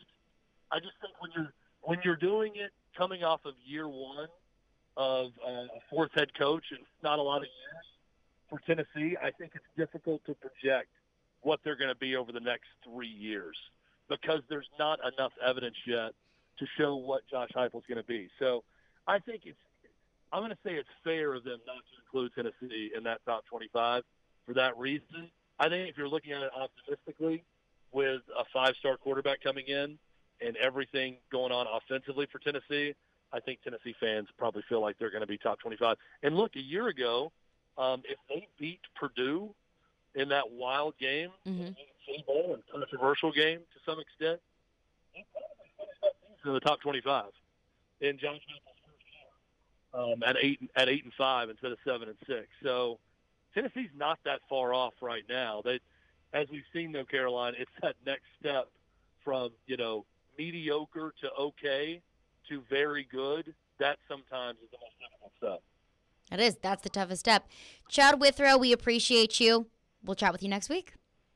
Always fun, Caroline. Tell Jared I said hello, and again, it was great not to be yelled at today, so thank you for that. Will do. Good chatting with you, too, as well. Chad Withrow, Outkick 360 on the program. Now, coming up next, I want to get into something that Chad touched on about why Tennessee isn't in the top 25, and it's not just about Tennessee, and it's not just about one single program, but I think it's the way that we view college football in the future as a whole. So I want to get into that coming up next. 615-737-1025 is our phone number if you have a thought. Caroline Fenton, Elijah Campbell behind the glass. Listening to Stillman and Company on 1025 The Game.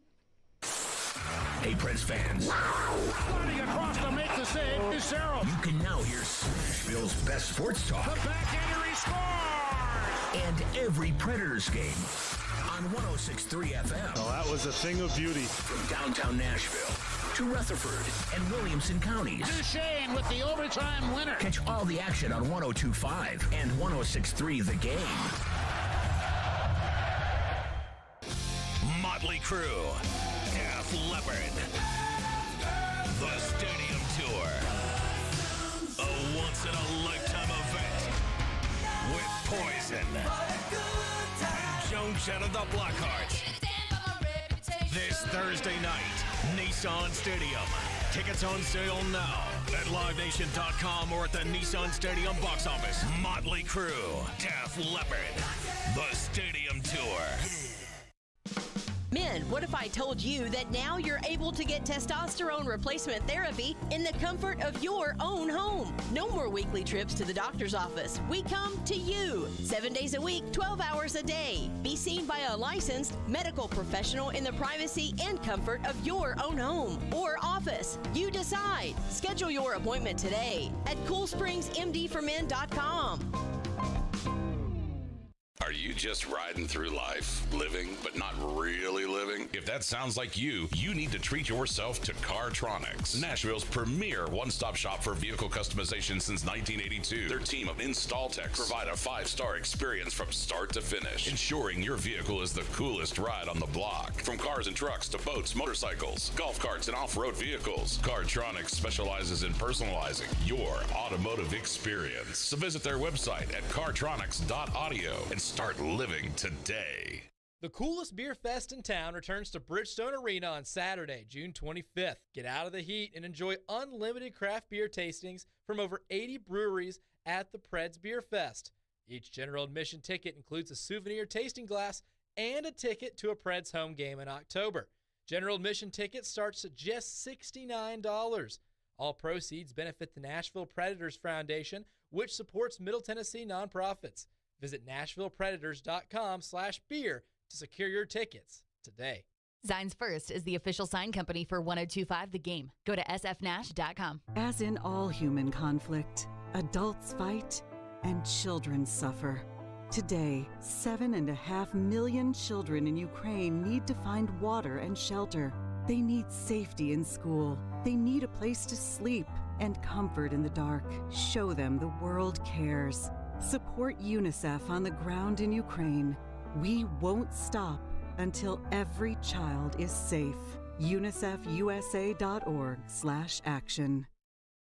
Race fans, it's the biggest event of the summer, July 9th at Nashville's legendary Fairgrounds Speedway with the SRX Racing Series and Rackney Roofing Masters of the Pros 150. This event will sell out quickly, so get your tickets now at NashvilleFairgroundsSpeedway.racing. The biggest names from NASCAR and Indy Racing like Tony Stewart, Bobby Labonte, Michael Waltrip, Helio Castroneves, Joseph Newgarden, and more. Don't miss this huge event. Secure your tickets today at NashvilleFairgroundsSpeedway.racing.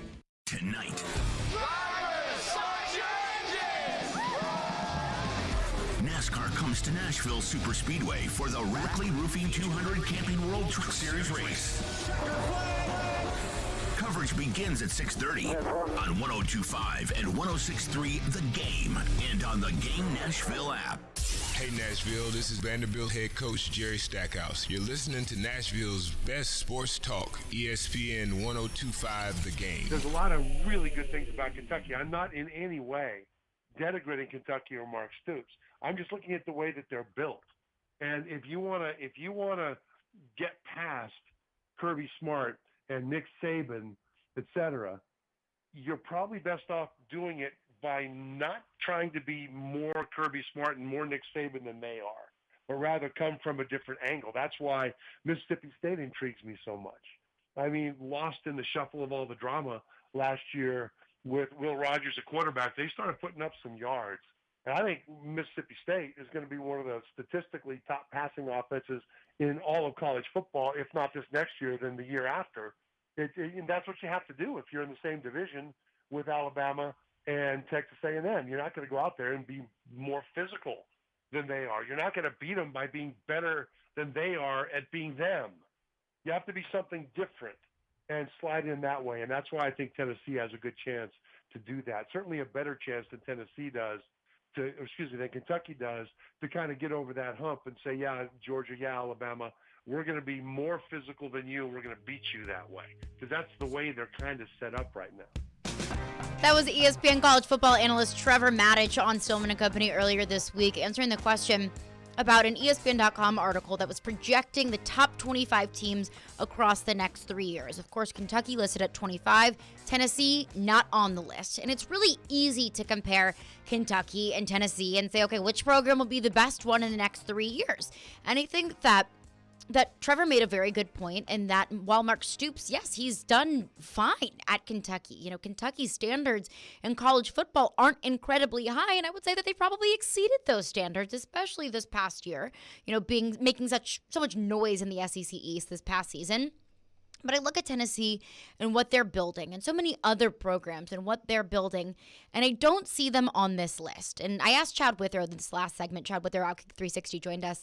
And I said, why do you think Tennessee's not on the list? And he said it's because of their past. And I go back to this list, and of course it is list season in Sportstalk Radio because that's all we can make is top quarterbacks in college football, you know, top defenses in the NFL. But I look at this list on ESPN.com, and you might be a college football fan that's reading it and thinking, you know, dang, you know, my team's not on there. And I talked so much about this list with Chad Withrow, and I'm going to pretty much negate everything that I just, you know, talked about with him this last segment by saying I think this list is total and complete baloney. Because I think that not just this list, but so many projections for the college football season in 2022 are incredibly misguided. And they're based in exactly what Chad Withrow said in this last segment. It's based totally and completely in what has happened and not what's down the pipe. I mean, you look at Alabama and Georgia being in the top 2. I think that's fair to put them in the top 25 in the next 3 years projections because they've done it, and it doesn't seem like they're going anywhere anytime soon. But I look at this list and with Notre Dame at number 6, and the explanation for it is so much rooted in what this team has done. How Notre Dame has been either in the college football playoff or on very nearly on the outside looking in. They've been a top 10 team the past few years, so why wouldn't they continue to be? Because they have a new coach. Because the coach that has coached them to the top 4, top 6, top 8, top 10 in the past few years is no longer there. And I believe in Marcus Freeman. I think that what he's building in Notre Dame could be something very special. I have no way of knowing that. And therefore, I would not feel comfortable putting Notre Dame in the top 10 in the next 3 years. I look at USC. You know, yeah, Lincoln Riley has been able to go to the college football playoff and win a good bit of games at Oklahoma. He's been able to win the Big 12 a couple times. But we don't know how he's going to be able to recruit on the West Coast. And admittedly, he inherited a lot of Bob Stoops players, and that's where he found his most success. It's the down year in quotation marks because they still ended up as a top 10 team this past season. But this quarterback that was supposed to be the answer to all of Oklahoma's fans' prayers got benched, and that was his player that he recruited. So I have question marks about Lincoln Riley and about what he is able to do to develop players and to develop a program. I look at LSU sitting at 10. I love LSU. I went to LSU. I might be the biggest LSU fan in the world. They have no right being 10 on this list. What they've done the past 2 seasons with some of the best talent in college football is embarrassing, honestly. I mean, they had a losing season for the first time in a very long time in 2021, and that was with some of the top recruits in the country. That was with a quarterback that on this list has Texas A&M in the top 10, and they think that that quarterback's going to be able to bring Texas A&M to the top of college football. I don't see Texas on this list. And I talked with Chad Withrow about Arch Manning, that he thinks that Arch Manning very well could be the quarterback that brings Texas back. That Arch Manning is now the second 5-star quarterback in Texas's quarterback room. That it could be 5-star quarterback Quinn Ewers, who's quarterbacking back in the Longhorns for the next 2 years, and then Arch Manning, the most highly touted recruit in college football, under center after him. You don't think Texas can be a top 25 program with those two quarterbacks under center? And they're not even mentioned on this list, but NC State is on there. And you see several programs that that may have had success in the past, but I don't see it setting up for the future. Cincinnati, for example, sitting at 12. I have thoroughly enjoyed watching Cincinnati and what they've been able to do over the past couple of years. I was rooting for Cincinnati to make it into the college football playoff in this past year, but they lost their offensive coordinator. Desmond Ridder is no longer under center. How well can Cincinnati do?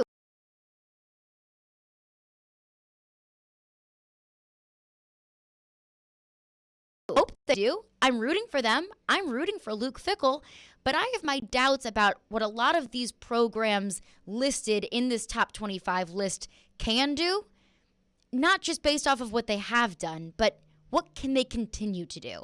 So if you're a college football fan and you've looked at this list and you're bummed, if you're a Tennessee fan and you see Kentucky on this list and you say there's no way that Kentucky can be a better program than Tennessee. Maybe they could, maybe they won't be. But if you looked at this list and you were a little bit discouraged, I look at this list more so as which programs are the top 25 programs in the last 3 years rather than the next 3 years. And that's what brings me to my next point is anyone who can predict what's going to happen in college football, not just within the next year or 2 years or 3 years, but within the next 5 or 10, has zero idea, has no idea. If you have any sort of confidence about what's going to happen, I think that confidence is rooted in nothing because we've seen how NIL has changed college football in just less than a year. Imagine how much it's going to change college football within the next 3 to 5.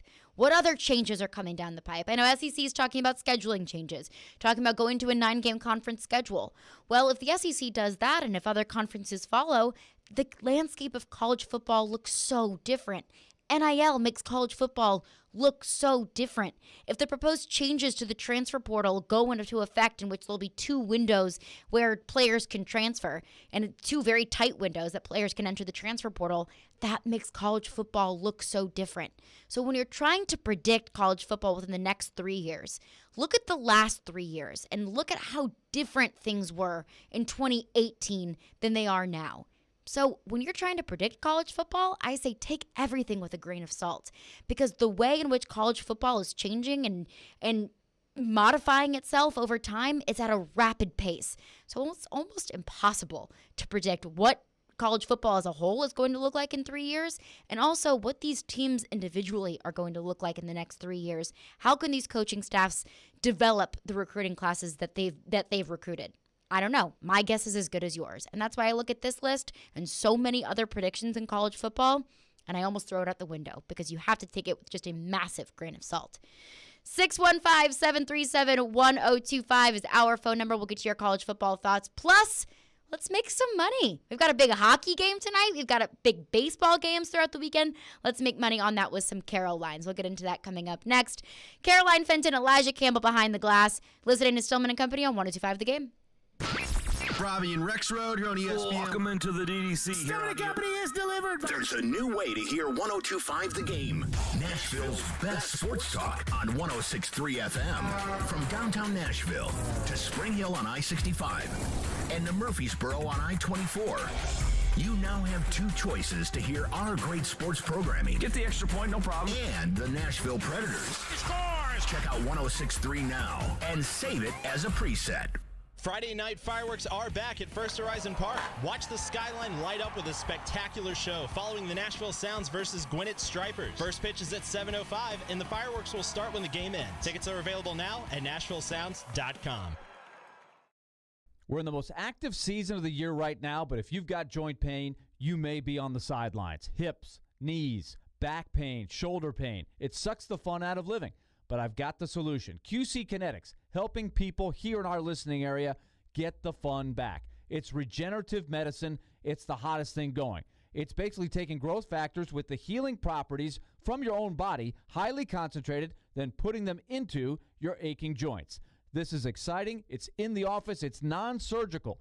No drugs, no surgery, no downtime. So stop putting it off. Call QC Kinetics and learn more about regenerative medicine and get a free in-office consultation now.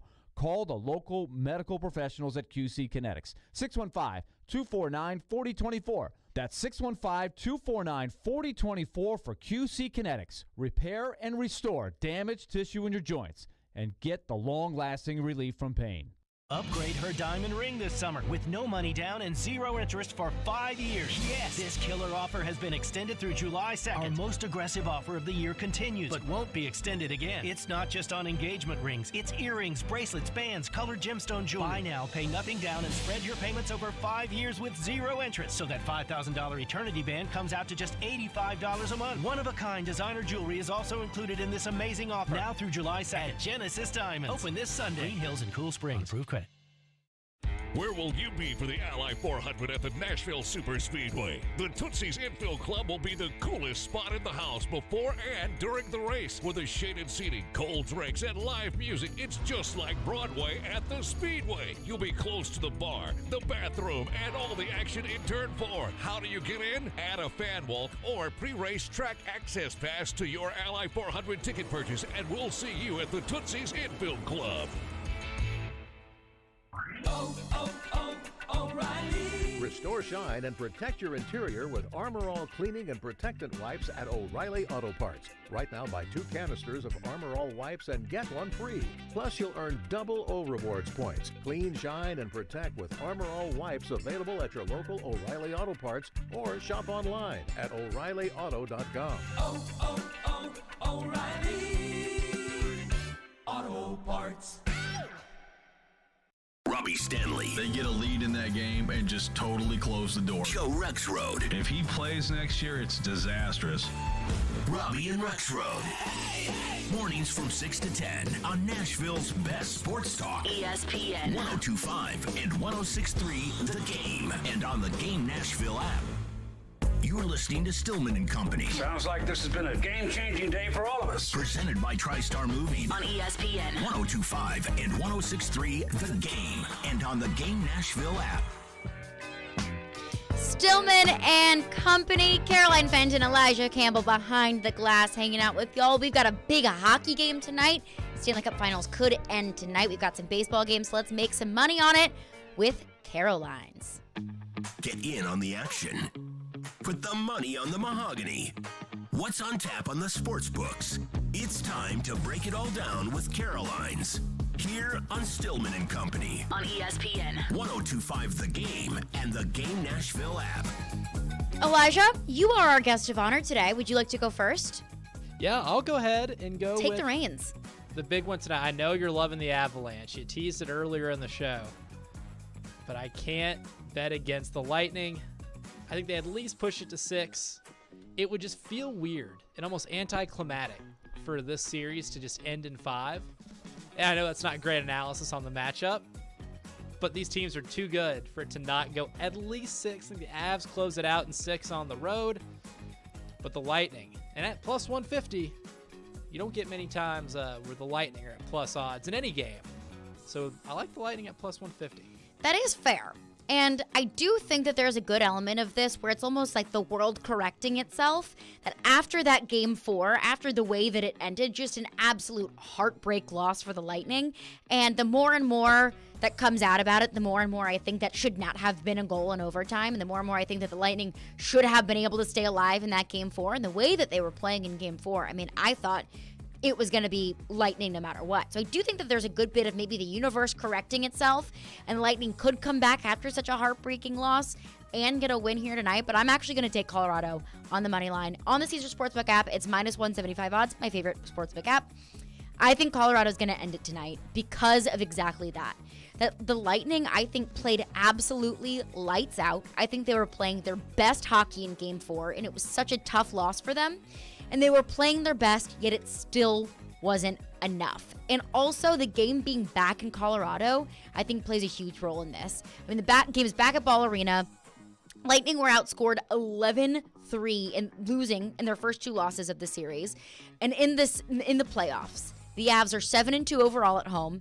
They have a goal margin of 40-23 in 9 playoff games at home. You've got enough of a sample size of Colorado playing at home, and they've been so dominant at home, not just this season, but in the playoffs, that I look at this and I think, this is just writing out to be a gentleman's sweep from the Avs. And the Lightning are such a good team, but I think Colorado is just that good.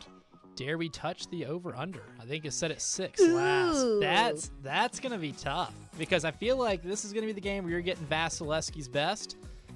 I just have a weird feeling it's going to be an under game. I was thinking the same thing. It's just going to be a rock fight. You're going to get the best defensively from the Lightning, who at times have dominated the shots on goal department in here. There's been times where Darcy Kemper, even though he hasn't played well, hadn't been tested as heavily. He played well shots. in Game 4. But I think this is going to be the game that Kemper potentially, if they are to win it, could steal it. I just have a feeling it's going to be a low-scoring game. I would agree with you. I would take the under. On the Caesar Sportsbook app, the under 6 goals, minus 115 odds. My question for you, Elijah, because this is something that Jared and I have talked about throughout the week. If Colorado wins tonight in 5, does that make Preds fans feel better, worse, or indifferent about getting swept by the Colorado Avalanche earlier in this playoffs? I'd feel better, especially considering you played almost on par with this Lightning team because they got blown out in, I'd constitute 2 of those games. The 7-3 game I would still kind of count as a blowout. But you got blown out in 2 of those games. You're competitive in 2. I think it's similar. I would feel a little better, about 10% better. I would feel a smidge better, but I wouldn't feel better about the team, if that makes sense. Because I think coming out of that series, I was both frustrated about the direction of the franchise as a whole and also frustrated about the series. Getting swept, that's just such a embarrassing feeling. But looking at how these playoffs have turned out and looking at just how dominant the Avs have been, you're not alone in getting swept by the Colorado Avalanche. And I don't think a gentleman's sweep is that far off. Winning in 4, winning in 5, is different. But I do have to think, this is a question that I asked Jared earlier in the week. Let's say the Lightning do win tonight. And then the Avs come back and win Game 6. It's a 6-game series. Is that drastically different than the Avs winning in 5 versus the Avs winning in 6? In terms of, Predators fans' eyes. I'd say probably not. The Lightning are also on that same plane as the Avalanche, too. Lightning could push this thing to 7, the Avs win, and I'd still probably feel the same way. Well, that's going to do it for us today. Before we wrap up, this is the last time that Elijah will be producing our show, and I just have to thank him so much for everything that he's done for me since I've been here, and for everything that he's done for the station even before I've gotten here. Ever since I joined 102.5 The Game, Elijah has been just the most shining light, just the best personality, has always been there. I know that if I need something done, if I need help, if I need anything, Elijah has always been there. So I know that wherever he goes, wherever he pursues next, it's going to be exponentially better that Elijah is there. So Elijah, we will miss you, but thank you for everything that you have done for us. But coming up next, Chase and Checkers is Ally 400 weekend. So Chase McCabe has got you covered with all the NASCAR content. Stillman and Company 102.5 The Game. We will see y'all Monday at 2.